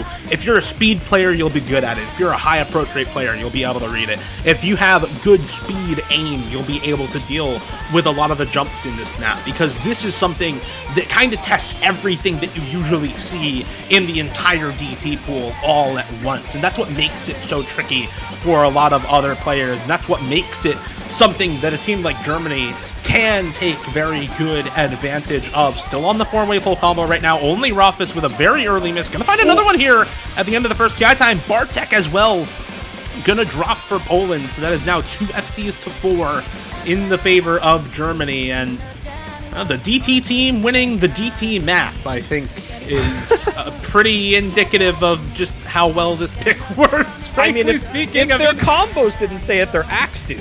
yeah. This my this map God. is OD7. This map is OD7 before DT, so you But it is expect to see high 250 accuracy. DPM. Yeah, you expect to see high accuracy, but then you have Bartek, who kind of shows what, you can see from a lot of other players as well. 97, 98 accuracy is still not bad on this, but everyone in this lobby just with such high accuracy. Waipan now dropping the third FC for Poland. I think this map's just already over. Okinawa will drop halfway through for Germany, but unless we see a full team reset... Okay, there's 2 out of 4. Hold up. This is doable. Malashevsky still has 600,000 potential score on the FC.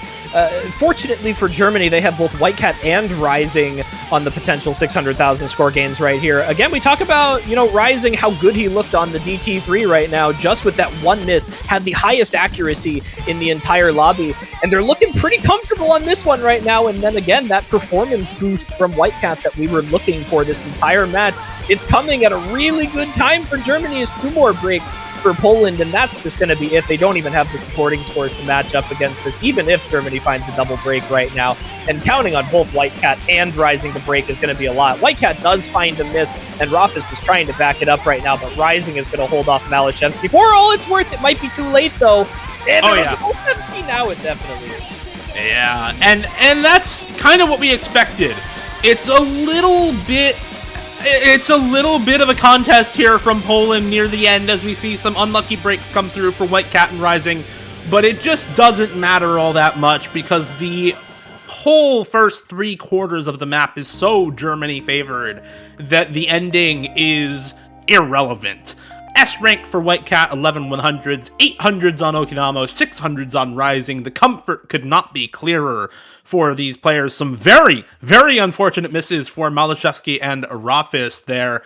3 100s or 4 100s on Rofus there is kind of absurd. Yeah. But Germany as a team, just incredibly consistent and incredibly good on these speed picks. The DT mod as a whole favors Germany, the mechanics monolith that they have been throughout the last few World Cups, showing no signs of stopping there in the DT1. And now we get the last pick for Poland. They are down 5-3. It's going to be Poland's last pick. If they win it, we see the last pick from Germany. But Poland has to win the next 2 maps in a row just to force the tiebreaker, as Germany now is on match point.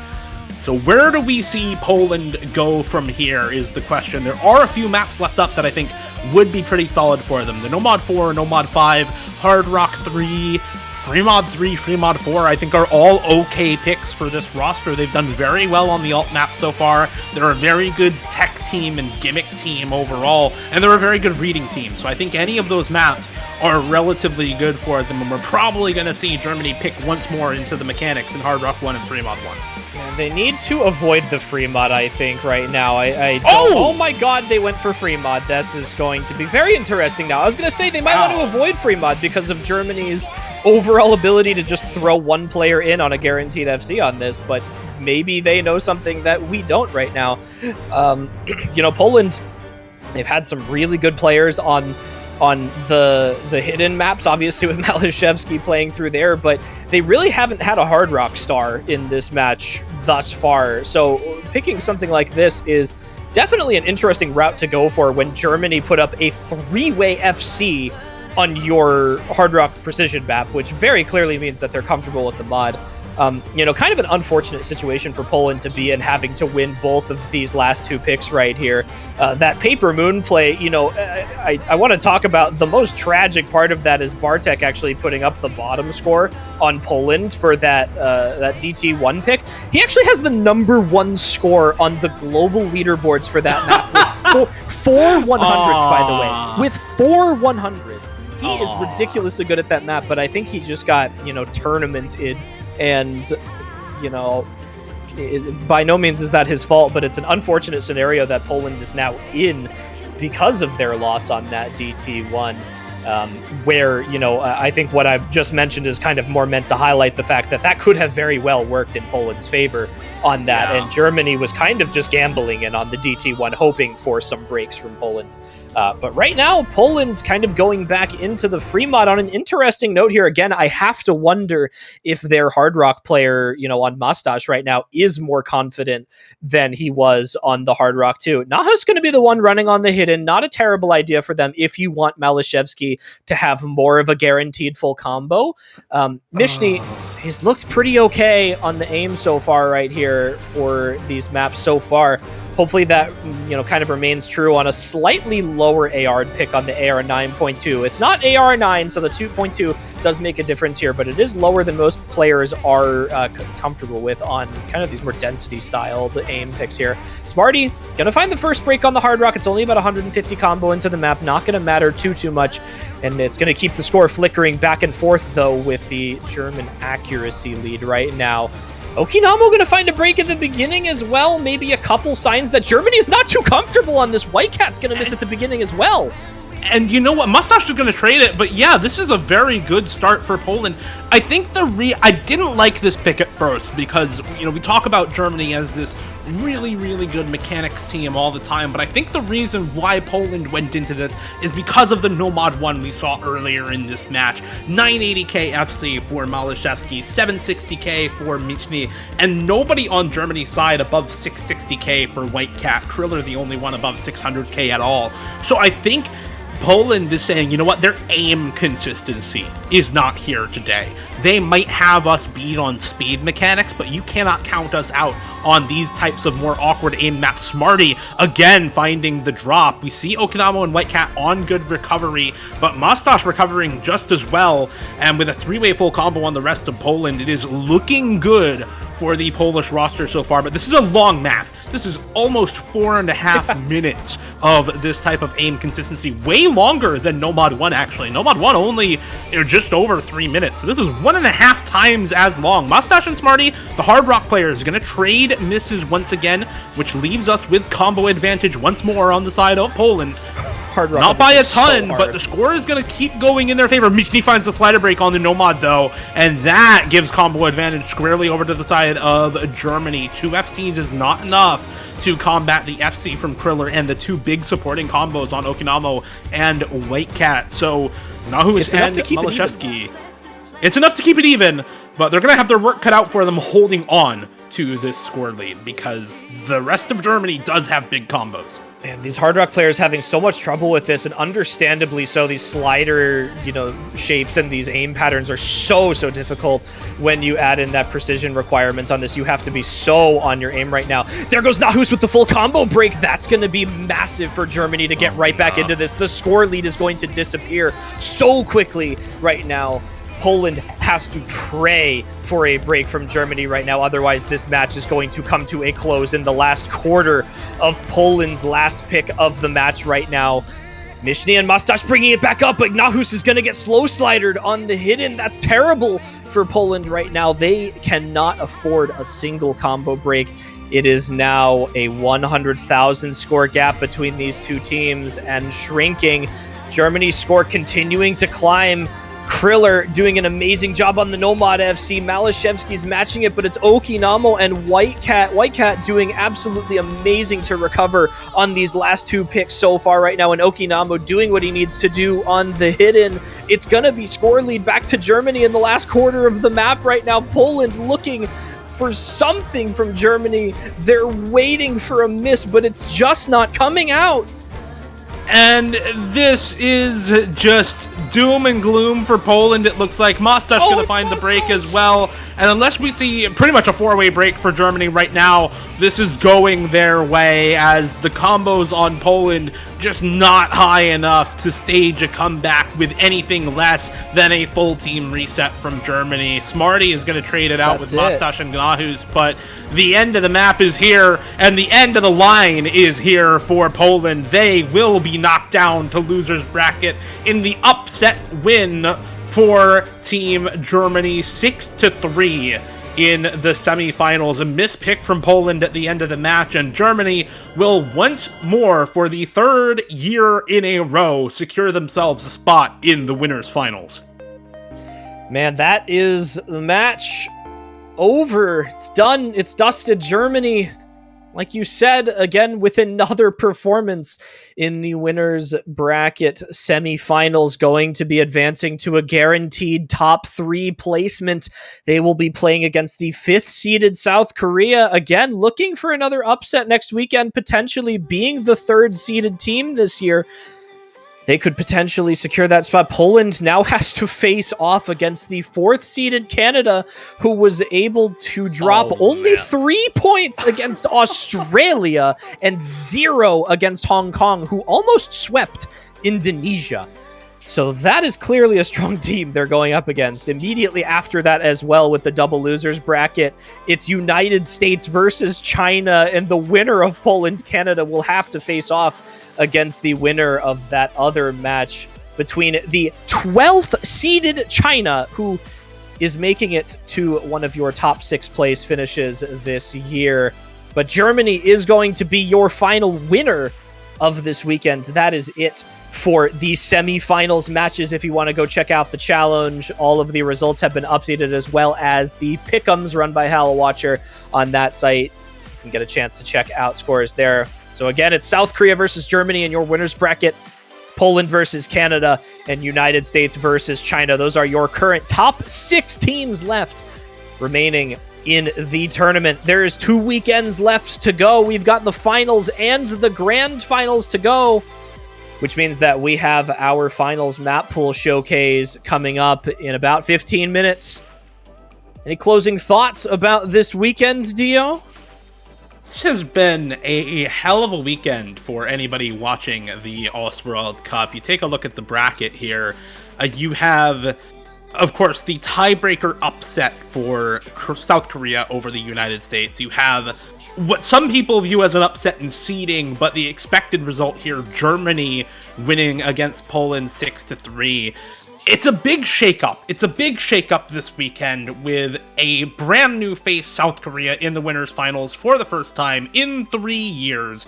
We have the United States in the losers bracket out of semifinals. You have Canada once more making their way in, and you had some really, really stellar performances from China in the losers bracket as well. Such a fantastic weekend to be watching the World Cup here in the semifinals, and I am just more and more excited for the finals and grand finals as we make our way there into week number 7. Week 6 in the losers finals, going to be some banger matches. Canada versus Poland in particular. I am very, very excited for that match, and whether or not Malashevsky and the crew can keep it up against a team which has really solidified themselves in the last couple years for Canada as one of the best few teams in the World Cup.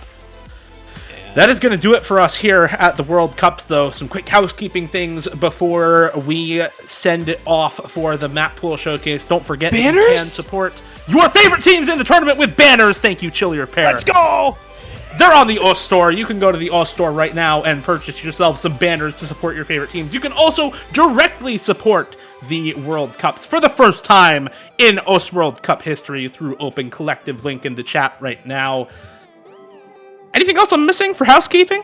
I think we're pretty good on that one. All right. That's pretty cool stuff. Again, yeah, you can support your favorite teams. You can also support teams that have been eliminated from the tournament if your favorite team happens to no longer be in the running for one of the top spots. If you want to just show them that you still care.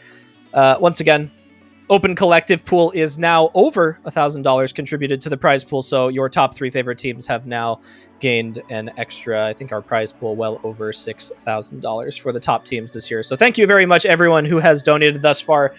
We very much appreciate it, as those running this tournament, as well as the players, rewarding them for their exceptional performances and efforts within the tournament this year. We love to see all of the support, hopefully retained through the rest of it. But again, that is it for the semifinals weekend. We are now done with all of those matches. We're going to be moving on to finals weekend again. Our top 6 teams, to congratulate all of those who have made it this far. We thank everyone who has been eliminated for coming out for the tournament this year.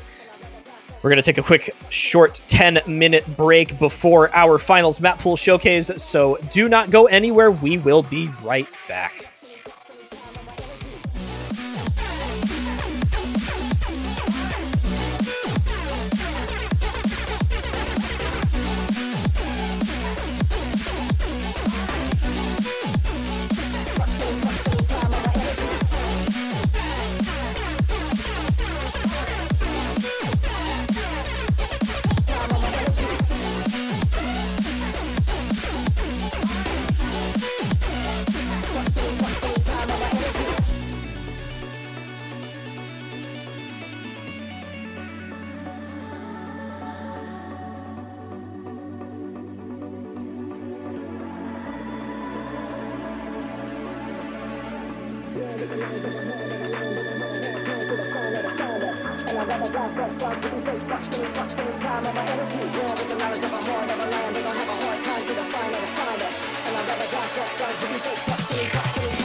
Let's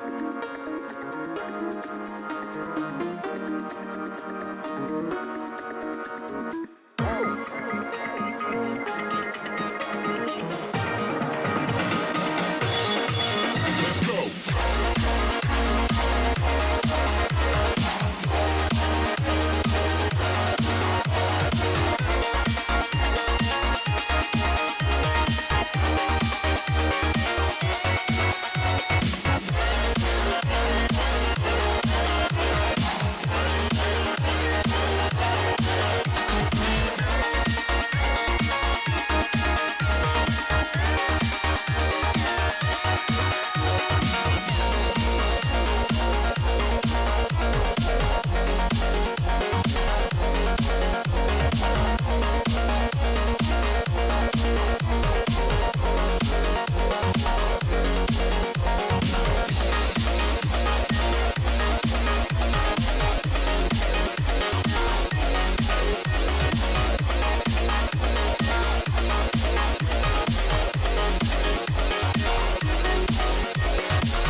Hello, everyone. Welcome back. It's yet another time for the Metal Showcase.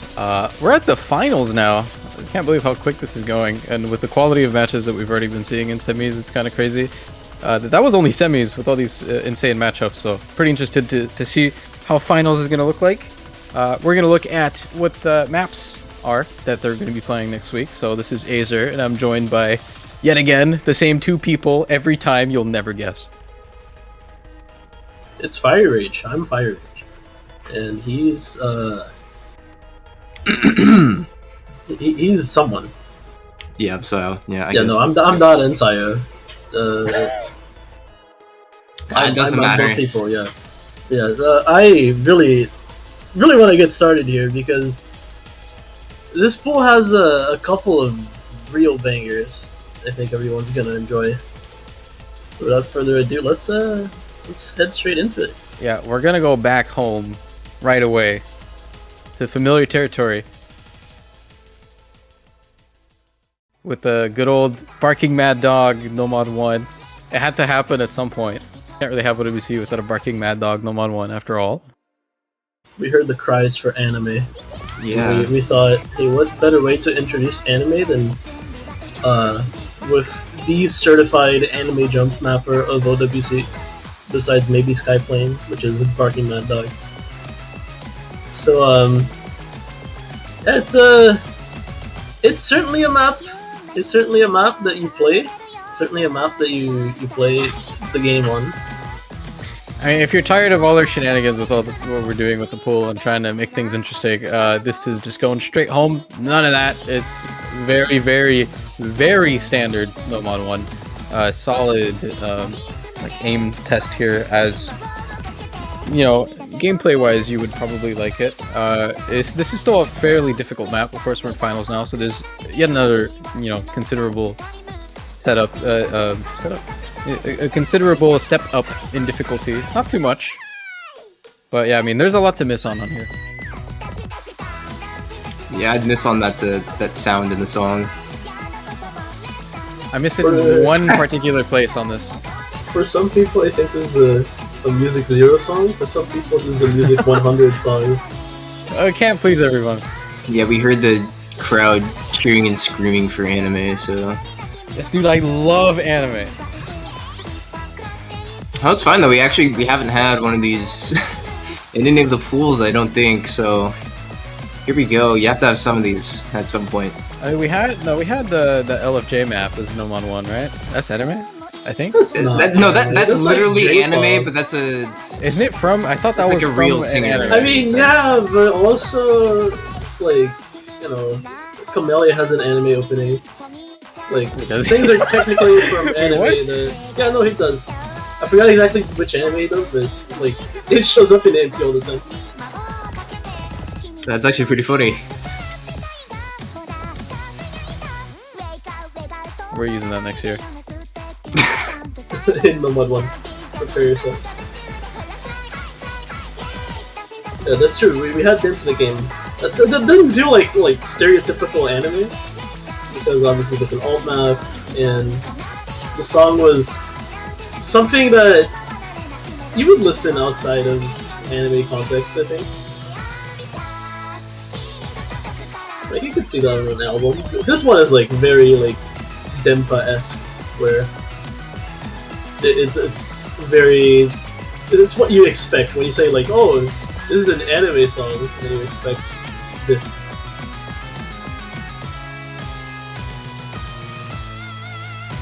This map kind of looks fun. I haven't played it too much. I don't think I played it a single time actually. I was away from when all the testing was going on for this map. It does look like one of those pop-off maps though, because there's a lot of places to miss, but that one stream, dude. I'm gonna point it out because I can't play it. Even though everyone that's playing in finals can play it. I mean, we saw in the last week's number one, we saw like a lot of uncharacteristic breaks, like even the map being, I think, 0.5 star rating below this one. We already saw some less than stellar scores, so I think this one will really just knock it up to the next level.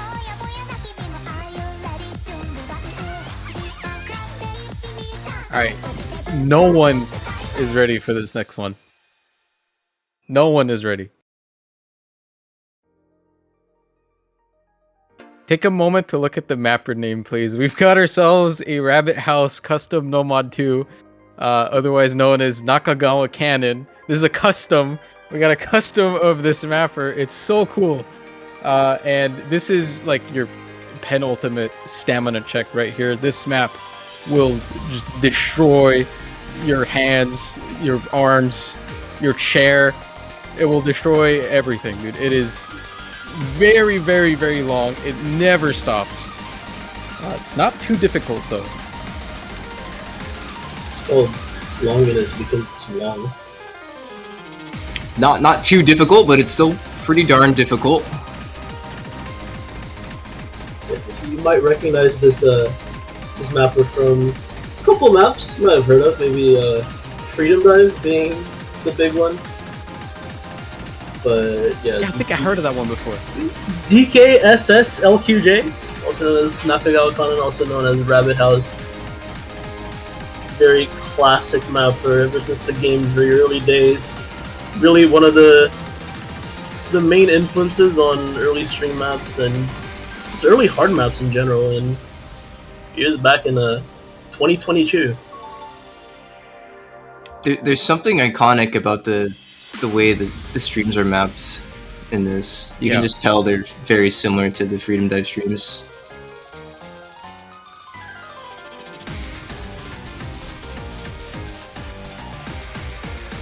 I think people will really enjoy this one too because, I mean, similar to Nomad 1, this is just extremely, like, inoffensive. There's nothing weird in this. It's just streams. There's no Axel, no decel, no finger control. Nothing. It's just streams. It's a very pure map. Unlike the last one, I think the flowing requirement is a lot lower. Like, you don't have those big space streams that don't overlap at all. I think basically every stream in this map overlaps in some form, so it's not as big of a flame requirement, but just the stamina like difference from last week is really something. Like, this map just never ends. You will feel tired by the end of it because there's just no stop. You just never stop streaming. Even on some of the quiet parts, you're still like mashing that 1-4. Just heading through the map, and it only gets harder. Like, it starts off pretty stamina intensive, but it only gets harder. And it gets harder not only because the map gets harder in a little bit more space, but it also gets harder because you're just so tired. Can't really keep your tapping in check, and then you start messing up on the accuracy. Maybe you start skipping one tap occasionally, or maybe just a little bit like understreaming. But yeah, it's definitely one of those maps that, despite the length, I think it doesn't really like. It doesn't feel long in the sense that it feels like it drags on. It just never ends. Like, you feel like you're stuck in hell. Yeah, we got long in the song name of Longinus. We haven't had a Nomad 2 like specifically test stamina yet. So here you go. When we had people testing this, there aren't really a lot of people who could play this like over and over. I kind of need a break after playing this once.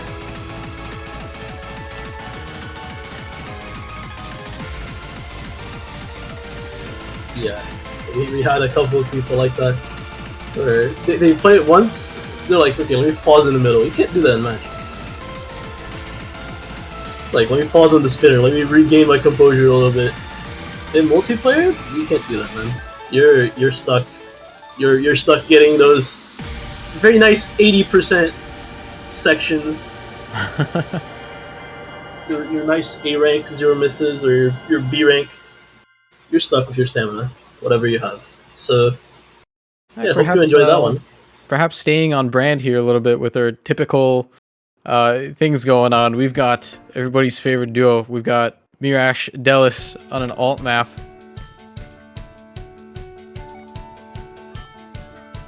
I think I have less to say about the map and more to say about their like ludicrous interactions in the in the channel that they mapped this on. Yeah, always some stories to tell. Truly cosmopolitans. This map is, if I had to say anything about it, it's fun epitomized. It's one of those maps that looks like you look at this in the editor and you're like, what is this? And you play it. It's a really good time, honestly. It's a very, very good time. I don't know what it is about this duo mapping. Like, they just know some things that no one else knows, because just, I don't know, sometimes looking at these maps you just feel like there's something wrong, but you play it, it's just perfect. Yeah, they're kind of riffing on the editor, and it's actually an amazing time to play. So, no queries on my end. I will say, everyone, when they first looked at this map, thought they entered it to shit, and then they played it and they're like, actually, this works, what the hell? Yeah, it's pretty good. Check out this one. I think this slider is the GOAT.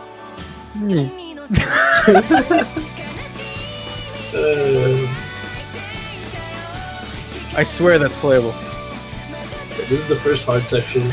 No one has ever missed on that, so it just looks really funny. No worries. They've gotten hundreds, but missing.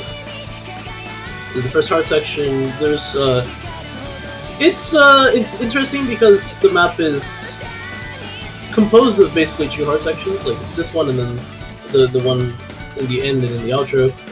It kind of extends, but like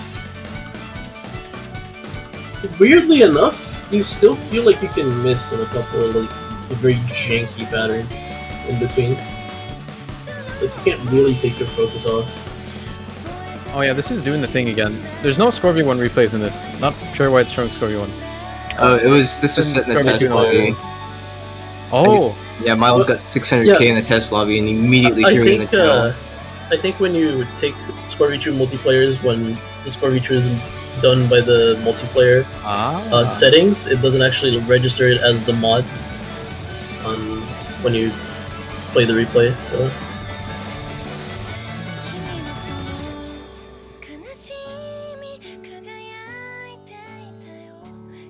Yeah, not sure what's going on with the diff name also. I think that every time there was a new version of this following changes, they just named it after a different place.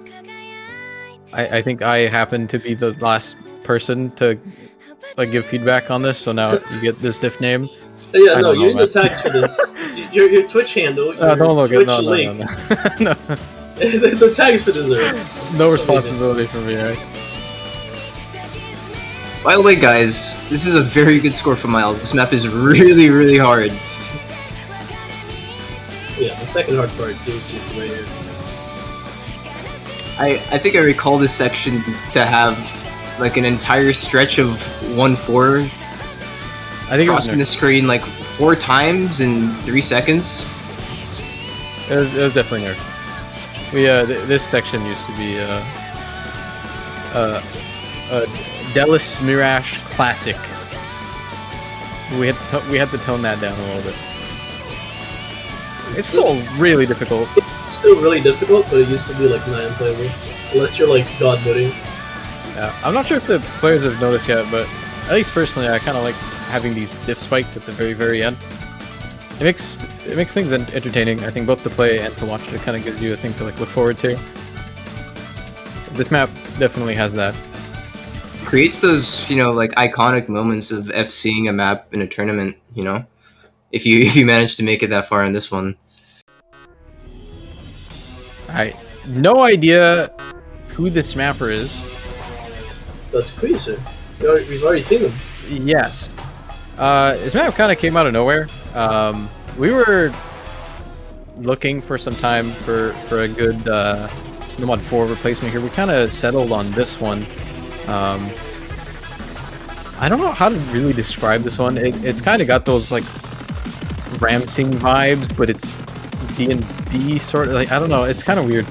But here's your pretty interesting, like, you know, obviously slider focused tech pick, but it's not as slider focused as other tech picks have been. And Do it's you wanna, yeah.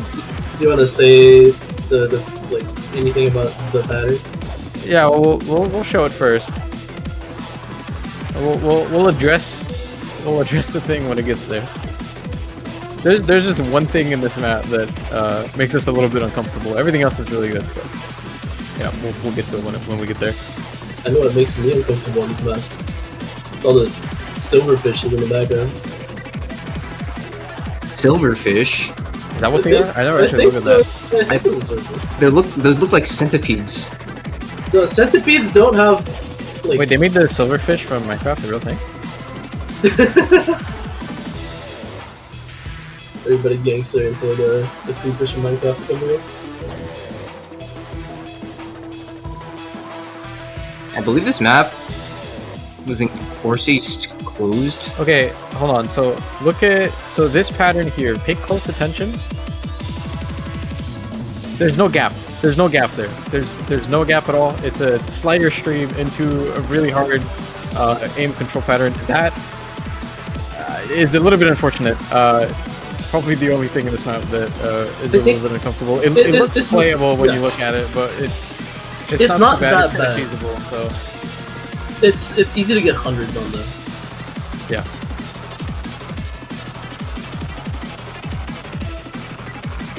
This is definitely a lot more mechanics based than the last Nomad 4. Really? Yeah, absolutely. tons of aim. I mean, the last Nomad 4 was just really like really flowy. Kind of just had to follow sliders. This is 100% aim based.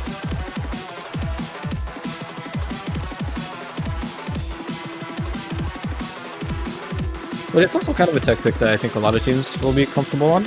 I don't think it's too difficult to have players on this. It's like a very common style of tech mapping, I would say. Alright, so for Nomad 5 this week, we don't have anything insane, but we're trying something new. Well, it's not really new, but it's something that hasn't been done in a while. Here's a very, very cool ranked map that we all absolutely love, but it's not going to be in Hidden. You can kind of consider this as Hidden 2, but there's no Hidden. So the low AR pick this week is going to be Nomad. That's the gimmick. And this has a pretty heavy amount of reading. It's not exactly AR 8, but that's fine. Kind of just plays like a very pretty much like a peak low AR pick. Honestly, I don't think it really gets better than this. Like, this map is just so good. We had to use it somewhere. On the start here, you might be scared because these patterns, like, oh, there is no spacing difference between like different time gaps, and that's exactly what the map is going for. This is what's hard about it, and you can argue that on Nomad it's even harder because on Hidden at least there's less stuff to like focus on. You can kind of like read somewhat ahead. On Nomad, like your screen is just so cluttered with objects on reading maps of this style that it's really easy to mess up. Also, my favorite part about this map is that spinner goes straight into 1-4. That takes some going into the editor to understand that pattern, or else you just won't hit it. And it's a spinner. Yeah, a lot of the rhythms are very easily learnable. They're very consistent along the map. You just have to play it a few times. After you learn the rhythms, you start getting caught up and tripped up on the note density, or at least the aim density, rather. It's really easy to find a few misses here and there once you figure out the map. The misses just come from nowhere. Like, it's a relatively like non-threatening map after you figure out what it does. Yeah, this looks kind of scary, honestly, but I don't think it's that bad. I don't think you'll have a super hard time finding players for this. The map is extremely intuitive. It's very, very easy and enjoyable to learn all of the reading gimmicks, I suppose. They're very, very consistent. They're very well executed. It just people have this stigma against reading maps where they think, oh, you know, I'm not a reading player. How can I play this? It's gonna be all a memory map. It's so not fun to just grind maps over and over to try and learn rhythms that I can't read. This map is readable. This map is readable because the gimmick is consistent, and that's one of the best things about this map is just it's a hard reading style that really doesn't feel too much like a memory map, even to people who have difficulty on that skill set. So it feels nice. It's a different type of memory map in the sense that you don't have to learn exactly where every object is, and you only have to remember what the pattern does, and that's way more player friendly. If you know what it does, then you don't have to memorize, you know, every single circle, and it's a much more enjoyable environment to practice a map in.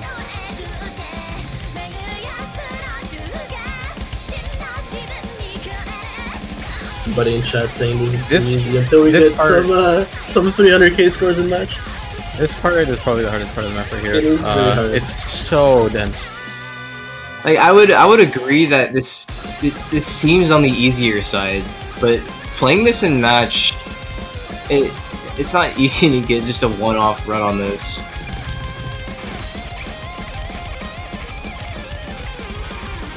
I mean, I can't.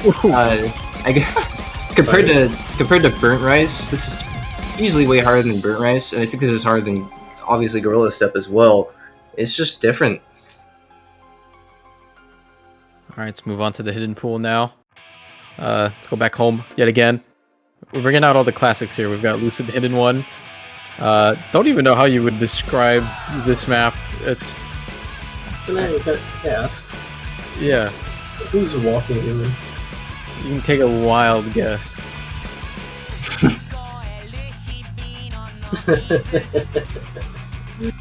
Yeah. Tuna. He had a break from military, so he decided, you know. You just had 3 hours to play, by the way. Yeah. Just had 3 hours to play instead of a couple of replays. But yeah, this is going to be this gimmick right there. Is that even a gimmick? I don't know. This aim style, whatever that like linear back and forth thing is, it's all over this map. That thing right there. It's pretty fun to play, actually. It's I think different people will have very different impressions of how this map feels in terms of difficulty, and I want to say that's likely based on like actually the angle of their tablet. There are some angles in this, like I don't know, just depending on like how you aim, whatever. It kind of has some uncomfortable angles for some players, but not others. I don't know. I don't think this is affecting mouse players at all, but like I don't know, like for me personally, it's something that's like top left to bottom right, that's super precise like that. Can't do it. And I don't know, different people will find different like that one, for example, will be pretty difficult. I think it's different than last week's hidden one by a decent amount. Like last week, you obviously had a little bit of an awkward aim, but it was very fast BPM. This time, it's very large aim. Like these linears are no joke. They play a little bit easier than you expect. Like you expect something to like be essentially a 180-degree jump. So just a complete linear pattern. That one. Like you expect that to be very, very hard, very, very uncomfortable, but it actually plays pretty nice. Yeah. Gotta get that mod where it changes your tablet area to have curved corners. So you don't have to aim as far. Just stick a piece of gum on the edges of your area, so that if you over aim, you're not over aiming. I think this will probably be felt as one of the easier maps in the pool. I say felt because you can catch a miss on any single one of those patterns. It's just kind of one of those maps that feels extremely comfortable to play, so that might be a little bit misleading. Alright, here's the weird continuation from No Mod 5. We had the low AR pick in No Mod, so we're not gonna have a low AR pick in Hidden 2 this time around, or a density pick or anything. We had a very difficult time trying to figure out what weird things we could do with the slot. I'm not sure how much we really want to talk about that, but we ended up with this tech pick here in Hidden. Felt like it was the best option. The Hidden pool as a whole now is kind of getting that same effect as we did with DT last time around, where we're kind of like moving stuff around, but at the end of the day, most of the things are still there. So, yeah. We had a chat and a half about this particular slot. I believe we only settled on it earlier this week, so something like Wednesday. Yeah, this map over like 16 hours, I think, spent. Anyway. Yeah, this map is like I think it was a custom for a Turkish tournament, and then it got used in a couple of other tournaments as well. But it plays really nicely. Like, I think this map is quite fun for someone who doesn't really like obsess over tech maps, at least modern tech maps nowadays. I think this map is quite creative and quite neat. We had a couple of peculiarities here. We had a rhythm change section in the first half, and the ending of this map is going to be like very intense mechanics as well. I think this map is overall slightly easier perhaps than you would think, but it's still like you can really catch a break anywhere. Very easy to just mess up any one of those patterns. I think it adds a very interesting dynamic to the map pool as a whole. Especially since if you can't play Hidden, but you can play Density, you can play the reading map for this week. What a play. That's a good play. So keep an eye out for that. If you have a player who can't play Hidden, but can play Density, then it's very strange. I wonder how that'll balance out. Alright, Hidden 3, let's go. This map is so cool.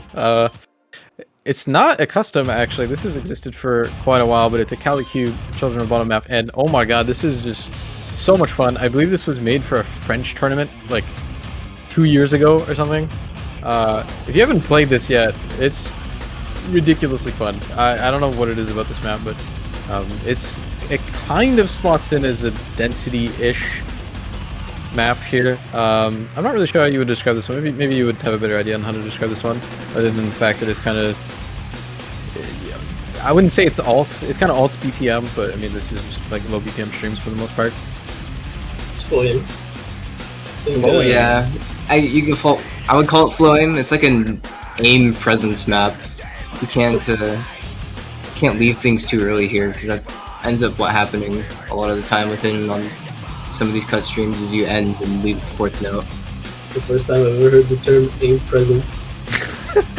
I can coin up a lot of different terms. So, the little details about this map, it was made for that French tournament Ada talked about, but also, you might see a couple of interesting spikes here.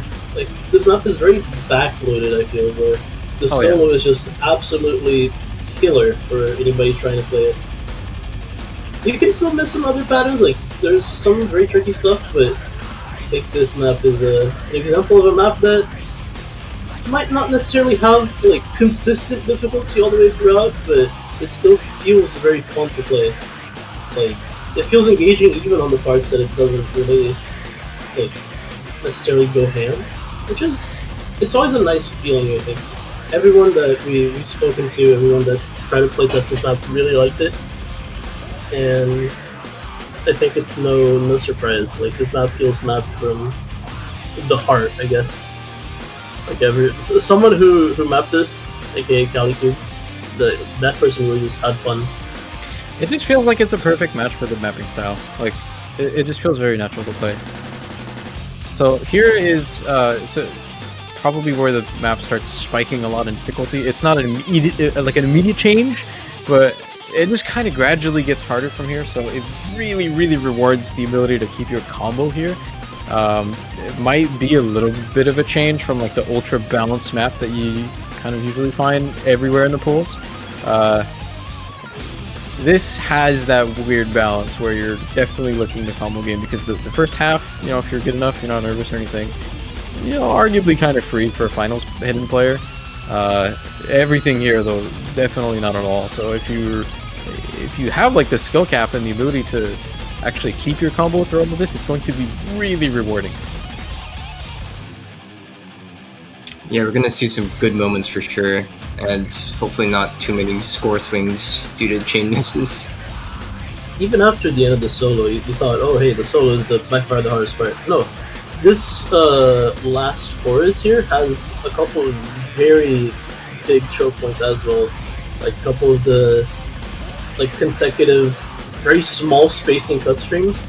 They can really trip you up. You see here. These are pretty hard. Just one little like wrong step, wrong movement to follow these streams, and you're chain missing like 8 notes plus. If you're getting there with an FC, you're missing. it's just how it works. There are a few people who don't miss.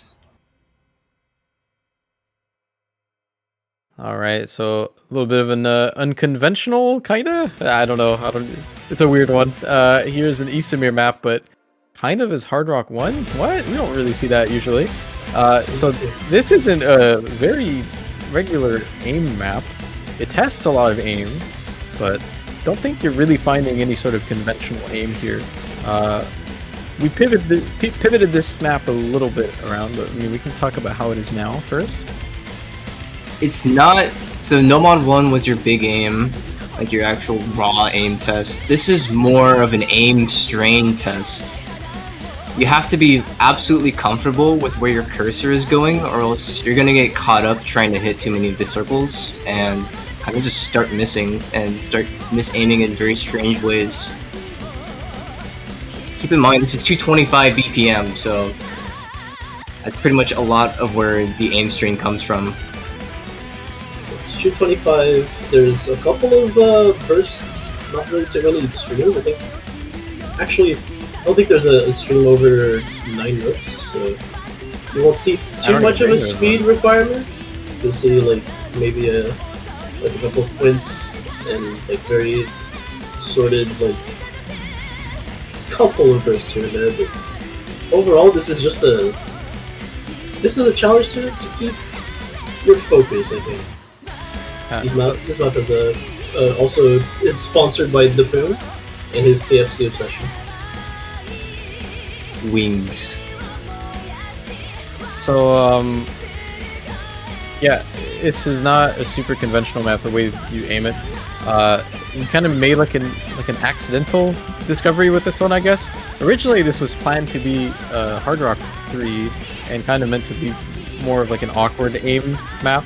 That's why a lot of these patterns are kind of like leftovers from that. A lot of aim control that you don't normally find in Hard Rock 1, but we kind of just found it fun as an aim map. So we tweaked it around a little bit, not too much. Kind of didn't intend for it to end up that way, but I think it's kind of a success. It's not a pick that you'll usually, like a type of map that you'll usually really see. It's one of those that doesn't really like fit nicely anywhere, so we made it fit somewhere. The OWC special. Good maps find their way somewhere.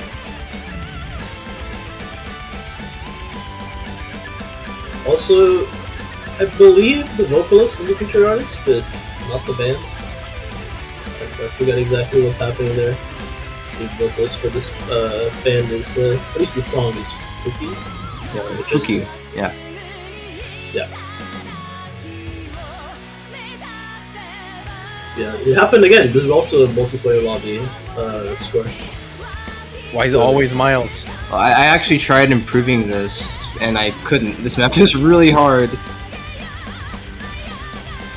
It's pretty mechanics based. In terms of keeping your combo on this, probably up there. Some of the hardest in the pool, I think.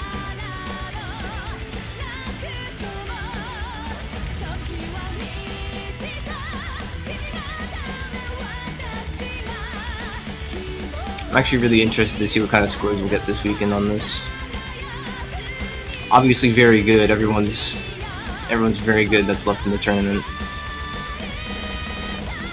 I think this gets 2 FCs or less if it's played like tournament wide, not one match.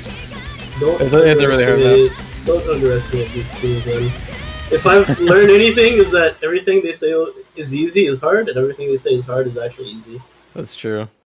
So if this is hard, they think it's hard, they'll get like 4 season match. All right, let's move on now. Hard Rock number 2.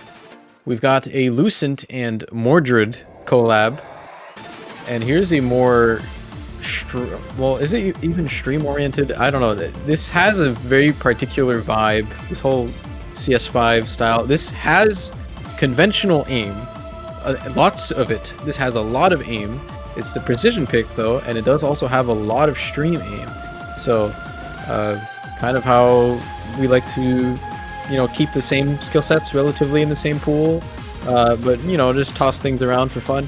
This is kind of a result of that as well.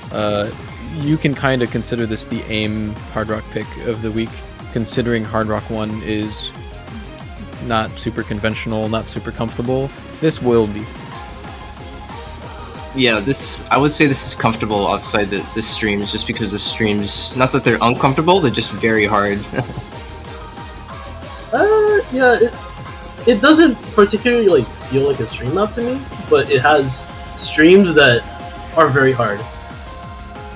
Like the precision makes it so that the focus isn't solely on the streams. The aim is also very, very hard on this map. And we'll be heading into like a big stream after this Ki, which you'll see. You'll recognize it from, I think, the short version as well, where this is the longer version of Reunion. There's not many people familiar with it because I think all the ranked sets are the short version. But yeah, it's still just like the Evil Elvis map of it, or like even the very, very old one used for a lot of DT players is like, oh yeah, the training. The Uran set. Oh, the repeat Reunion? Yeah. I think if you're very good at precision, the aim won't be a problem. It's gonna be the streams. Because there's no way you're not shaking in a match. This map is death if you are shaking. This Absolute death. There we go. Good luck handling the nerves on this one.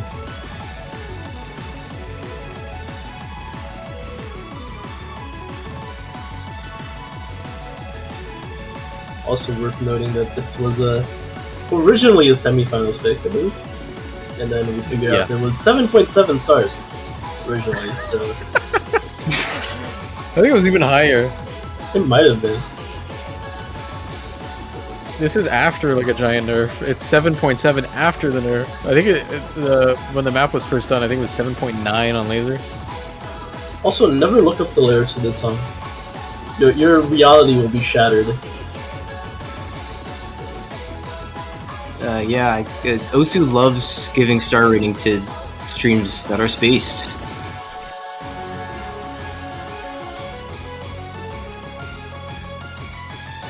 Yeah, pretty tough Hard Rock pool so far. I think we kind of ended up finding the perfect map to round out those two weirdly slotted maps. So we've got the complete opposite somehow of all of that. Managed to find a map that exists that does that. So here's like low CS, alt, finger control, tech. I don't like flowing fish. Snap. Somehow this just really balances out the Hard Rock pool in a very, very nice way. This is a very fresh addition to the pool as well. I think we settled on this like a day ago or 2 days ago or something. But yeah, this is a ranked map now, I think. This whole map set is from, what, Pending Cup mapping contest or something? Lots of really, really good maps on this one. This one just happens to fit our purposes pretty perfectly. Speaking of maps that we took like 16 hours plus to yeah. get, this is one of them. I believe this map was decided on Friday, maybe Saturday, like evening. But yeah, very, very late pick, but I think we managed to find a good map to balance out the pool. I think this map is both a mixture of like the standard like act map where we put a map of our rhythms in Hard Rock so your act dies, but it's also like extremely mechanically tough. You can really just miss on a lot of these alt patterns, a lot of these like slightly trickier bursts, or like alt patterns coming from those 1/6, which require a lot of finger control. You really need to have your flowing and your finger control both in check. Like, this is a very, very hard map. And I wouldn't be surprised. It just moves very fast. Like, aim on this, all over the place.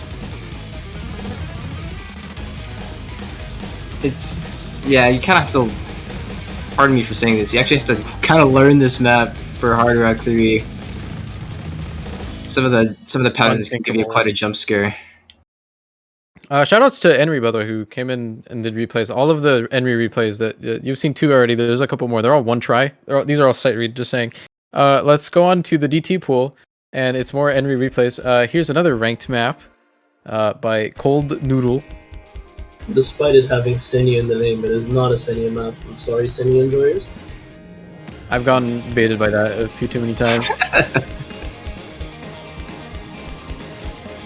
It's actually pretty fun. We've managed to have like something Senya quotations every week.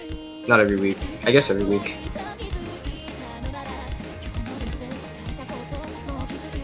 Is it every week? I can't tell you. It's in the contract. But yeah, this is actually a fairly standard DT1 aim map. This is as vanilla as it gets. There's like one burst in here that is pretty big. It's not long, it's just a big spaced burst, so. It's after the like break in the middle, right? Or something like that. Yeah, it's back to a little bit more of a standard DT1. Last week we had obviously the experiment with Paper Moon, and I think people enjoyed that, but apparently my dog didn't. Yeah, that was very successful, I feel like. Got a lot of feedback from players saying they like the different DT pool. I don't think we're... Well, not to say we're not doing that with DT this week, but at least we're not touching DT1 with any of the changes like that. Like you said, this is a very pure map. It's a anime aim map. Yeah, that burst right there. That burst. It's pretty big. Revolutionary. I'm like 4 seconds late to the actual burst. But... Oops. Oops.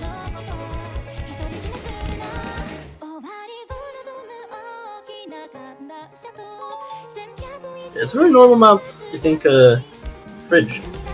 Fridge good. What does that mean? You know, like I actually don't know what that means. What you know the Pepe emotes? No, I don't know what a fridge is. My bad. Do you know like the Sag, the Maj, the anyway, they got a word that actually exists, I see. and then I've they seen made the emote, I it. They just made a don't look at the Pepe name. fridge. Yeah. Listen, I'm old by now, but I don't get these things. You gotta explain them.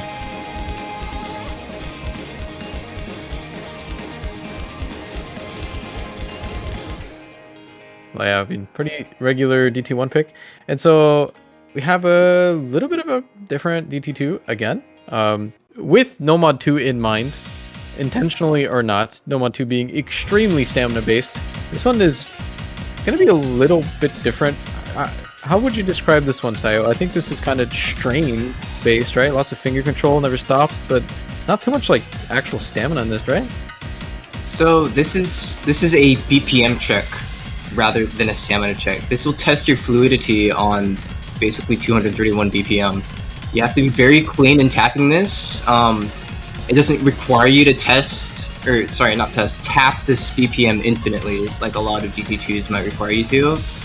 Like, it requires you to be able to act these kinds of things really well, because if you don't act them and don't read them very well, you're gonna find some misses, basically just due to strain. Would you say it's a little bit reminiscent of qualifiers? Yeah, I think so. I would say it's very reminiscent. This map is absolutely full of blue tick rhythms.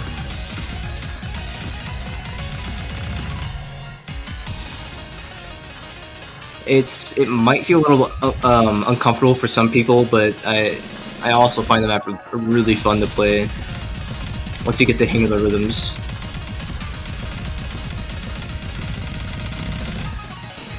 Oh, That wiggle is nasty, man. I was trying to get the replay like a couple days ago, and that's why this was updated so recently. Is that pattern was actually a choke point, so we did some nerfage of the wiggle. It still looks pretty gnarly, but it's feasible now.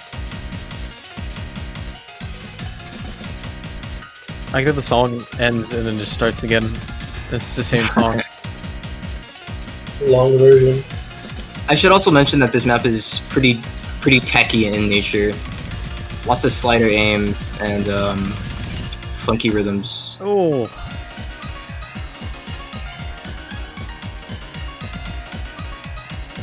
This also does div spike at the end. I remember Bowman. Oh, Jesus Christ. that's the longest stream that I expected for this kind of map. I forgot that was there. I remember Bowman used to say there's two types of like streamy maps. There's the streamy maps that, you know, Bubbleman can play where it's like a finger control, kind of like the stamina comes less from like the super long streams and more from the overall strain. Then there's the car thief stamina where it's just you tap forever. And I think No Machu is the car thief stamina this week, and then this DT2 is more of the Bowman stamina. That miss, tragic. Move on. Let's take a look at DT3 Desktop Buddy by Elcheer. Somehow this map is playable. Not sure how we managed to make that playable. It's 270 BPM for your speed slot this week. This was over 8 stars when it was initially made, I think. This is uploaded with the original version. You can go check. Yeah, you can on go play client. it if you can. Yeah, it's 8.5 stars by the way. 8.5 stars, the original version. Needless to say, we were a bit worried when he finished the first version. Like, maybe he overshot difficulty by a slight amount, but he was very receptive to... yeah, no, he overshot Supreme Grand Final, dude. Supreme Grand... Yeah, Ultra cleaned this up beautifully. Yeah, no, he was really receptive to feedback and got the map down to a place where I think everyone really just can have a little bit of fun playing this. Like, it is still like a very rough tapping map. Like, it's not pleasant if you're not capable, but like it's very playable and I think mostly fun for anybody who is proficient at the skill set. Also, the song is a little bit of a bop, like underrated bop here. It is pretty catchy.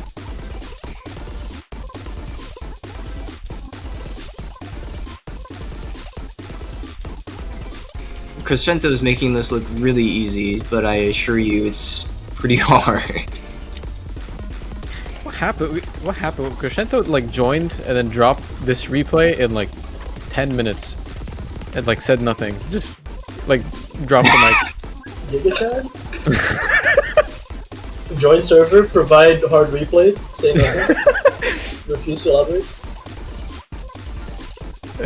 This goes really hard. Like, this is an insane replay. Actually, this map is tough. All right, what's this next one? What's the deal with this one? Honestly, it's a very fast alt map. You're not gonna find a DT4 like this ever again. This is one of a kind. This is kind of a raw skill DT4, but not really.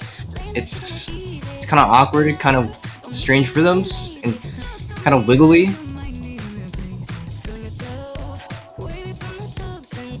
I don't know. This map is an incredibly good time. This map is so much fun.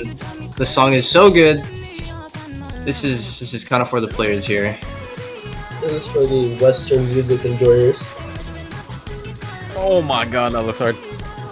It's very hard. I think in match especially, just hitting all these wiggles properly, it's very hard. I don't think it's overly so, but There's like a pass player map. It's This more has comfortable FCs. than it seems. It's more comfortable than it seems. Oh, this is MFC. Trail Mix has an FC in the showcase, and he did not FC like Hidden 3 or, you know, it's. I know it looks hard, but scores on this won't be that bad. I assure you. I don't know. I think in match people with nerves are gonna mess this up so bad. I understand. This is a very difficult map to play in tournament. Very difficult map to play in tournament. But difficulty-wise, it's not as much as you think it is. Also, yeah, it promise. is just AR 10.3, not higher. I promise. Also, Apparently that's fine now. That's like a normal thing. No one really struggles anymore. All right, here's absolute banger time. It's Fighting Gold by Partovnik. He's back from qualifiers. This is one of the first maps that we got from like the custom stage, and I was so obsessed with how fun this is to play. Like, there's something about this map is just so good. It's the Partov magic, man. I don't know, but you get this kind of like accel decel aim here, but it works in a way that makes so much sense with the song. It's so much fun to play. Like, I can't believe it. I got Dada hooked on this map as well for like months. There's something about this, man. I don't know. this was one of the first finished previews and one of the last finished maps for some reason. But we were pause chanting for basically the whole time in between. I didn't care about anything else. I just wanted him to finish this map just so I could play it. Here's the main theme. It's not really a gimmick. You can say gimmick. Like, it's what the map is structured around. Yeah. Everyone that hates No Much Here Excel streams that's complained over and over again, please play this map. Like, this will change your opinion immediately. We should have put this in qualifiers then. They would have liked everyone. They would have liked everyone to. We had the No, JoJo opening people. I'm kidding. Feature on it. Make it happen, Pepster.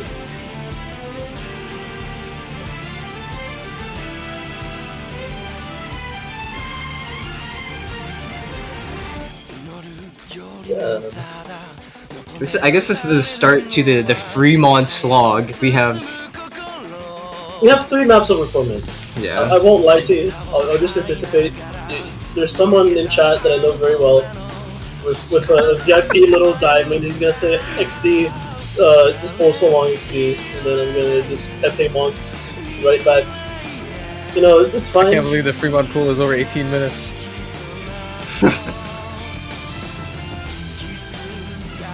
Oh, you just pinged me. I know you're there! Oh yeah, I think...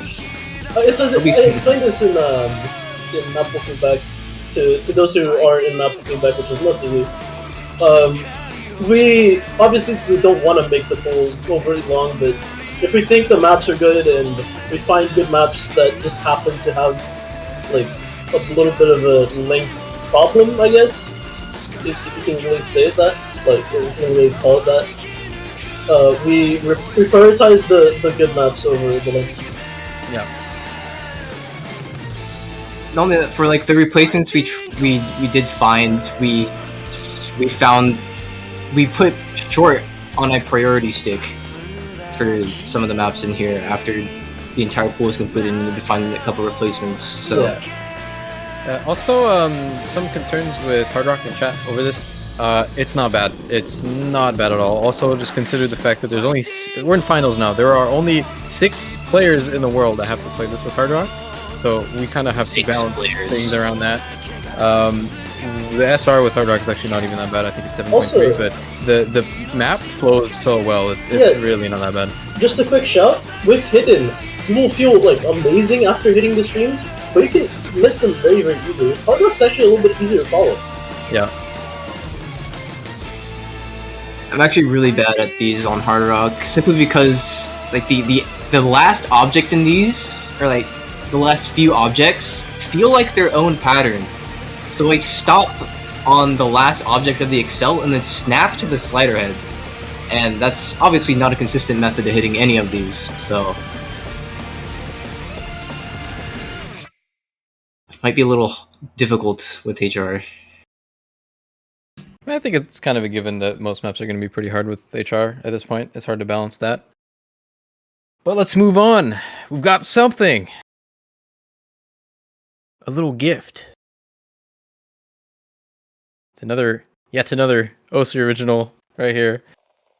Made by RN, who's somehow not got a lot of music in OC Standard. I wanted to change that, so we've got an absolute banger for the speed slot this week. It's mapped by Altai. Let's just play it. Take a listen at Anostropha? Anostropha, who knows? Let's go with that.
I really like this map. That's all I have to say. Also, another thing is that this BPM is kind of close to DT2, and this will carry all your stamina woes if DT2 did not, and if also Nomad 2 did not. This map is really like I think everyone who's playtested this that is like fluent in this skill set really liked it. So yeah, I'm hopeful that so will the players in the tournament. Like Freemachu, we had a couple of issues with bus sliders and stuff like that. I think this map is in a way a lot more straightforward, but also still very mechanically intensive. All right, let's move on. Let's take a look at half slash Toho Fremont 3. We also needed one of those.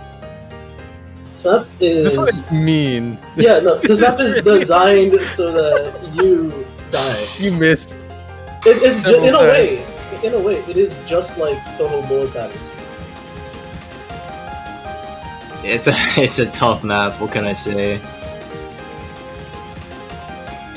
A lot of these bursts and streams just end with like a little wiggle or a tiny bit of aim control at the very end. It's really hard to keep up with. Always have to be on your toes for this one.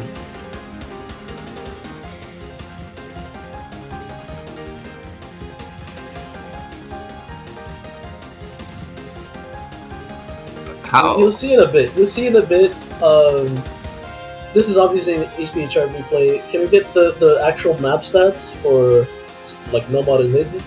Yeah, I mean, obviously this is ARA TS5. That's kind of a given. I think the Nomad star rating on this is 6.6.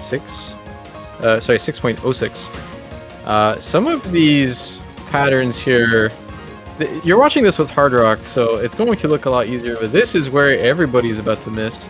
This whole chain of objects for this entire section here, it's going to be repeated a couple times, but really, really, really difficult without Hard Rock, let's say that. Even on Nomad, honestly. Even on the Hard very, Rock, very I'll be hard. honest. Even There's on a Hard couple Rock. of hard patterns here that you're kind of expecting a lot of people to reset, so it's kind of like an achievement in itself just not to miss on some of these. Like most of the map is very playable, but there's a couple of key sections like that you're just gonna miss on. This is absolutely a hidden tank map. Some of those patterns are just simply way harder on that mod than everything else. Even on Hard Rock, I think you're gonna find a lot of people that are more comfortable doing that style of aim. But when you have to do it on Air 8, it's And not for 4 nice. minutes. It's not nice. Also, there's some people that dislike half slash maps because they think they're too mean. They think they're too. Dude, I love them.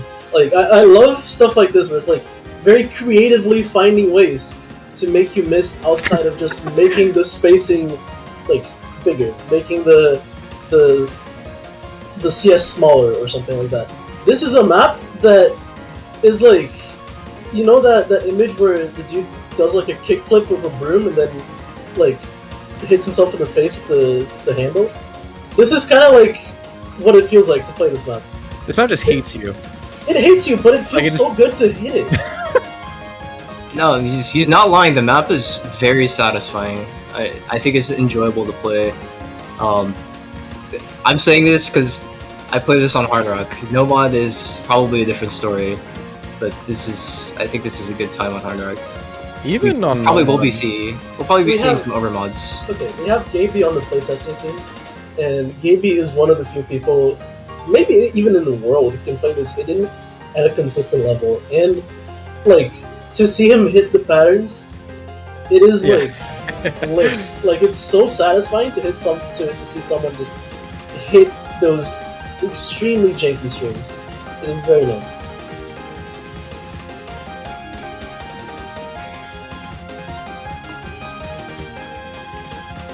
got a little bit of a tone shift at the end here where we just have this like square offset grid kind of thing too. It's kind of nice. It just randomly changes.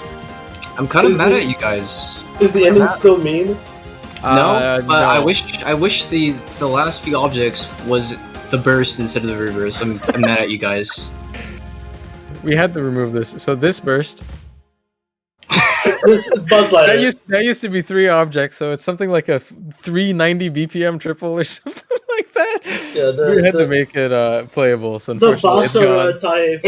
It's perfectly SS playable. killer. What are you talking about? Yeah, okay, man. Alright, you know what is perfectly playable though? Personal favorite this pool. Let's go. Let's go. Another One more. Another One more. Another one. Let's go. It's Niwashi for the rhythm pick. Let's go, dude. We have a Devious Panda custom for the rhythm pick on a brand new Niwashi song, kind of made to be. I mean, you can maybe tell by the title here, "Harder Than a Diamond." Pretty obvious reference to one of their previous songs. Dude, just cue this. Let's go. Let's just listen. This is such a good song.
I love Jazz.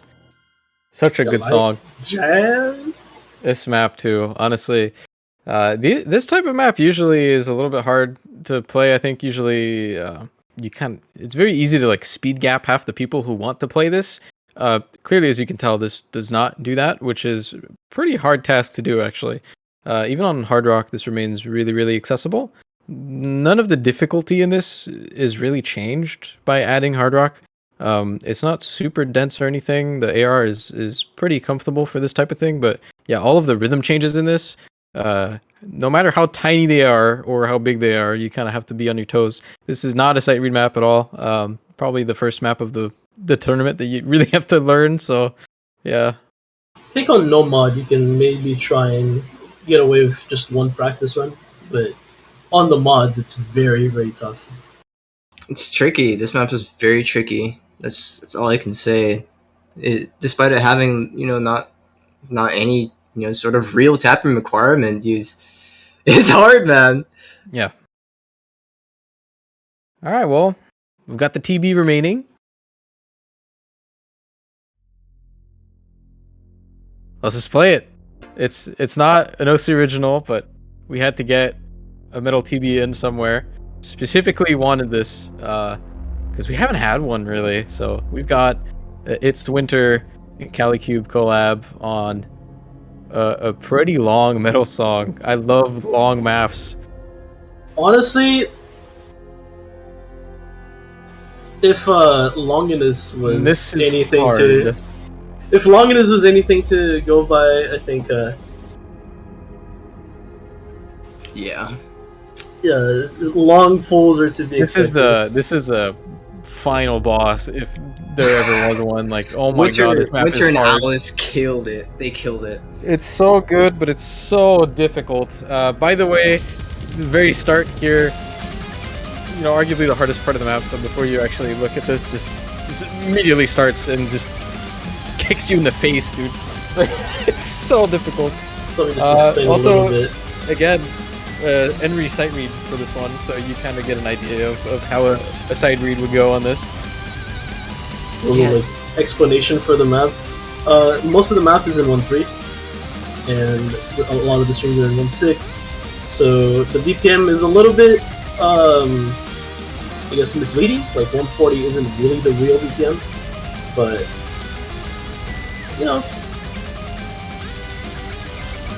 This there are intro, alterations. the intro used to be the hardest part. I don't think it's the hardest part anymore. No, they nerfed it a lot. It was nerfed a lot. I think the original this version really has an original version uploaded, so if you just really like pain, you can go try that one. Yeah. Yeah, that one was 8 stars. Speaking of maps with their original versions, like upwards of 8 stars, that one was one of them.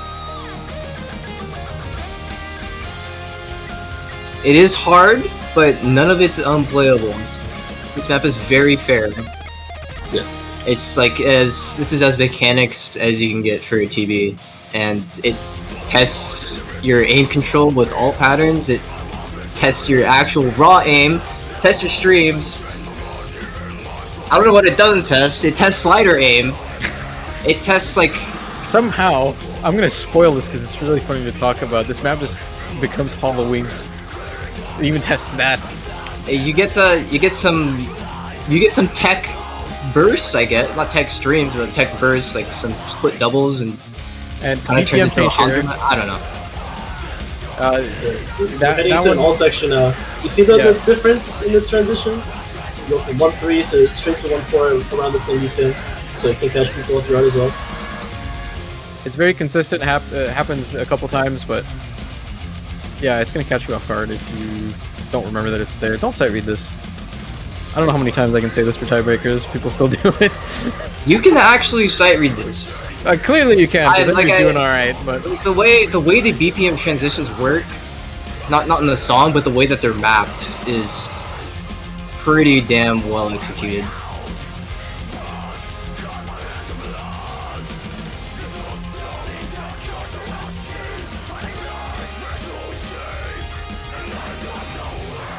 Also, this is actually 7 minutes. I think like a lot of that Yeah, it's the part of the beginning. I think. Yeah, a lot of it is the intro. So Yeah. if you're It's a like low sixth. if you're a faithful of the No Skip Saturday Church or No Skip Sunday, please try to forego that religious obligation for this stage only.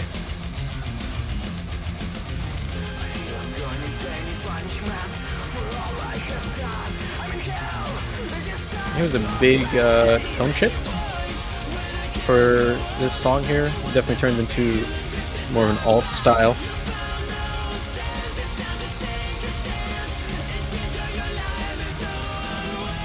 And then it's gone. It happened so fast. Oh no! This map has a lot of aim strain. This map is the combination of everything in the pool. It almost here's a also solo with had it. 270 BPM burst, but thought that was Yeah. a little too much. Yeah, no, Sayo wanted them back. I wanted to put the burst back. Like, look at the map, guys. Just No, we he had had 6 reverses in a row. Sometimes Yeah. sacrifices must be made. I'm sure they're unnerfed in the original. You can go play that. Yeah, the original's sick. Yeah, these. Yeah. Like after like extensive playing, like the bursts weren't that bad, and then we had it in the lobby, and no one noticed that they were gone. So I just let it be.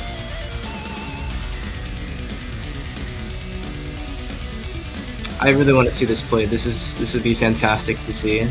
Honestly, I want to see this played more than once. Make it happen, guys.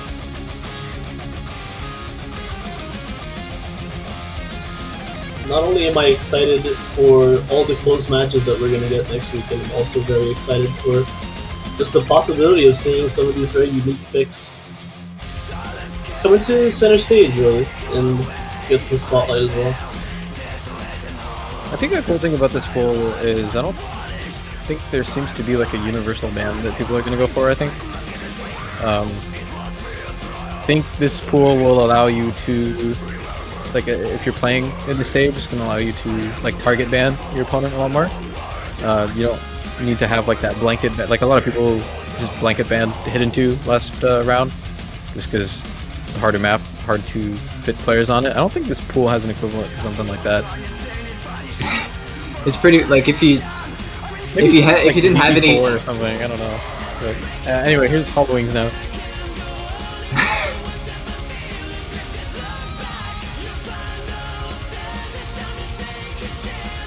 Don't worry about not having any hidden 2 data from last weekend because you won't need it for this weekend. Yeah, true. No, we really just listened to your feedback by like silently no voting,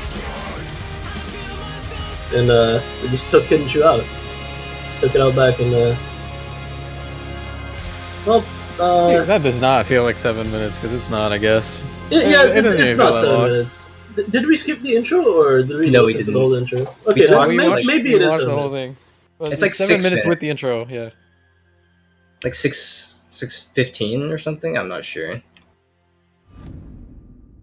All right, that's the finals pool. It's gonna be one more to go next week. Not too much experimentation this time around. You get your, your familiar ground, hopefully. There's a bit here and there. Obviously with a couple of the Fremont picks and the whole hidden switcheroo that we did. A couple of the hard rock picks as well. DT4. But yeah, there's a lot of familiar comfort as well as some slightly more esoteric stuff. I hope it's enjoyable for everybody who's playing and who's watching. So as always, the Maple feedback channel is open. You can very much go there and yell at us if you're upset about any of the picks in the pool, or if you have some feedback for balancing or for specific picks. Like last week, we had very productive feedback discussions in there, and your feedback is always valued. It's changed pools before, and it will change pools in the future, so very much go there and speak your feedback. So And go listen to the RN and Niwashi songs. They're good. You heard them once. Got a couple more times to listen to. Honestly, absolute bangers. I'm really happy we were able to get both of them on for brand new original songs. More to come next week. Spoilers. To the surprise of nobody, I would imagine. Oh, yeah, that about wraps it up, I think. We had a pretty long weekend with a bunch of crazy matches. Pool, I think, was able to, the last pool was able to shine, I suppose, or just have an interesting presence in those matches. I think you can kind of feel a lot of the changes are in how they interact with actual matches now, which we haven't really gotten to do much before planning all of this. So it's nice to see how it impacts the games and stuff, and we hope to see more of that this week, especially with the weird stuff like the No Mod 5 low AR, lack of hidden low AR, the weird DT and Hard Rock skill set allocations, I suppose. Pretty interesting to look at, so I hope we can see some banger plays from all the players playing in the finals. That about wraps it up for me. Anything else to say, guys? Yeah, just a quick reminder, this is not the last pool. There's still one more pool in Grand Finals, so everybody who's a little bit maybe out of touch with the recent LWCs, there has been a separate pool for Grand Finals, and there will continue to be. So keep your eyes peeled for that. As always, you can buy the banners in the Osu store to support the teams and the prize pool. And speaking of supporting the prize pool, you can support the prize pool directly by going to the Open Collective and donating there. That money goes straight to the prize pool. No fees, no deductions, just straight to the players. And that about wraps it up. So thank you very much for watching. Thank you, Alex and Sayo, for being here with me. And yeah, have a good one. Have a good one.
Hello, everyone, and welcome back to OS World Cup 2022 for the extremely rare Friday match. That's right, do not adjust your television screens. We are indeed featuring a match on a Friday.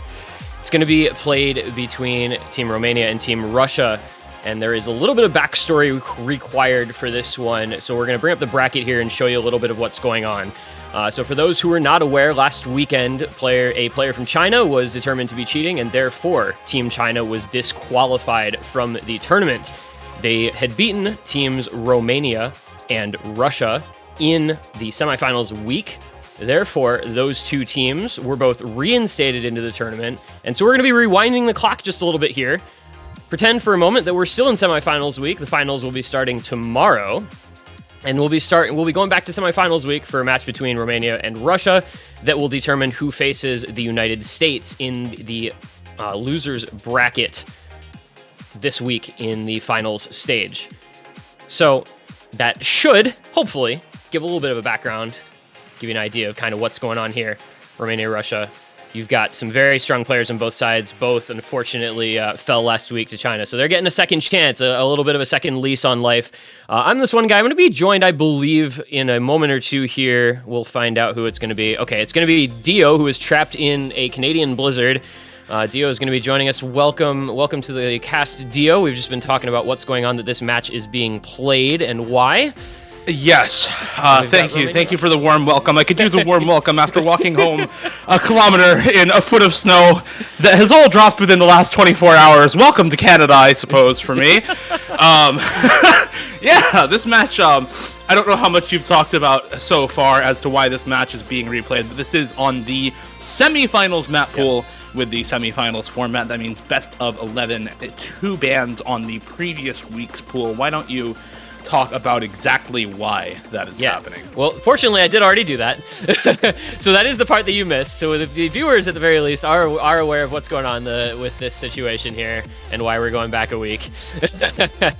So, yeah, they get to know what's going on there. These two teams, we've seen both a bit of last week in their losses, and now we get to see one of them with a win. One of these two teams will get to advance onward into top 6, which is pretty exciting for one of these squads. Obviously, it does appear that on paper, Russia was a little bit stronger based on the results that they had, but it's tough when you had a Romania team that was maybe not playing quite at their best and is now getting that kind of second lease on life here. And they had, some issues with their team that hopefully will be kind of alleviated now. And I think Romania can put up a good fight against Russia in a match that, I think we would have liked to see and now are getting to, fortunately. Yeah, we talked about this matchup quite a bit on a podcast on Wednesday, and it really is kind of a classic story for Russia, where this team is likely going to want to pick into a lot of the mechanics-based maps, pick into the double times, pick into the mechanics-based hard rocks, and Romania is going to try to beat them on aim. They are going to try to beat them on stuff like the no mod 1, the hidden 1, potentially things like the free mod 1, and they're going to be trying to beat them on more gimmicky stuff as well, things like the hidden 3, the hard rock 3, things like that do play into the strengths of some of the less conventionally strong players on the side of Romania. Let Russia pick into the mechanics and maybe try to take a break point on stuff like No Mod 2. We do have very strong players for that sort of map on the side of Romania, like Eternum, who has been one of their carries for several years now. So looking towards those sorts of players on Romania to make the difference. But Russia,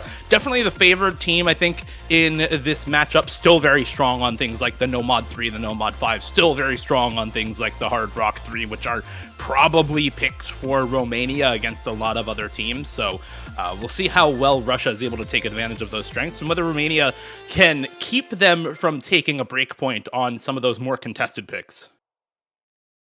And this is, another scenario where it feels, as you're kind of outlining, it feels like a lot of the picks and bans were sort of almost set in stone from the outset. There was a little bit of a wrinkle there as we got through those bans really quickly. But the Hard Rock 2 ban coming out from Romania is a little bit of an adjustment because, you would have kind of, I think, expected them to ban Free Mod 2 and a DT 2, 3, or 4, basically. But instead, leaving that Free Mod 2 available, banning 1 DT and the Hard Rock 2. Russia, they keep that hidden too. Nobody gets, this is such the standard, right? Like you said, you expect these sorts of picks and bans coming into this match. Russia, though they may be good at gimmick, Romania is kind of known for that with a player like Badu. Hidden 2, Free Mod 3, very straightforward bans that, we've had all but one match banning Hidden 2 this week, and that one match didn't play it anyway. Free Mod 3, a very popular map for a lot of teams to avoid as well if they don't feel comfortable with those gimmicks. And then we get a No Mod 5 first pick from Romania. I think, based on what you were saying, right, this is Romania picking into their gimmick, and it's picking into a skill set that typically will favor them in a lot of matchups. Yeah, for those who forget how this map looked like last weekend, absurd aim control, absurd finger control, you have things like 1-4 doubles into, I think they're 1-12. 112 or 116 or something. It's such that the client doesn't like it. Yeah, it breaks the client. This map is so gimmicky that it breaks the client. So we're going to be potentially ignoring some of the misses that happen on this map because they tend to be false about half of the time on this map because it is such a gimmicky pick that the tournament client just kind of breaks a bit. So we'll keep you updated on which of those are actually real and which are false as the client gets to reset itself. And in the case where this is a close map, I would also not trust the score at the bottom of the screen because the client tends to be wrong on this map because of all those false misses. So we'll check the MP link as well at the end of this one and make sure that the score at the end is correct. However, it looks like a few real misses coming out of the side of Russia here. 3 breaks already for them, 2 on Eternum and Lucrece for Romania as we get into the first really tricky section in this map. Looks like a break for Raze as well. We'll see if that one stays put or not. But even if it does, Lucrece and Badu still holding big combo. That break for Badu is not a real one. That is still an FC on Badu. Vitya's, however, was real for Russia, and that is now 1 FC to none in the favor of Romania. Good first pick to start out for them. Yeah, and you saw the score, like we were talking about, just kind of took a random jump toward Romania. This is the client having a lot of trouble syncing up these scores, but This was, you know, if you were going to first pick anything that was left through the bans, I think this was probably the most obvious for Romania, just because you have Badu, who you can pretty much guarantee a really solid score on this on, and you look at the other side on Russia, and they're just not having the greatest of time. There's no combos over there at all, and Badu is maybe finally breaking. We'll see. That looked like an X, so I think that's an actual break. But, you know, 530k is top scoring lobby by a fair margin. This is going to be Romania kind of running with this. I think this was always going to be a pick that they were going to win. I don't know that there's really a route into this particular map for Russia. So I don't know, just a good first pick here on the side of Romania. They had some time to plan this out and come into it with a strong option for the first map of the match. And that's 1-0. Nothing unexpected here. Very, very good score from Badu, 610k. You can see there, Vitya and Din putting up really solid scores for Russia as well, both outscoring anyone else on the side of Romania. This gimmick roster for Russia is not bad. This is still a relatively good gimmick team in the side of Russia. It's just that on picks like this, Badu in particular is so good that it doesn't matter. Yeah, he really can single-handedly sway that sort of outcome, and did quite easily. It's one of those occasions where, you know, it's a pool where we're just at that stage, I think, where we're on the cusp of becoming truly solo carryable. So there are a couple of maps like that one that are solo carryable for a player who is really good at a particular gimmick. And then there's some other maps where you're going to need a whole team. But I think if Romania can pick into at least that type of thing where Badu can solo carry, they'll be able to get a couple points on the board. This, on the other hand, going into DT3, the DNB DT very slider aim and tapping intensive map. This is the sort of thing where you need to have basically a full team for, because there are going to be several players doing well on this, so it kind of flips to the other way. And Russia is just much deeper at speed, so this was always going to be an early pick for them. Yeah, I mean, this is and has been a very, very good pick for Russia throughout the entire tournament, let alone just the, you know, semifinals. Is something that Russia pretty much always goes into. This map is a little bit gimmicky by comparison to a lot of the other double time 3 picks that we have had in the tournament so far. But the end result is still the same, and the fact that Russia's speed players also tend to be relatively well-rounded. For example, you still have Chikone and Din in on this sort of map. It means that the finger control aspects, the slider aim aspects, don't really matter as much on this pick for Russia as they do for a lot of other speed teams who, and we saw talking throughout the semifinals weekend about how this pick is, you know, a slider aim pick, a finger control pick, and not a speed pick. Well, for Russia, that doesn't really matter as much because their players are still going to be good at all of those different aspects. And that's kind of goes back to what you were saying, Aaron, about how deep this team can go on their speed rosters and why, no matter what kind of variance you get in the type of map in DT, Russia tends to be good at it every single time. And that's why you see them pick into it over and over and over and over again against pretty much everybody. Yeah, this type of map is the reason that Russia is seeded as highly as they are in this tournament as well. They top scored a couple of DTs back in the qualifiers and have just looked really good at the skill set the entire time.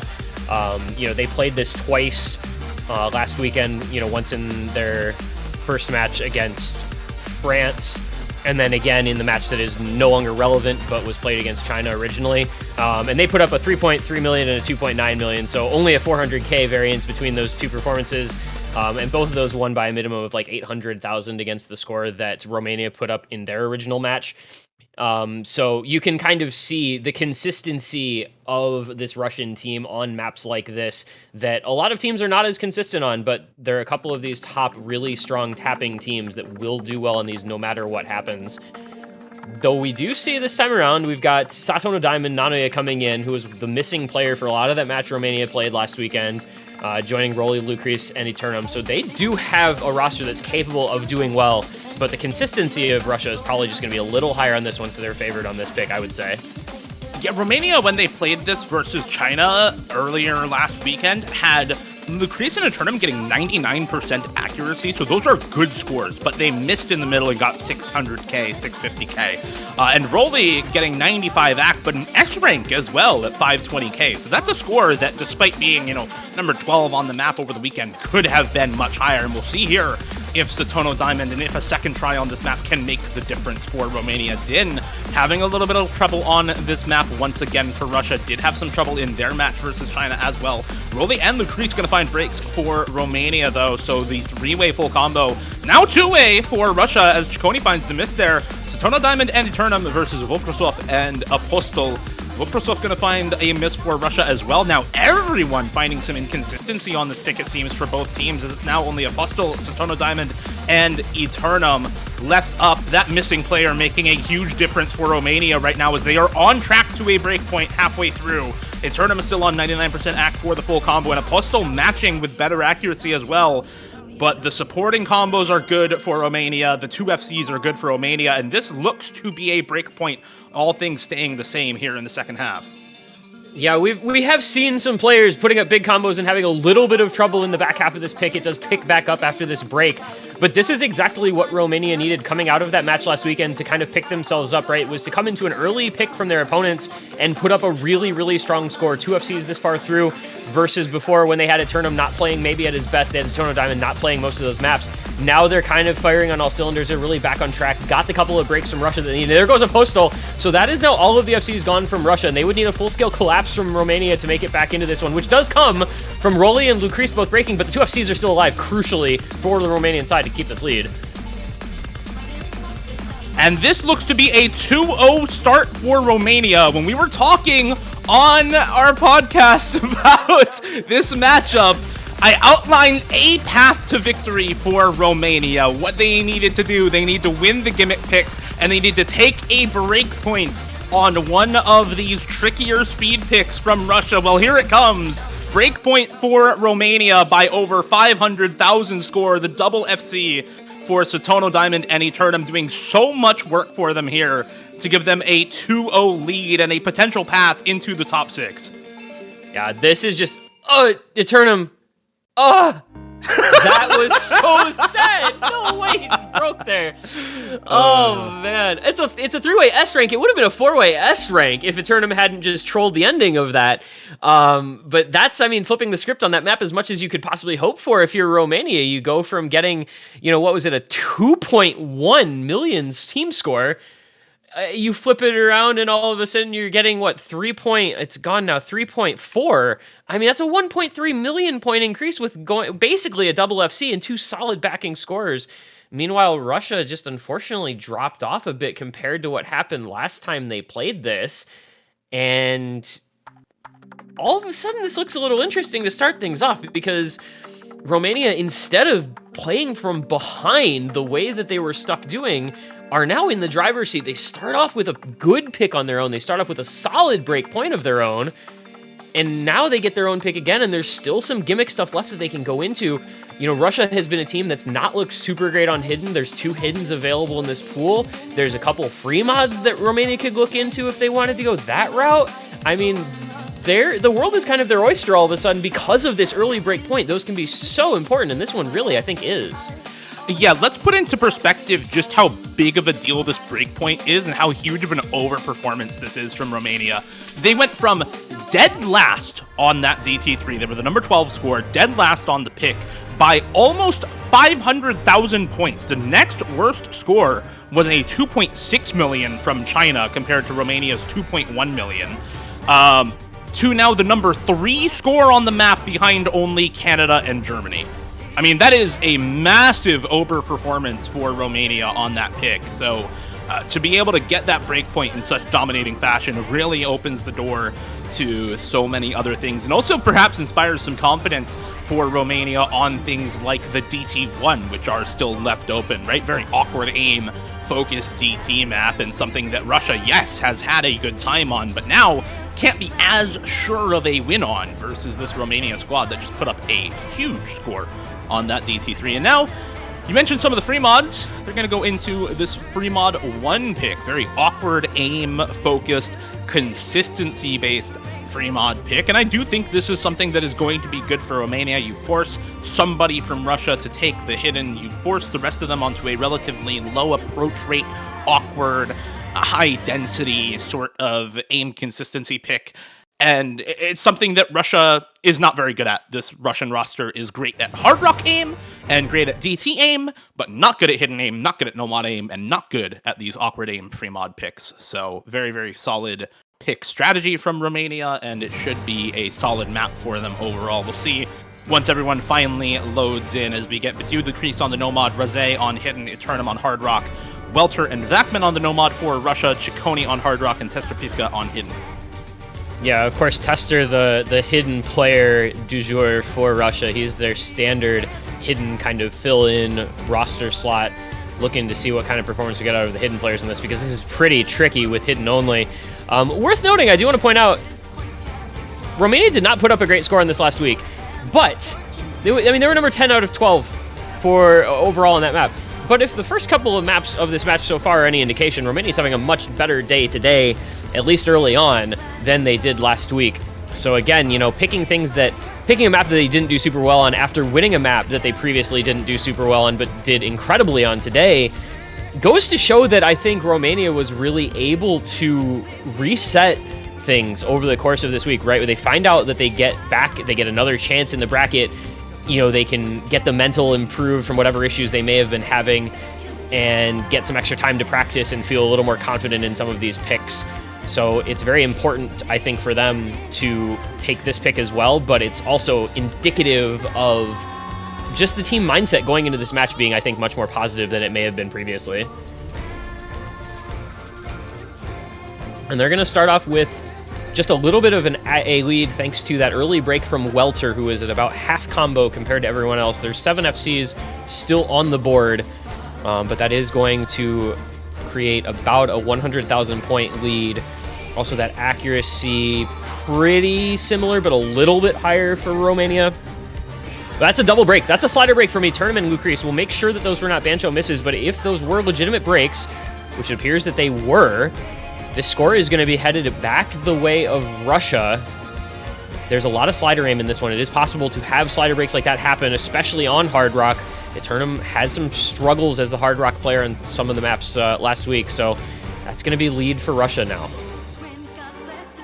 And that lead's a pretty big deal. We are halfway through now with still 3 full combos on Russia. 2 of them are modded full combos, so that does mean that it's going to be harder for Russia to hold on to some of these full combos. And there goes Ciccone, as I talk about the modded full combos. Hey, they're a little bit harder to hold on to for good reason. There goes Razé, though, and that is now all but Badu gone for Romania, the only full combo remaining for them. Welter's going to reset once again for Russia, so it's not as big of a deal. You have a little bit of supporting combo on both Eternum and Lucrece, but the 2-way full combo for Vakman and Testrapivka is a better deal for Russia than 1 FC on Badu and 2 supporting combos for Romania.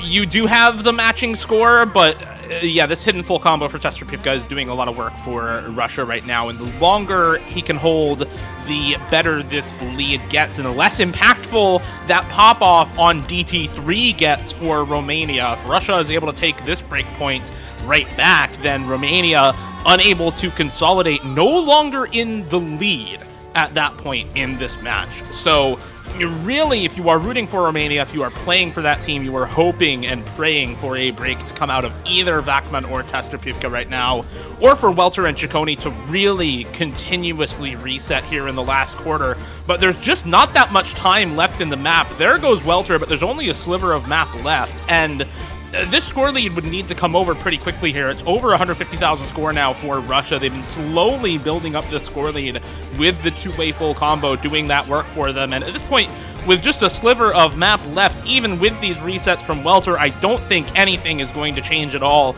unless we see a 2-way wipe right about now for those full combos.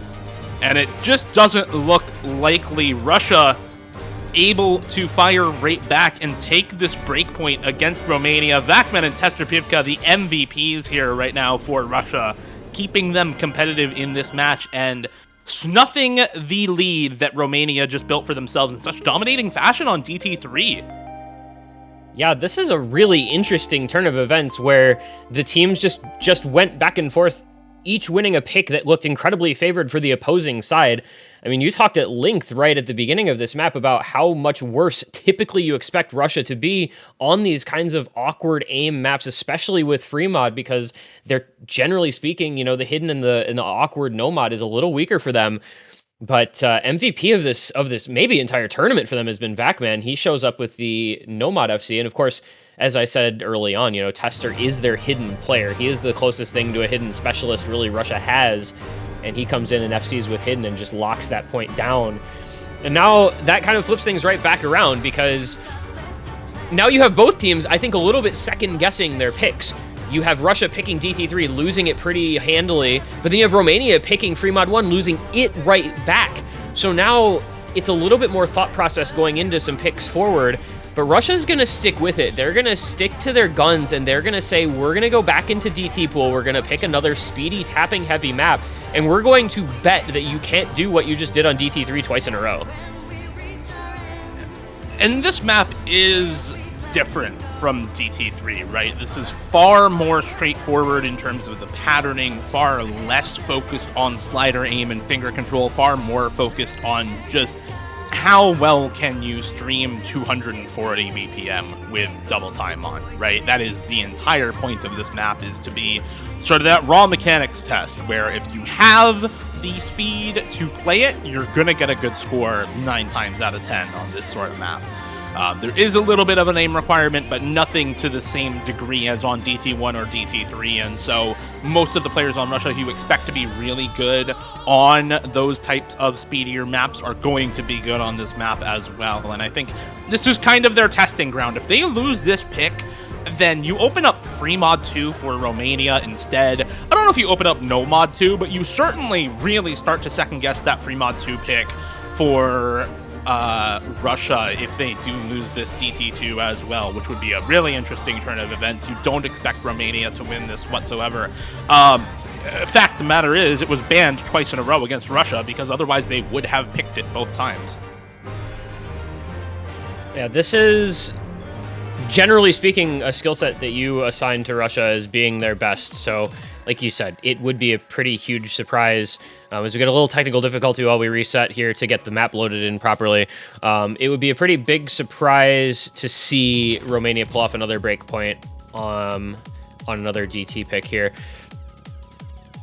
So we wait on this guy, trying to get loaded back in. It's interesting it's actually interesting to me that that this was left up in favor of DT4, but maybe do you feel like perhaps Romania just felt like either one of those would have been not great, so they took their chances on this instead?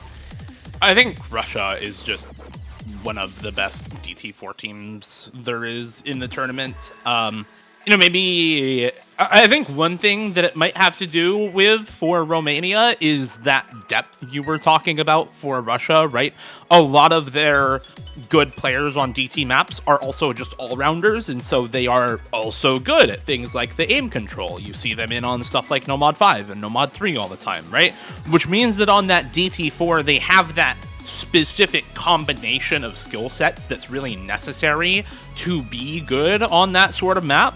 And again, Romania bottom scored it by 500k compared to every other team in the tournament. They were 500k off of South Korea's score on it versus the United States, which was otherwise the worst score of the weekend in semifinals. So for Romania, I think it's a matter of their speed players are speed players and their gimmick players are gimmick players. And there's not much overlap between the two in terms of their skill sets. Whereas for Russia, there's a little bit more interplay at the cost of some of the skill cap on those more gimmicky sorts of picks, and especially on the aim consistency picks.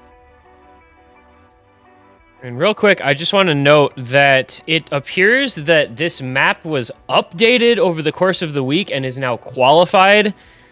So I don't think we're going to be able to see it played because it is not it's not loading properly in the client.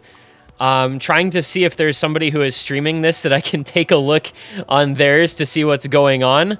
But just to try to keep everybody updated, I think it might be the same case. Trying to find like a player who's in for this or something is proving to be a challenge.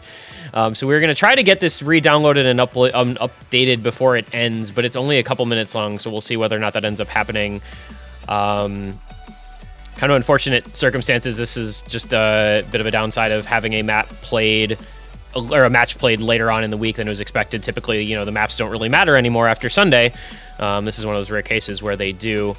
It looks like we've got a break near the ending here. We've got Russia up by about 100,000 points. Taking a look over on a Postal stream. Yes, I found a stream. So it's not. It doesn't have the score up live. So unfortunately, I can't do much more than update when they're at a break in the map.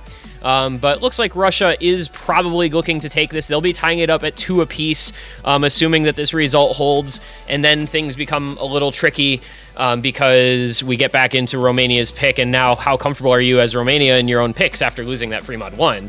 That's going to be the question that they'll have to answer. Yeah, it looks like that is a win for Russia on that map. We do see Russia actually 3.5 million. That's a score. Yeah, that's a really good score. That is one full combo for Voprosov, 800k for Apostle Chikoni and Din.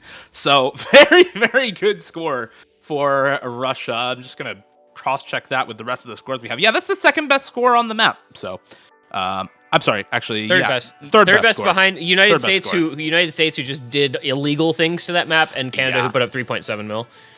But it's still right up there. Yeah, very, very solid team score for them. And well, you talked about the Romanian team maybe being a little bit more unsure of their picks after that free mod 1. I think you definitely don't want to pick into something like the no mod 1 now against Russia. Those are probably the two most similar maps in the pool at this point, right?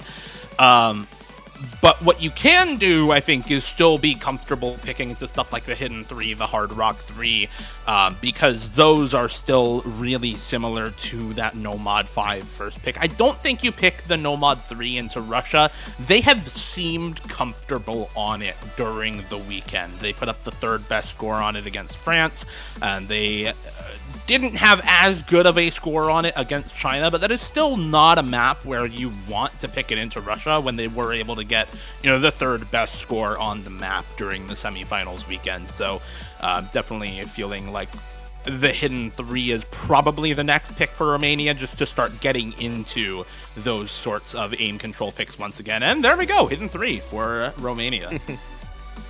Yeah, kind of the more gimmicky of the two Hiddens that were still remaining, right? Hidden 1 being a little more straightforward, a lot of aim, whereas this Hidden 3 is kind of alty, kind of flow aimy. Also has some very difficult portions. You know, the KIs in this map are really, really difficult. So if you're a team that, like Russia, is maybe just a bit weaker typically on Hiddens, it becomes a pretty solid pick into that team. And so I think a pretty solid next pick here from the side of Romania. I do feel that the Nomad 3 wouldn't be the worst thing in the world, if only because of the existence of Badu, who's arguably the best Nomad 3 player there is. But I think it's better to go this map first and save that for a break glass in case of emergency kind of coin flip pick. And it looks like we might be having an issue here with Hidden 3 as well. I'm not sure, because this map is ranked, so there shouldn't be any problems with it. I'm not entirely positive what's happening here. We might be getting back into it. I'll just let's just say that we might be getting back into it. We are. So Imperfect Animals, Hidden 3, let's go. All right, we're ready to go. Unfortunate that we didn't get to see the DT2, but Russia doing Russia things on that map, kind of performing as expected, and, you know, despite a trade of breakpoints back and forth for the teams, we are right back where you would expect this match to be after the first two picks for each of these teams, tied up 2-2 with Romania on the next pick into another aim control map. This one is not necessarily the same type of aim control as you saw in No Mod 5, where you have this absolutely massive spacing punctuated by really high velocity doubles and high beat snap doubles. This one is more about alty, low BPM stream aim consistency. There's lots of cut streams, lots of accelerating, decelerating streams in this, and it's a little bit higher BPM. It's 170 BPM rather than the 130-ish that we saw on No Mod 5. So very different sort of pick, but still generally the same players are going to be good on it. That's why you see a lot of the same players in Badu, Rosé, Satono Diamond, and Eternum, with Satono Diamond and Rosé having a little bit of trouble here at the start. Eternum as well. It's a 4-way full combo for Russia with Testrapivka, Vitya, Welter, and Vakman all in for this. Vakman, by the way, formerly known as Gamer228666. So a very, very good gimmick player out of Russia, who also happens to be good at speed. Yeah, he's, like I was saying before, he's been, I would argue, possibly their best performing player just in general over the course of this tournament. He's shown up on a lot of different kinds of maps and put up really good scores very consistently, so a very, very solid performer to look out for in this match as well. Typically, you know, Vitya and Tester, two of the best hidden and kind of gimmicky players for Russia as well. Vitya did have that early break, but has historically been known as a player who's really good at maps like this. He and Vakman, though, both breaking early on, so it's 2 FCs to 1, but those backing combos for Romania are going to help things out if they can hold, which they can't, because there goes a tournament a couple more times. And it's going to be quite close going into this KI, because there's a break from Welter, so now it's down to basically Tester against the world, and Romania's got a Badu full combo and 2 big backing combos on Satono Diamond and Rosé. Going into this KI, Romania is going to be able to pull this lead back and should be able to grab it for themselves to boot as things start to progress towards the halfway mark. Yeah, this map is largely going to be how much Badu can carry Romania. We kind of saw that on Mod 5 as well. And I think these types of picks tend to be good for Romania, in spite of Eternum just being uncomfortable on the map. Like, he is not a hidden player. He does not want to be in for this pick. I am 99% sure. But he is here anyway to fill, because that's what you do when this pick is good for your team and you are on the team and can get the best score out of the remaining 5 players. Welter and Vakman having, again, some trouble with this map, and Testrapivka really the only saving grace here for Russia on a potential break point on Romania's pick here, but Badu, Satono Diamond, and Rosé are all holding really, really solid scores right now. One thing to note about this map is that the ending gets way harder than the rest of the map. We'll see a gigantic accelerating stream here. This one. Badu actually misses on it. Testrapivka misses right afterward, though. And Satono Diamond and Rosé are going to carry the pick into the ending for Romania. This is now 250,000 score and climbing, and no combos on Russia to even take advantage of any potential breaks here near the end for the 3 solid combos on Romania. And that ending stream right there gets so many players. If you are holding the full combo, the nerves just skyrocket at that point, because you know the hard part here at the end is coming up. I mean, look at the spacing on these wiggles. Look at the slider aim here at the end. And you can just see why lots of players find misses during this section. Eternum finally going to drop one of them for Romania, but the 2 remaining high combo scores are just going off here now for Romania into the ending. Dude, Satono Diamond is just pulling off an insane reverse choke play right now. He hit the entire hard part in the ending there. He hit the big stream. He hit the entire last KI. He's going to come into the ending and FC it. That is one of the better plays you're going to see on that map this week. I know we've had 1 or 2 full combos, but Satono Diamond pulling the 3-miss reverse choke, having that break right at the beginning and then FCing the rest of the map, that did a lot to pull them into that massive lead. Rosé as well, one of those newer players on this roster, putting up the 750k. That's the second best score, not just on their team, but the second best score in the entire lobby. And that was an occasion where Romania just had the combos throughout, as you were talking about. Like, you have to hold into the hard part and then just kind of see how well you can do if you hit that big space stream, then see how you can do on the ending. This almost feels like a reverse choke map more than it feels like an FC map, because it's easier to hit it's easier to hit that big spaced pattern and then hit the ending if you don't have the nerves of holding onto a full combo. And Romania, you know, also, we're just always in the lead on that one. Russia didn't seem as comfortable. We talked about before, not typically a hidden favored team, and really kind of showed that on that pick, unfortunately, not having the greatest of outcomes. But the pick does go back over to them. They do have 1 double time pick left. They also do have the free mod 2 left, so they have a couple of options if they want to stay in the same skill set they've picked into with their first couple of picks. We'll have to see if they do indeed do that, or if they zig instead of zagging here and go somewhere completely different.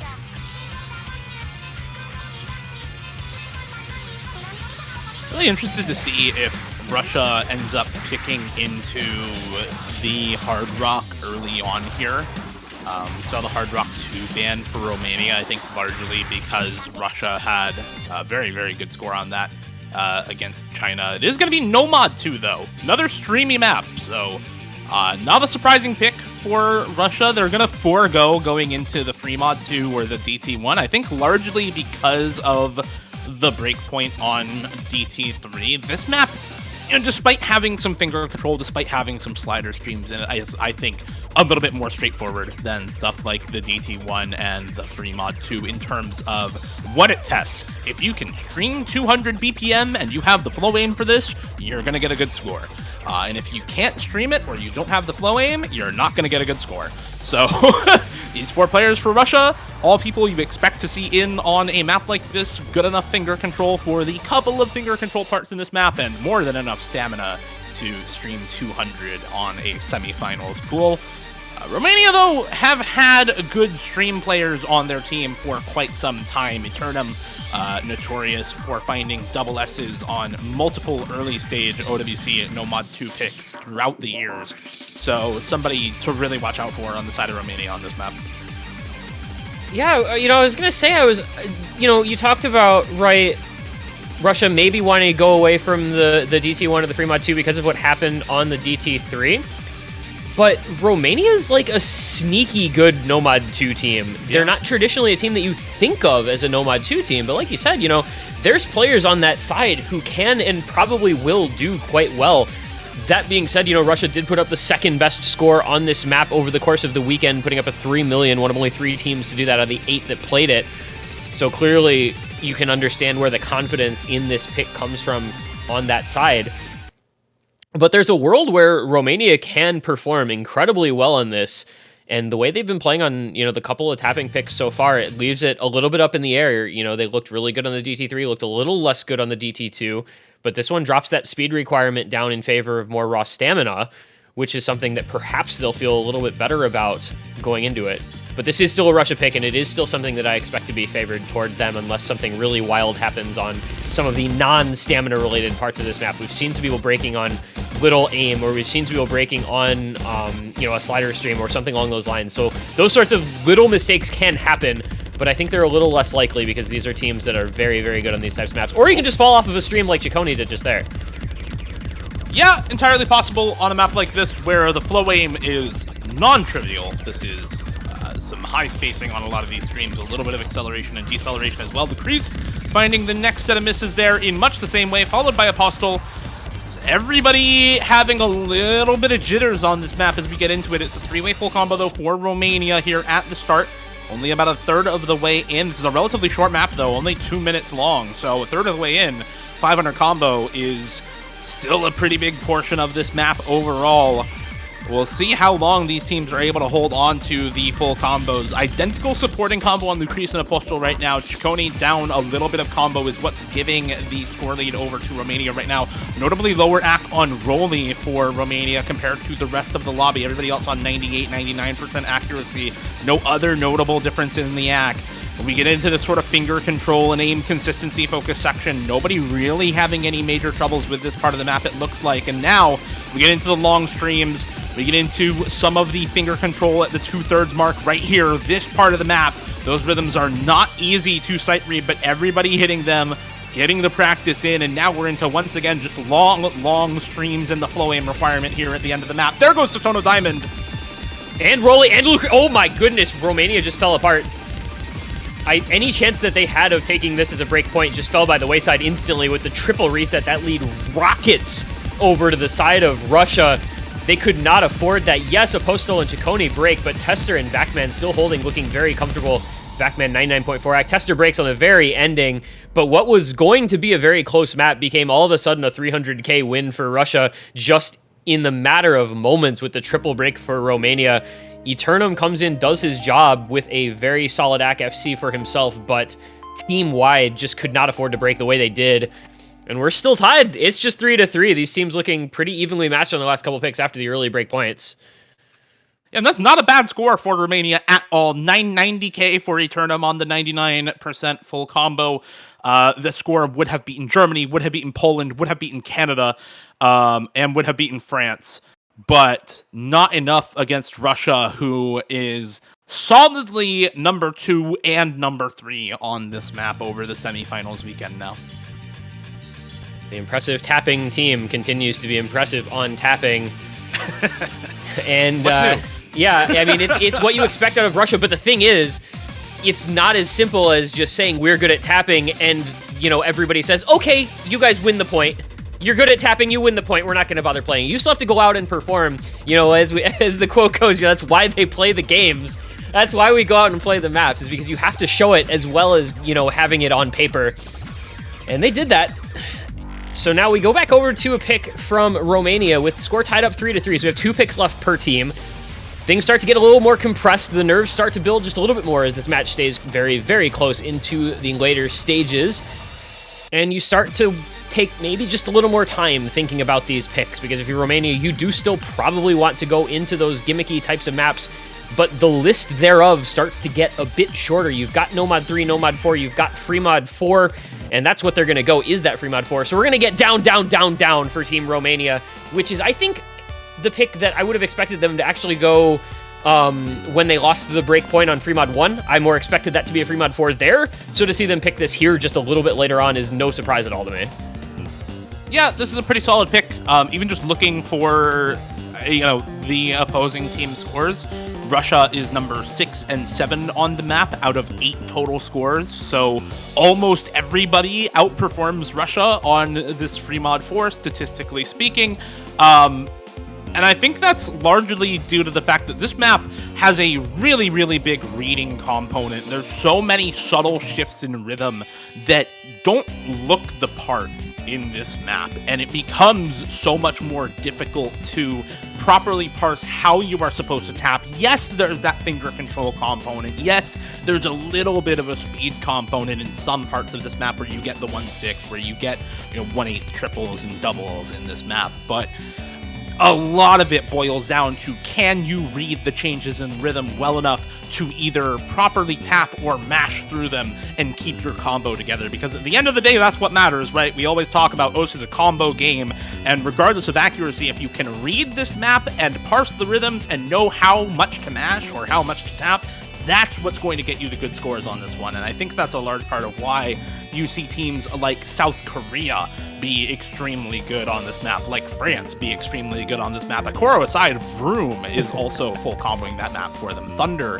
had a 770k on the hidden, right? These are reading players who are really solid on this sort of map because they can understand and play through these rhythms in a meaningful way and keep their combo together. So looking at the reading players on Romania and the finger control players on Romania to put up solid scores on this, and looking to some of the players on Russia to outperform themselves from last weekend, specifically Ciccone and Welter had a tough time with this. Subbing in Vitya now for Welter on the side of Russia, I think also makes sense. Vitya, a very, very strong reading player, very strong gimmick player for Russia, formerly known as Okinatori. A lot of people may remember them from 2020 and earlier as an incredibly strong rank-restricted tournament player.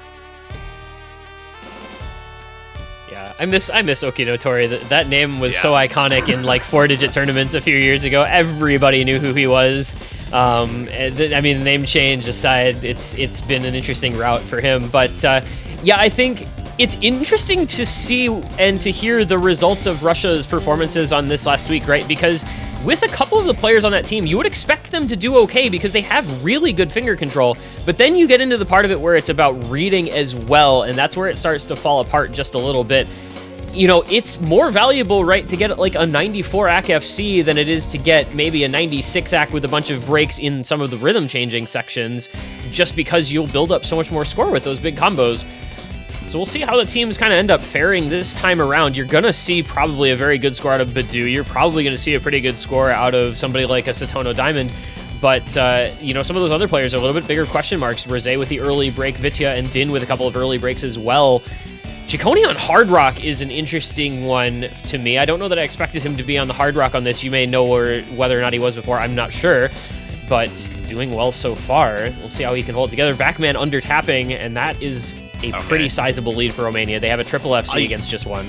Yeah, I think that probably seals this pick for Romania, and the reason I say that is because Vacman is the only player on Russia who consistently found high scores last weekend, had 890k both times they played this on the Nomad. I think sort of their guaranteed high score player on this free mod pick.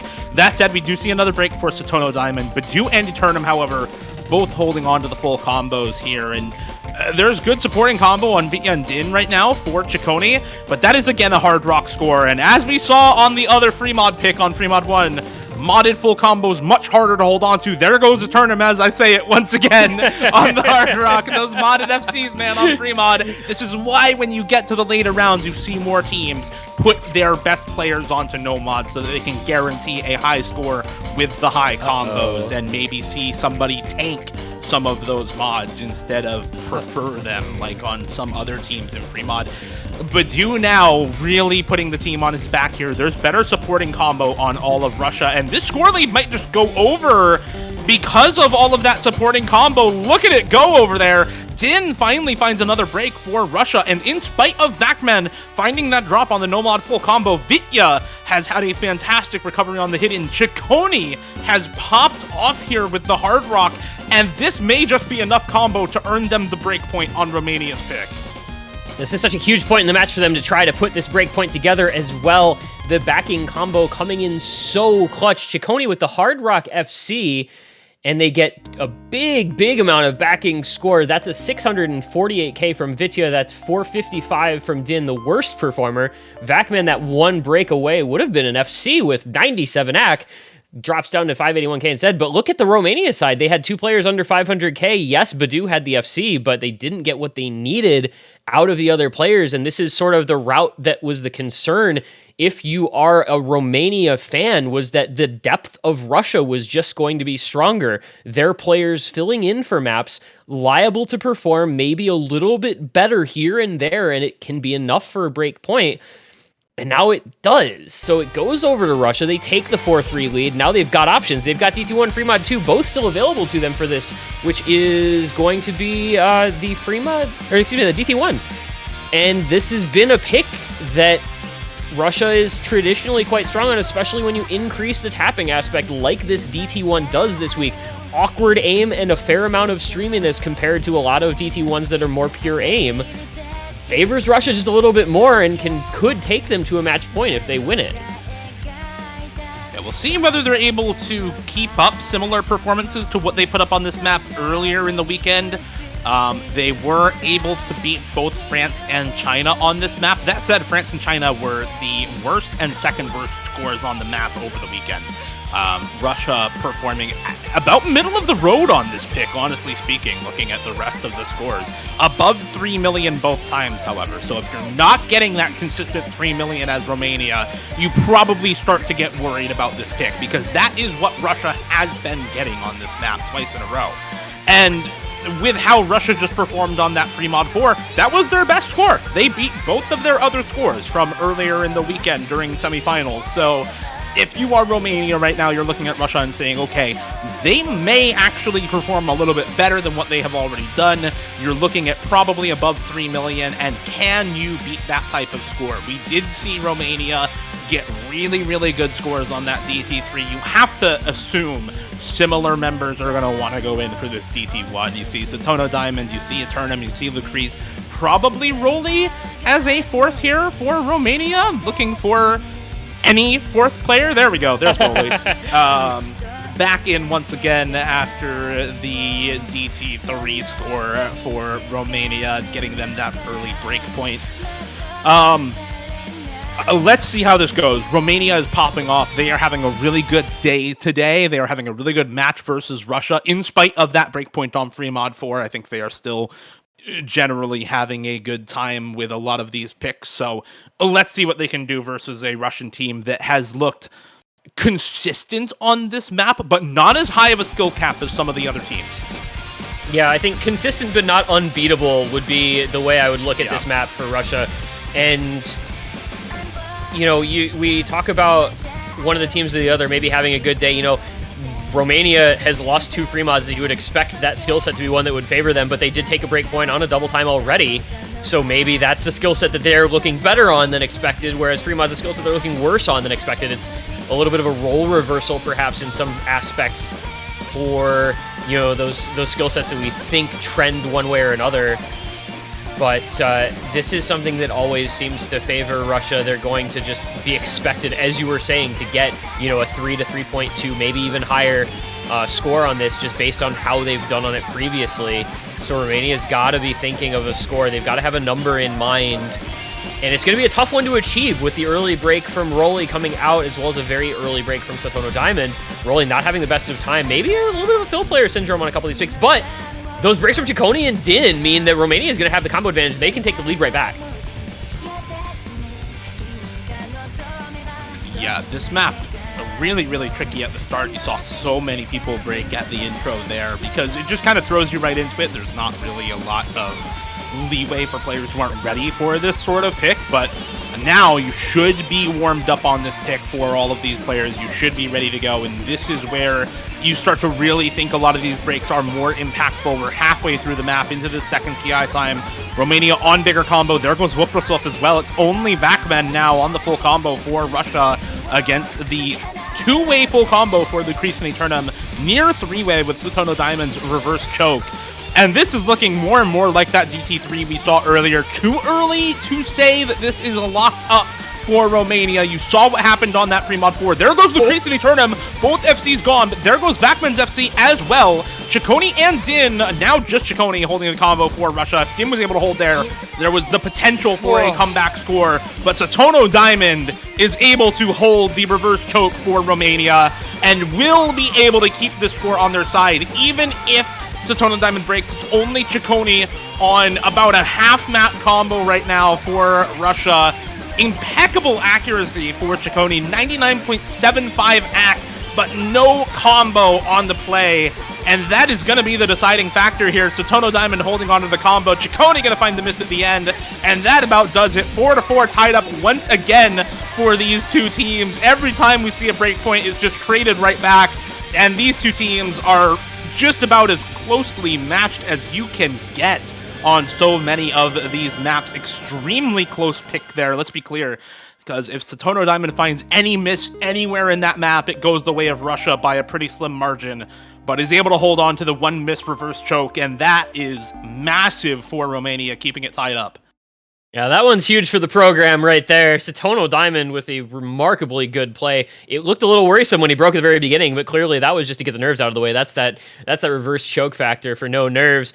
In, Ciccone, as you discussed, having the really good accuracy, but the misses are very impactful. And this match just doesn't make any sense anymore. Russia has lost 2 tapping-heavy DT picks, and Romania has lost 2 awkward, reading-heavy, gimmicky free mod picks. Nothing about this match makes sense now. It's just the breakpoints that are bizarre. What do you mean? What do you mean? DT1, DT3 are aim maps, obviously. Yep. Obviously, aim picks. Yep. Aim picks, reading picks, whatever you want to call them. No, but really, Romania, you saw it on the No Mod 2 as well, right? This is a team that still has that kind of depth on these picks and the ability to take these breakpoints. They are, like you said, kind of sneaky with it because you don't really expect that of Romania, but you being sort of the face of the country. But I feel like people need to really recognize that a lot of the players for Romania are actually just really good stream players, really good speed players. Eternum, Satono Diamond, Lucrece in particular are all really, really good at that skill set and make these types of matches possible for Romania. Russia as well, traditionally more of a mechanics-focused DT hard rock team, but when you put in a lot of players like Vitya, like Din, like Vakman, who are really strong on these sorts of gimmicky maps, and like Ciccone, who is one of the best all-rounders, one of the best 1v1 tournament players in the game, got second in Charlie's Perfect Map class earlier this year, right? There is something to be said for the strength of a player like that on a team like Russia, who has typically struggled finding that depth of roster outside of the raw speed and mechanics picks, and that type of depth enables them to still put up potentially very good scores on a map like this as well. That Hard Rock 3.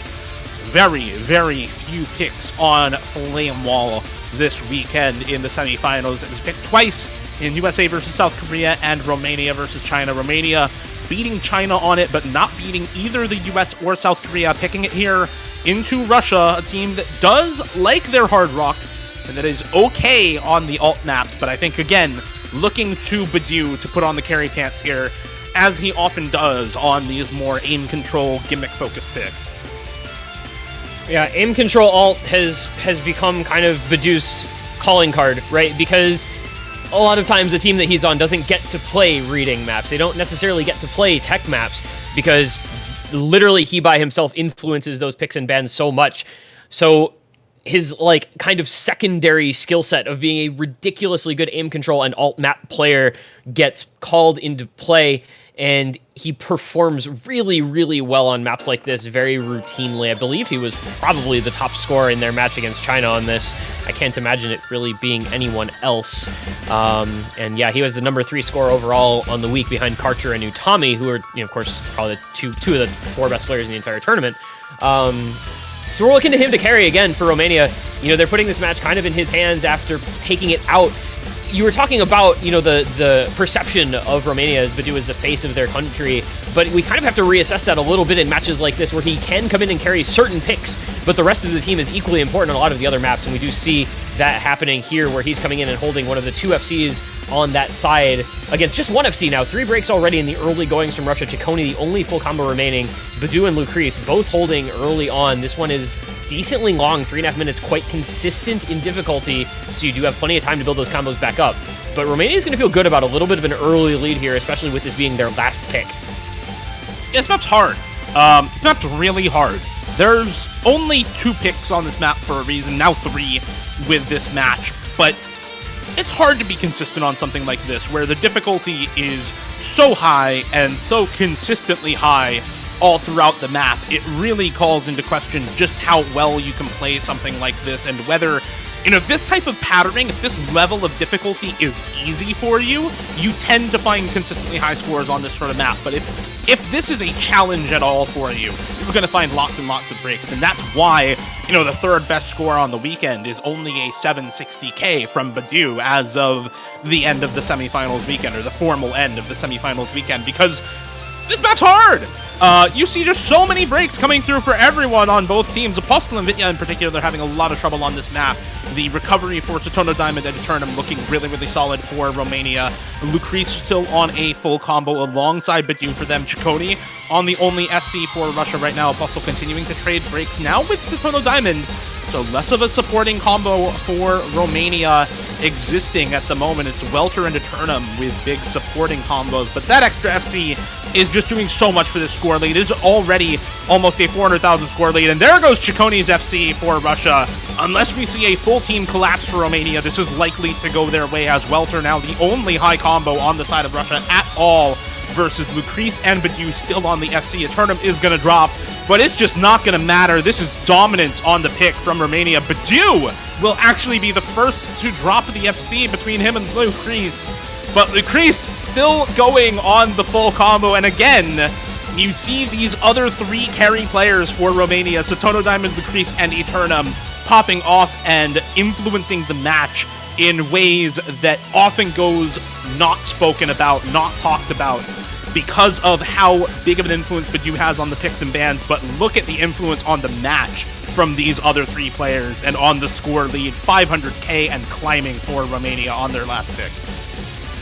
This was clearly a very, very good pick for Romania. It's the sort of thing that they just had players who were comfortable with. Huge shout outs to Lucrece who might be able to pull off this FC. Let's see if he can just avoid breaking at the very, very end, and he does. And that is the second FC on the map for the week. Behind after Karcher. I think Utami had a slider break very near the ending. So you put in Lucrece and Badu on this pick, the last pick for your team of the match. Worst case scenario here, the other team has a pick for the match. Best case scenario, you give yourselves a match point, and Lucrece comes through in the clutch with that full combo. Badu backing him up with another solid score on the map, just 1 break. And now things are very scary because it's last pick for Russia. But man, shoutouts to, as you were discussing through that map, the backing players from Romania who come off just really key, who are so important and go so under discussed a lot of the time. We like to talk about Badu because he has been that historical member of Team Romania who has, as Dio said, influenced their picks and bans for as long as he's been playing. But it is the other members of the team that are the reason why they're here, why they're able to put forth these really great showings. And they did that there. And now it's Russia's last pick, and they're under a lot of pressure because it's match point down. It's presumably has to be free mod 2. I don't know what else this could be. Hard Rock 1. They picked it twice last weekend. They picked it both times. Actually, sorry. No, they picked it both times into France and into China. They won it versus France and lost it versus China. But this is another pick that really has not been all that popular, similar to Flame Wall. I feel like the Hard Rock 1 pick could be what's being discussed for Russia right now. Remember, they took that breakpoint on the Free Mod 1. They have players who can go in for this type of pick.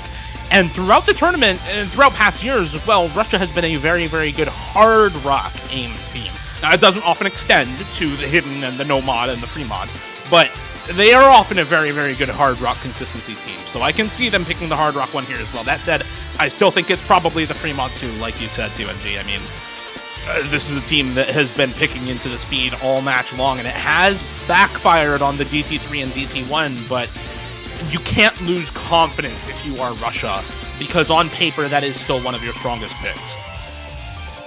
And Free Mod 2 is another one of those maps that we've really seen very little of. We have a small amount of information and data for that map. It was picked in Hong Kong versus Canada, and it was picked by, I'm assuming, by Russia against China, where they won it by 460k.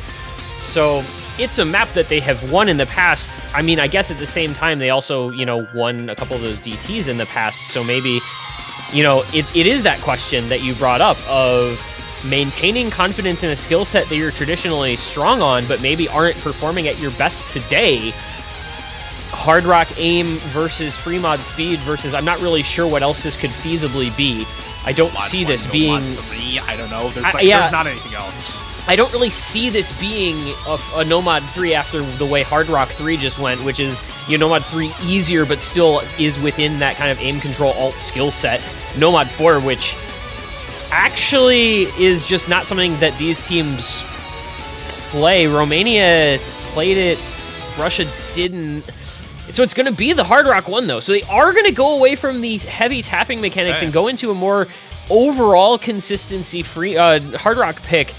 It's going to be, it has aim, it has streams. It's kind of an all-around type of pick.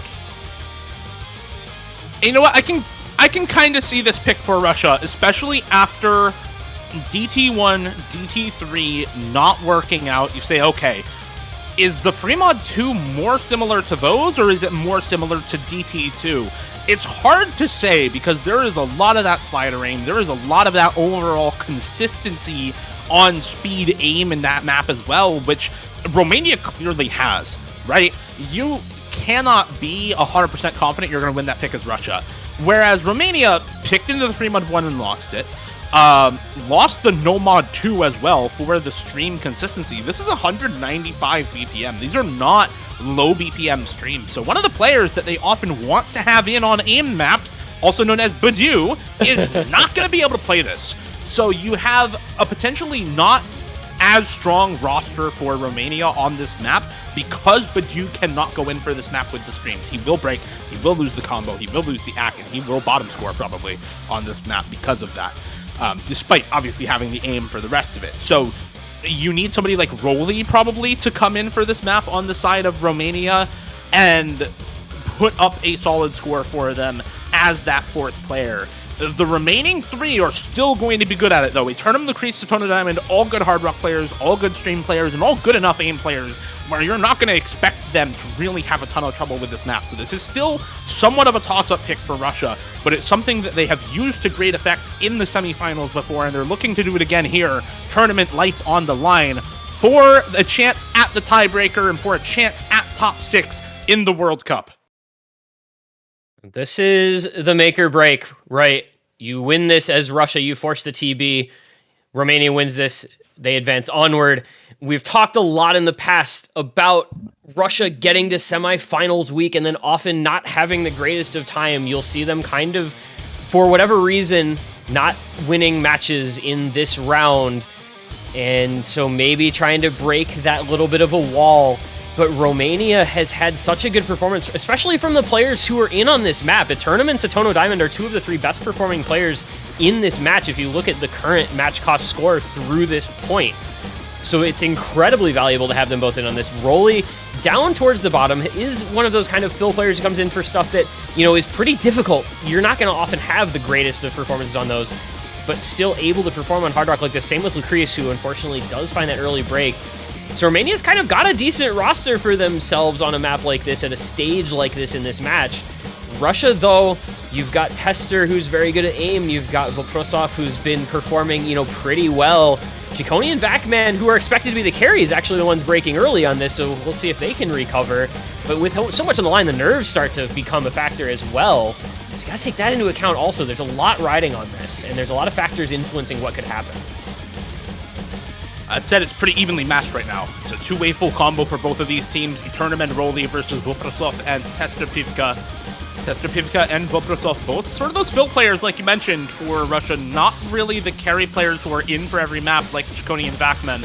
So the specialty players being relied upon here for Russia now with these FCs halfway through. Rolly is going to drop one of the FCs for Romania. That is huge. And Kreese is on a big supporting combo, but can only really match the score coming out of Vacman at the moment. You have better supporting combo on Chikoni than on Satono Diamond as well. Turnum drops as well, and that is a full team wipe now for Romania. No FCs remaining for them. Voprosov and Tester Pivka still holding on to combo. The Kreese is going to drop as well now, and that is zero combo to speak of on the side of Romania. Vacman's going to drop, but it just does not matter. 400,000 score and climbing as Russia, yes, they're going to find some misses here at the end for Vacman and Voprosov, but they will secure the tiebreaker against Romania. There's zero combo to speak of for Romania to take advantage of any potential breaks for Russia. And it all comes down to a best of one, this one guy. It is that best of one on the tiebreaker. Once again, this Friday evening rematch delivering here for Romania and Russia. And we talked at length during the week about this match, about how close this could be, as both of these teams, really different players, really different skill sets, but still so evenly matched in terms of the skill cap and the depth of roster. And this is what happens when you get these two teams playing at their best, full roster, motivation high, and ready to get into the top six, because that is what is riding on the line on this tiebreaker. Man, you know, you see this Friday match lined up, right? It's this filler kind of match. It's this carryover match that nobody expected to even happen in the first place. And you come into this and there's two possible ways that you kind of think of it going mentally, right? It's either going to be somebody's not having the best time, somebody doesn't perform at their best because it's a weekday. Who expects to be playing an OWC match on a Friday evening like this? And, you know, you end up with a one-side affair. Or it can just live up to all of the hype and all of the expectations of it and go all the way to the tiebreaker. And I'm just about as excited as it gets by the fact that it ended up going the latter route. And we do get to see this tiebreaker now for another time. We all know what happened last time this tiebreaker. The only time it was played originally, it was the United States versus South Korea with that ludicrous carry performance for South Korea out of Karcher and Parisia. Will we see another big carry play on this again from somebody on these teams? Is somebody just going to come up the individual hero? Because on a tiebreaker, that's something that can so often happen. These tiebreakers are very difficult, and the consistency aspect of them is so tough to be comfortable with. But when you have players playing at the level of this match, it is something that becomes a little bit more realistic. But once again, you ask the question of Romania, what are you capable of doing possibly without one of your best players? Because this is 200 BPM and there's decent amounts of tapping and streams in it. So possibly once again, not seeing Badu in for a map that could determine the outcome of the match. Whereas Russia gets to roll with whatever roster they want because they don't have anybody on their team who's limited in the way that Badu is limited for Romania. And again, that could play a role in the outcome, just like it did on that Hard Rock one, not having him in, not being able to contest that pick. Now we go into a tiebreaker. Again, maybe not having him in, maybe not having trouble with this pick. I think it has to come down to how these other players are performing right now. You look at how this match has gone, and you have to shout out a few particular people. Satono, Diamond, Eternum, and Lucrece have been solid rocks for Romania. Rosé is going to come in for the last map for them. This is, at the moment, a team of 6. By the way, these are the only 6 players who have played, are these 4, Badu and Rolly, for Romania. So with 6 players, they are pulling off this tiebreaker scenario and looking to advance into the top 6 of the OS World Cup this year. Shikoni, Tester Pivka, Vakman, and Welter in for Russia. Welter has only played 3 maps in this match so far, has not had a standout star performance for this team, but the team trusts him. Talk to some of the people involved with the creation of the Russian OWC roster, and they point out Welter as somebody to keep an eye out, especially for future years, for the growth of this team. So you have to assume they have the trust in this player to put them in for the tiebreaker and to see them pop off, as this is a very difficult match. You see everybody finding breaks on both of these teams. Lucrece, Rosé, Chikoni, and Vakman, the only players to keep the full combos together, as everyone else suffering the accuracy drops, the combo drops that come with the really difficult higher BPM 1/3 tech section going on at the beginning of this map. And this is a type of tiebreaker that really kind of goes all over the place. You get 220 BPM stamina, you get 200 BPM streams, you get lots of aim consistency, lots of slider reading, lots of 1/3 and 1/6 in this map, and it just kind of goes all over the place. And that's why you see these all-rounders for Romania in, once again, in Lucrece Tournament, Satono Diamond. The same going, of course, for Chikoni and Vakman, those 2 on the full combo, and 2 probably most well-rounded players on that Russian roster, excuse me. Yes, this is such a hard map, just in every aspect. You see a couple breaks early on. There's Rosé and Satono Diamond falling for Romania. There's Tester falling for Russia. We've seen in the past, there are so many places that you can just find little breaks. There's Vakman breaking. That is, I believe, wasn't FC, right? So it's a 2v2 on the map at this point. You have Chikoni and Welter against Lucrece and Eternum. It's like the minimal amount of combo advantage, but there's Lucrece falling, and that is the FC now gone for Romania. So we're watching Chikoni, who has been a player over the past year or two, has really been on the up and up, has made a name for himself in a few tournaments, and is now trying to do the same thing in the World Cup here as the lone FC remaining in the entire lobby. Just past the 1/3 mark, there are places you can break very easily, even on these slower sections. We've got to be careful. You have to have that aim control unlocked, but Chikoni and Welter can start to maybe take a little bit of a lead, but there's a break from Tester, so it's kind of tempering, right? Anytime you see a break, it just gets tempered, because it tempers the advantage, I should say, that FC and that big backing combo help provide. Tester clearly not the most happy with that cursor dance, but you take a second here, you get to see what's going on. It's 54k in favor of Russia, just under halfway through. Lucrece breaking again doesn't really matter. We're watching Eternum, we're watching Rosé, we're watching Satono Diamond. Those are the big members for Romania right now that need to hold and hope for some breaks from Russia to try to get back into this map.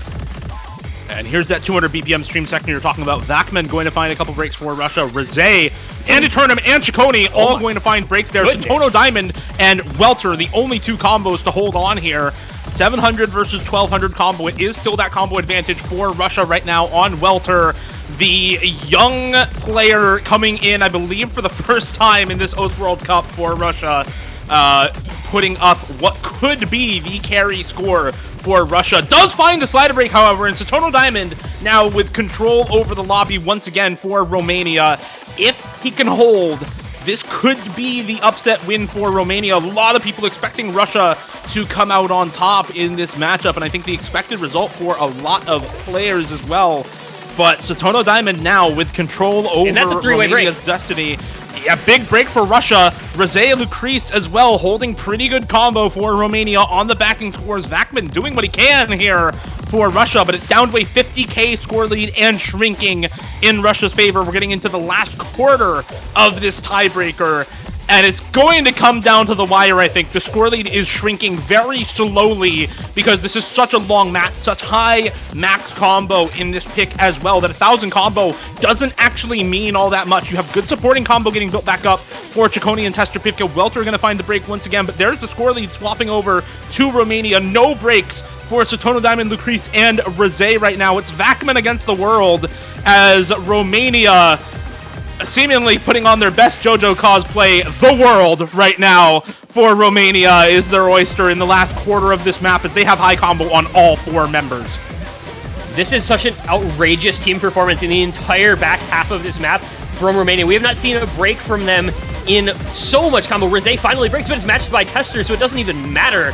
It would have to be a complete collapse at the end here from Romania to have this match go any way other than them closing out a victory. And Satono Diamond, this is his redemption arc. We saw what happened on Saturday. Did not look like he was there at all, was not performing, did not play many of the maps, and now he shows up for this Friday match. He puts up a 1800 combo on the tiebreaker, finally breaks, but it's after his team has established 100 Everyone lead. is gone. And there is no combo. The ending of the map is upon us. Even with the 1400 combo from Vacman and the 300 combo from Tester, there's just not the time left anymore. And this is going to be Romania by 100k on the tiebreaker, taking the point and advancing to top 6. They will move on into the finals weekend for the first time in their nation's history in OS World Cup, on the back of a remarkable team-wide performance. Satono Diamond, 580k, one of the best scores we've seen on that tiebreaker, and the upset is in. It has happened. It is a 6-5 Romania win. Russia are eliminated. And this is the best that we have seen Romania look ever in the World Cup. This is the first top 6 finish for Romania in any OS World Cup in history. Obviously their best finish since last year when they made it to 8th place. They once more top their best result and make it into the finals for the first time in their country's history, off the back of, as you said, a magnificent score on that tiebreaker from Satono Diamond. Nanoya with 580k, putting up the second best score on the tiebreaker this weekend, second only to Karcher's 590k on that map, and really rewriting history here for Romania, putting themselves on the map as one of the best countries in the OS World Cup.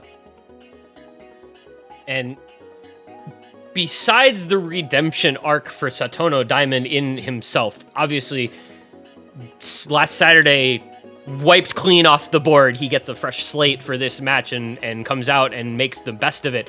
But the entire team performance from Romania, one of the best we've ever seen. The expectations for this country were so high, I think, coming in after getting top 8 last year and making an even stronger on paper roster this year. And they're going to manage to live up to that now. And once again, I mean this with all the love in my heart, Russia in semifinals. Year after year, they get to semifinals, and they unfortunately just find the smallest stumbling block placed in their way. The road to top 6 is blocked once again for Russia. But man, oh man, Romania, just an amazing performance. And now, well, unfortunately for them, they have the United States waiting on the other side in the finals, which is not a sight that anybody wants to see in finals. No. United States historically one of the best, if not the best, scaling teams. They're always up there, but Romania takes a lot of positives away from this, winning this match in clutch fashion and getting their first top 6. Yeah, commiserations to Russia, truly. This is still their best performance in any World Cup in the last 3 years. The last time they beat the semifinals curse was in 2019, and in 2020 and 2021 they finished 9th, 12th in the first losers bracket matchup in semi, so they do still secure a better placement than 2020 or 2021, but again, just not quite able to make the cut here against Romania, overperforming for themselves and rewriting themselves into history as the best team Romania has ever had in the World Cup. That is going to do it for us for now. We will be back here tomorrow with Romania versus the United States in the losers bracket of the World Cup at 18 UTC. Same time tomorrow, followed up directly by Canada versus Poland at 19 UTC directly afterwards. We'll also have a show match going on after that at 20 UTC, so you got 3 matches right in a row tomorrow, starting same time right back here at 18 UTC on twitch.tv/OSU Live. And we'll have a couple of other matches on Sunday, notably that winners bracket finals between South Korea and Germany, along with the potential matchup between the winner of Poland, Canada, and the winner of United States versus Romania sometime later in the day. It looks like 19 UTC for that match. Couple of other housekeeping things. If you want to support your favorite teams in the World Cup, you can still buy banners on the O store. You can also support the tournament directly for the first time in World Cup history using Open Collective. There should be links to that in chat coming out in just a moment. Anything else? Any closing thoughts, T1G, for one hell of a matchup that we just had between those two teams? I am just in shock at the way that this match went overall. I don't think people expected this to wend its way through the picks the way it did and to have the results that it did. I think a lot of people favored Russia to win this, but Romania, with their backs against the wall, came out and did what they needed to do to get that win. And I'm proud of them, honestly, for overcoming the loss last week and managing to put on this sort of performance and to make their first ever top 6. So all the pressure in the world was levied upon them, and they managed to come out the other side even stronger. And that's going to do it, though. Amazing match today. We've got some amazing matches tomorrow. For Dio, I've been this one guy. Thank you for watching this one. We'll see you tomorrow as the OS World Cup 2022 finals week will be upon us. You do not want to miss out. 18 UTC tomorrow. We'll see you there. But until then, have a great evening.